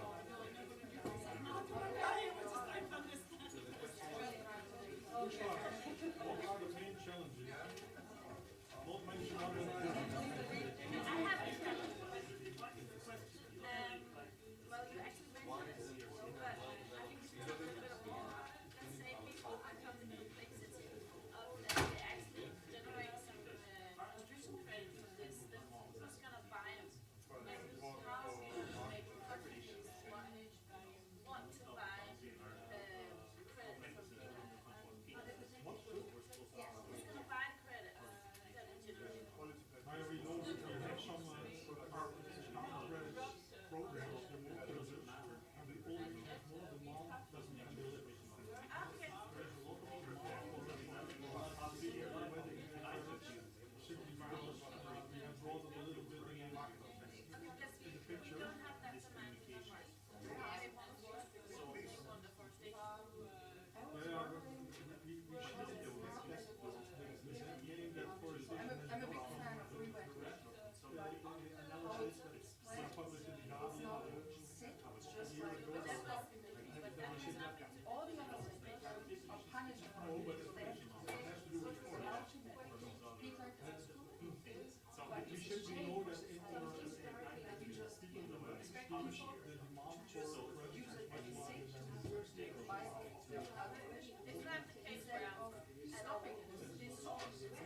this one sector that is not legal farming, but seeks to giving you money, you are compensation for nothing. So this was the issue. You see that yes, one, two, program is nothing. Private sector. You estimate the credit house and I'm paying you and you get credit. So everybody is now kind of financially emitting, but this sector is saying, well, we are emitting and we for some emitting, if you pay there is often a confusion around people. it's an imbalance.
actually getting paid for much of the little, then it's of course a risk. But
justice in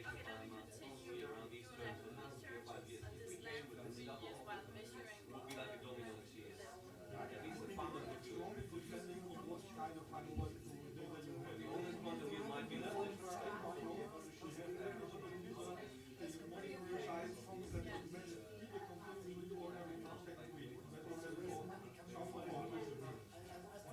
can of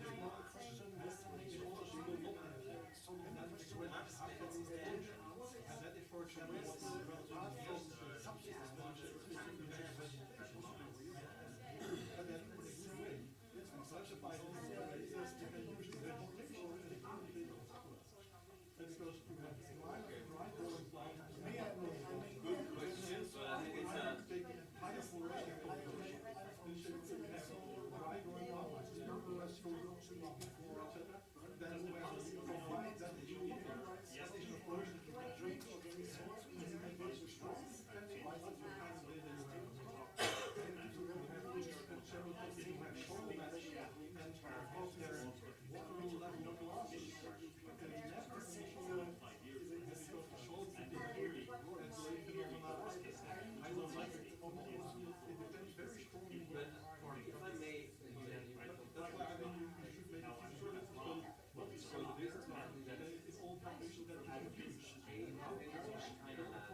So, folks, people, we are at the end of the roundtable discussion. Yes, we have to bring it around. So,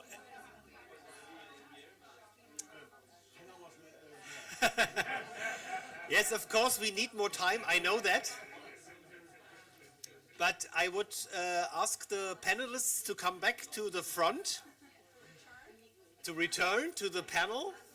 And now we will have the panel discussion. And I hope this was, in a way, refreshing and also engaging for all of you, that you could directly already now talk to the panelists.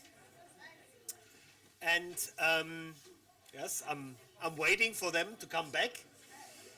And I would be very happy now if don't take it with you, Franz. They should do it. They should.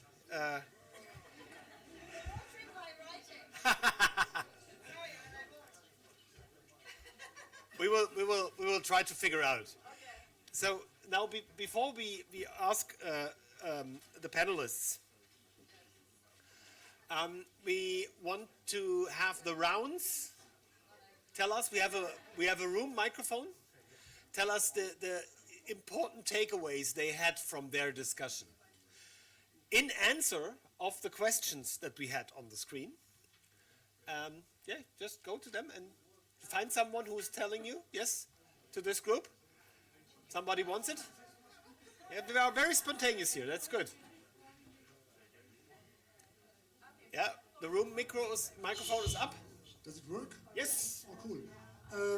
We had a question on why it is important to have well-developed CRCF schemes and what factors are key to successful CRCF implementation. And,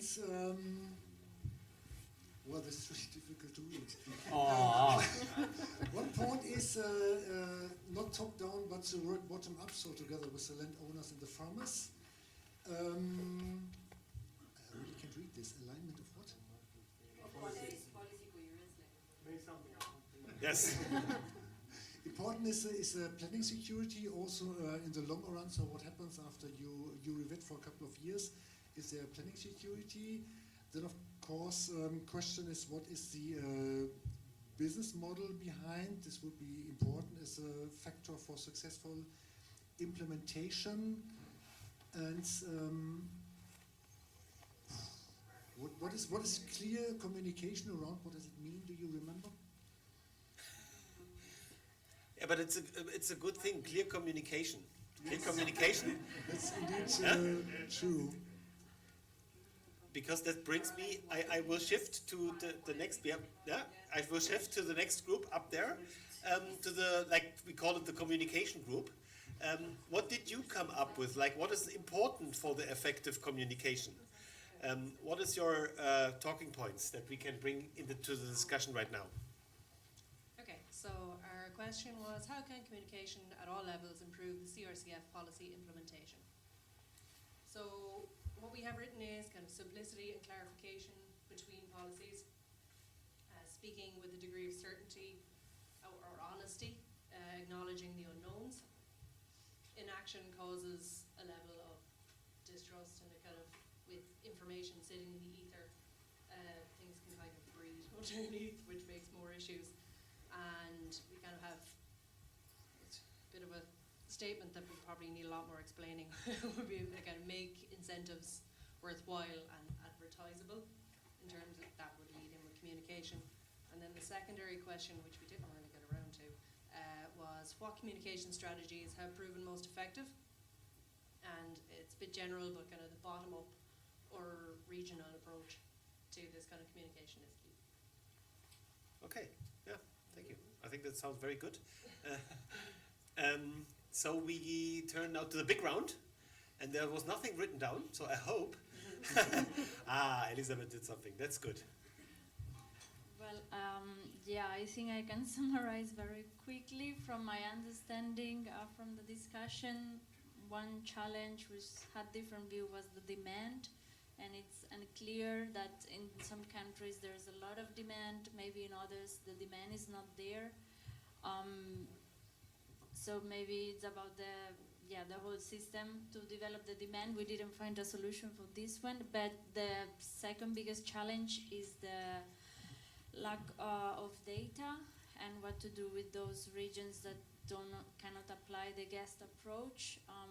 And the conclusion I take was that, okay, we have the guest which works and is robust because we cannot expect to gather data for 3 years. It's not viable. And then the suggestion is that the EU Commission will take this role of filling the gaps in the guest, because ultimately all the peatlands need to be re-wet, and it's an investment, and this can only happen by experts. So the role of project developers maybe in countries is to provide the data and then see what can be done. But if somebody else wants to add that. I think that's fine already, because we go now to the round in there.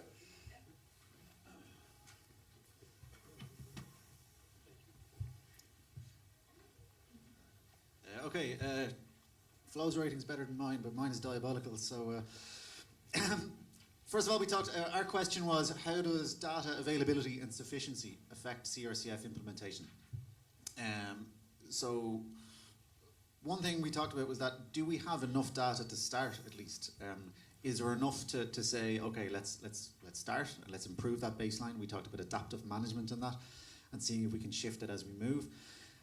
Others in the group disagreed and said, well, we don't have enough spatial data in particular, that there is so much heterogeneity in how these bogs exist and act and how they have been managed in the past, that being able to quantify the uplift or the change in the emissions of those lands will be very difficult, especially when trying to embed it in CRCF.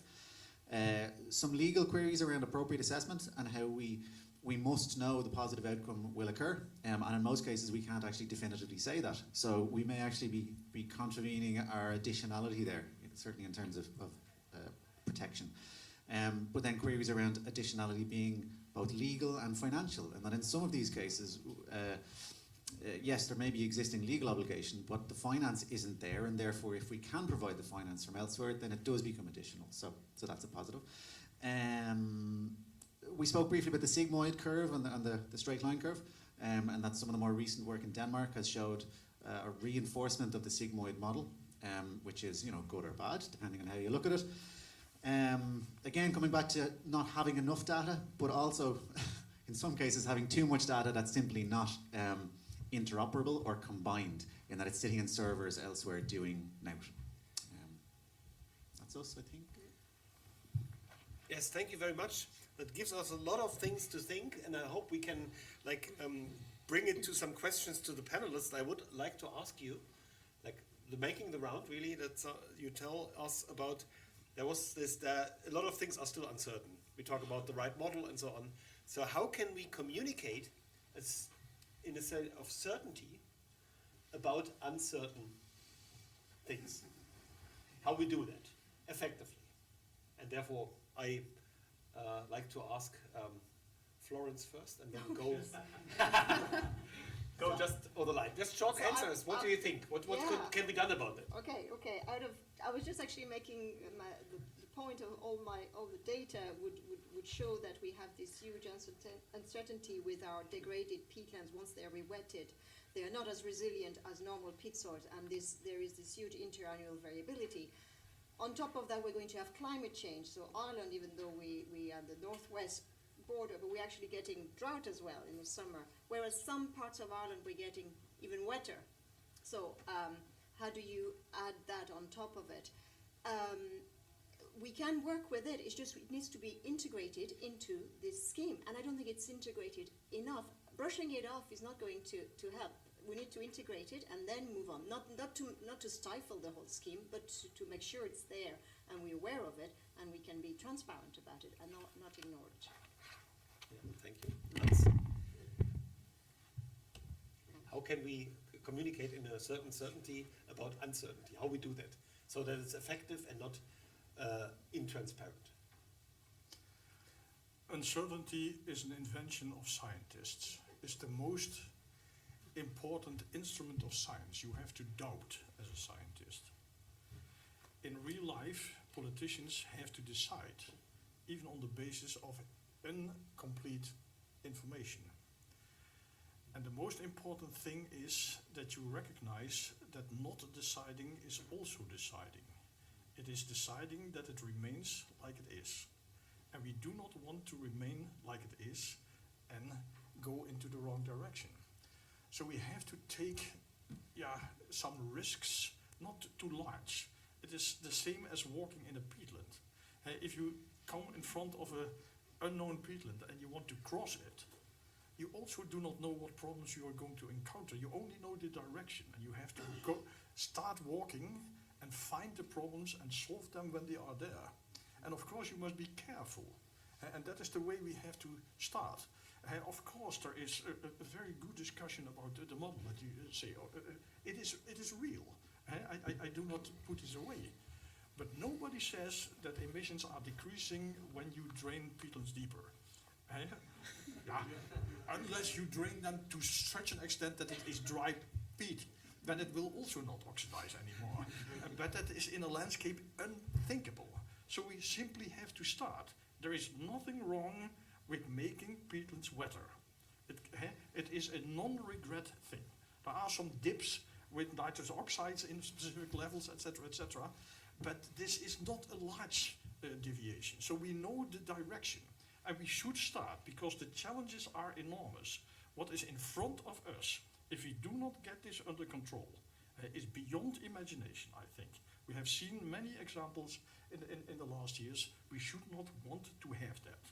We should get starting, and of course put all our efforts to make the database better and to think about things. My experience is that emissions from peatlands, also internationally, are much more consistent than I thought 20 years ago. That there is much more rule in it if you understand the processes. So you should dare to go. Malte, what do you say about this? It's a good question. Uncertainty?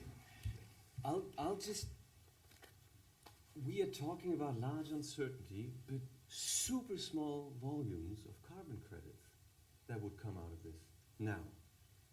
Because the amount of peatlands that are being re-wetted is, I can't even communicate it. If I compare it to the 500,000 hectares per year until 2050, it's like I'm going to a doctor and I'm asking for homeopathic medicine. We need to get going and learn, and I think the uncertainty that we're not hitting it right is offset so much by what we learn in the process, because it's not just the data that's the problem. We need to learn how we scale up that process, how we get permits right, how we convince landowners, farmers, etc. all of that is holding us back, and we need to, while the volumes are small, just get on and learn all of the rest and improve on the data side while we're doing it.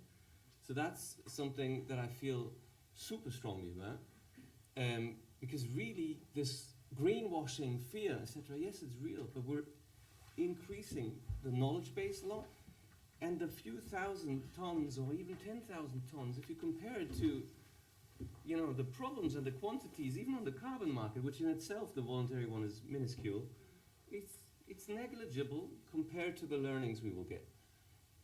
And by 2030, I would say, we need to be ready, yeah, and solid and sober and so on. The second thing that I want to say is, there's a lot of uncertainty about what happens if you do it. There's quite some uncertainty also about how smart it is to keep things as they are. The current cap schemes is only 5 years. Will I be supported in the way that there was for drained peatland management? Will my soil be gone at a certain point in time? Will then still be the support available that helps me transition to wet agriculture, etc.? So there's, for farmers and owners, not doing anything is also pretty uncertain, I would say. Yes, thank you. Lucia? Yeah, no, a lot of wise words still. So I think for me it's really just learning and taking the first step. I think sometimes we have been bogged down in getting it right, getting it perfect, and kind of that can be paralyzing, you know, kind of. But I think we have enough, as Hans also demonstrated in his talk, we have enough evidence of moving forward. And I think what we can bring from the Commission is really getting the MRV, so the measuring and the emission factors, right, and providing it out there and working on that is the first instance to make this scalable for operators.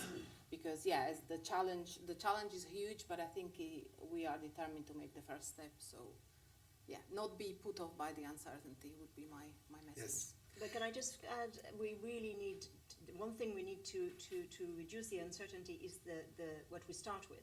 That we can, because yes. we can do it, we can measure it, and not skip that, because that is... With the baseline. Yeah. Yes, and I think we had this very interesting suggestion by Hans to go off the baseline on the European level, which is really a huge task, but maybe doable, and of course then it's also comparable. But that is also my next question somehow. What can we learn from existing schemes? So there are already some around, like More Futures or the UK Carbon Code and these kind of things. Is it possible to learn from them to develop the general CRCF certification, or do we have to start from scratch? And that's the next question I want to pose all of you. Is it wise to take existing ones and just adapt a little bit and then go for it? Because of course they are developed differently for different regions. There was also this go regional, start from the region.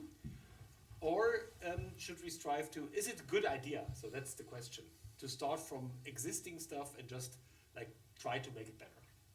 And I start now with Malta in the middle, and then we spread out to the sides. It's always good to start somewhere, yeah, because if we start from scratch, we'll be here in 2030 talking about the first step. So I would say let's go with what we have. And like I said before, for me, 2030 is a good and practical timeline. I think by then we need to have more sort of streamlined views around how it works. If the More Futures or UK Peatland Code, I guess they need to adhere to a few procedural points, etc., that would make them CRCF compatible. If we can figure something out that makes these schemes CRCF compatible for the time being, and then we learn from their experiences and maybe sort this out then and have it more streamlined or homogeneous in 2030, that would be one way. There's one thing though, I think, where you can come in with a CRCF and inject some dynamics in that the existing schemes, at least some of them, are quite complex because the voluntary carbon markets, especially the international ones, have been under fire quite a bit, speaking about permanence and so on. So there's lots of things you need to do, lots of papers and tests, etc. So maybe the CRCF could say, a push towards some simplification here would be, I think, very appreciated to get this to scale. I take this up because you directly already talked in the direction of Lucia, and therefore I would ask her to follow what she's answering to that. No, sure. Yeah, I mean, I think it's exactly the line we're trying to walk between complexity and credibility. So making a CRCF standard, or defining minimum that could be applied across the EU. So with the knowledge of having different peatlands in different European countries, still defining a minimum, and that's why we had those quality criteria, that it would be a credible label that you could do. But at the same time, the challenge is, of course, not to make it so cumbersome that it's not taken up. And I think that's why learning from actually what also doesn't work on the voluntary market and what the issues are there, it's very valuable for us. I would turn this question now to Florence before I come to Hans. Yeah, so we are developing, and Shane might want to say something more about that, in Ireland, a peatland code. But what I wanted to say is, and again, sorry, I'm the devil's advocate here. I agree with everything you're saying. No, I'm just, one point is, in Ireland there's no peatlands that exist by themselves without the people. Peatlands and people were always being together. So separating them, for me, any peatland carbon farming peatlands will have to be synonym with sustainable peatland management, which means the sustainability part, which means people as well as water, as well as biodiversity. So that's the bit. I know it makes things complicated, but we can't take them out. We can't have the people on one side and the carbon bit on the other. That's all I would say for this question, because I think you have more experience.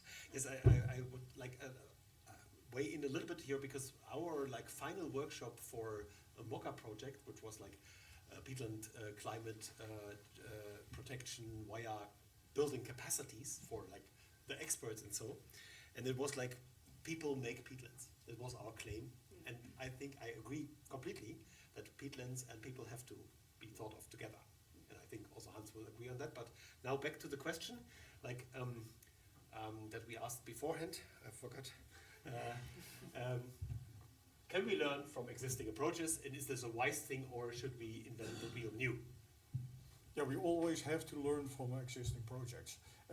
Already More Futures, when we started, this was actually informed by parallel developments in the Climate Convention, the introduction of wetland drainage and rewetting in the Kyoto Protocol, simultaneously the development of the Wetland Supplement 2013 of the IPCC, and the application of peatland rewetting in the Verified Carbon Standard.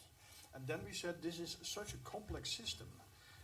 For example, Verified Carbon Standard is so complex and also so expensive. If you want to apply that on a small project in Germany, then the calf is larger than the cow, as we say. It costs more than it brings. So we have to simplify it, which is also possible because Germany is a very well-regulated country with a lot of laws, and if they decide the water level has to go up and you write that in the cadastre, then it will not change for the coming 100 years or 200 years or whatever until Putin comes or something like that. So of course, the most important thing, what we did when we created More Futures, we wanted to be more Catholic than the Pope, because it was the first scheme in which carbon credits from peatland rewetting were created, with which we really rewetted peatlands.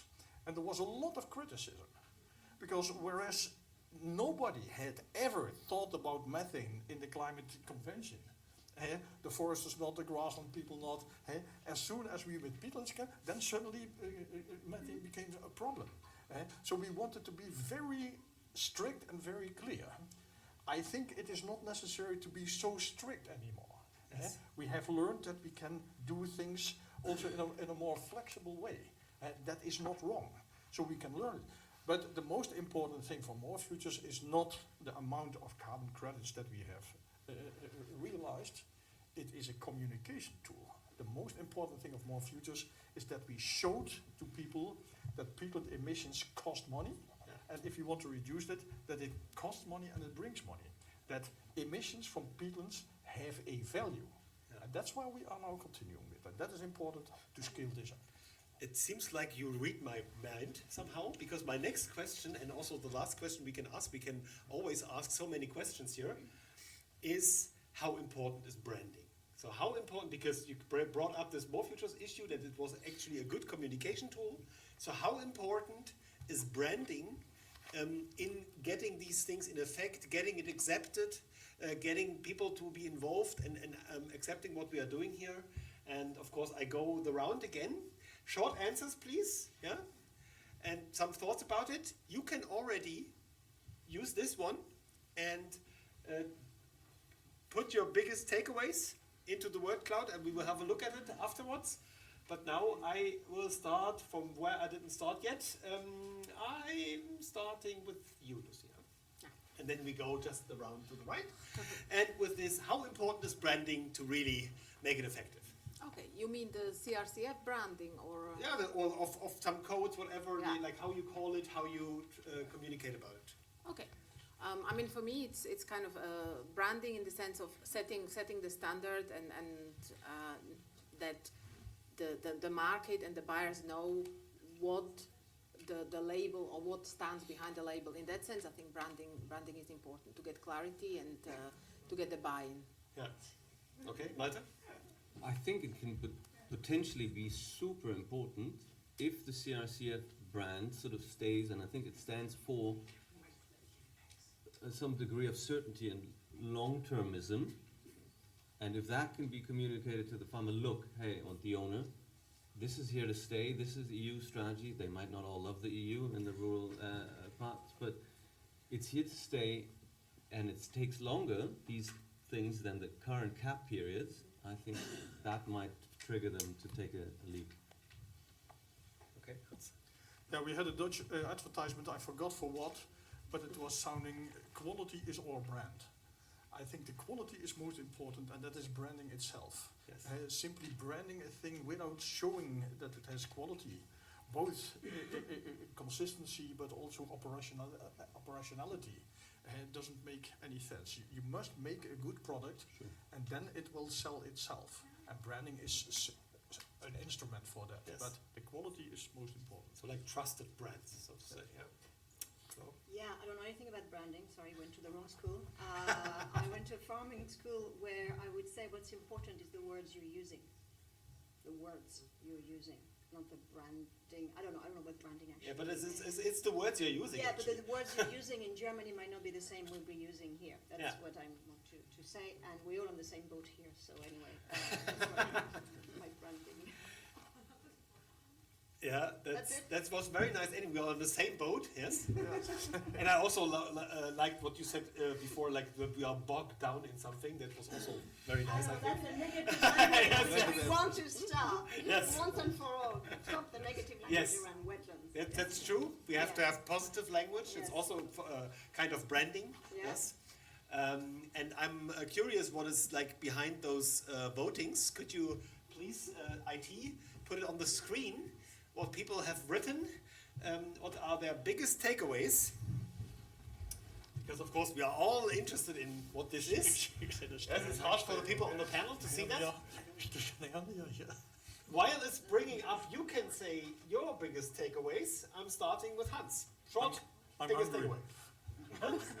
I'm hungry. It's been a long day. Yes.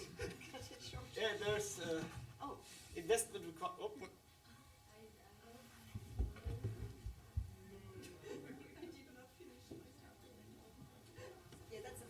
yes, we need to begin. We'll figure the quantification of goods versus bad later on. Yes. Bring it on. Understanding the importance of people and peatlands to properly convey the message. People and peatlands. Yes, I agree. What else? People, peatland potential, or PPP. Yeah. Don't underestimate peatland literacy. I completely also agree. We have to educate not only scientists, researchers, and politics, but also the general public. Yes. Need to value the rewetting of peatlands sufficiently to make it work. So €200 per ton CO2 equivalent. I don't even know where that question came from. So there are some people that have exactly the right values in mind. Get moving on imperfect information, later perfected. I think really, Hans, your message is sticking here. That's good. Next one. My biggest takeaway is that there is a conflict in the peatland restoration community between action and ensuring good practice. I think peatland restoration. But I think peatland, I think action is good, and of course, on the way, we will figure out how to get better even over time. That will be my takeaway. There's another slide, and we will end with thanking the panel. I want to have a big applause. If you want to talk more about peatlands, if you want to talk about restoration, rewetting, and everything in paludiculture, please don't miss RRR, not PPP. 2025, where we talk about renewable resources from wet and rewetted peatlands. So there's a QR code where you can get more information. The abstract deadline ends on 14th of March, so there's still a week to go to write an abstract and to come to Greifswald to discuss peatlands issues further. Thank you very much for your participation, and hopefully there will be a nice dinner in the evening.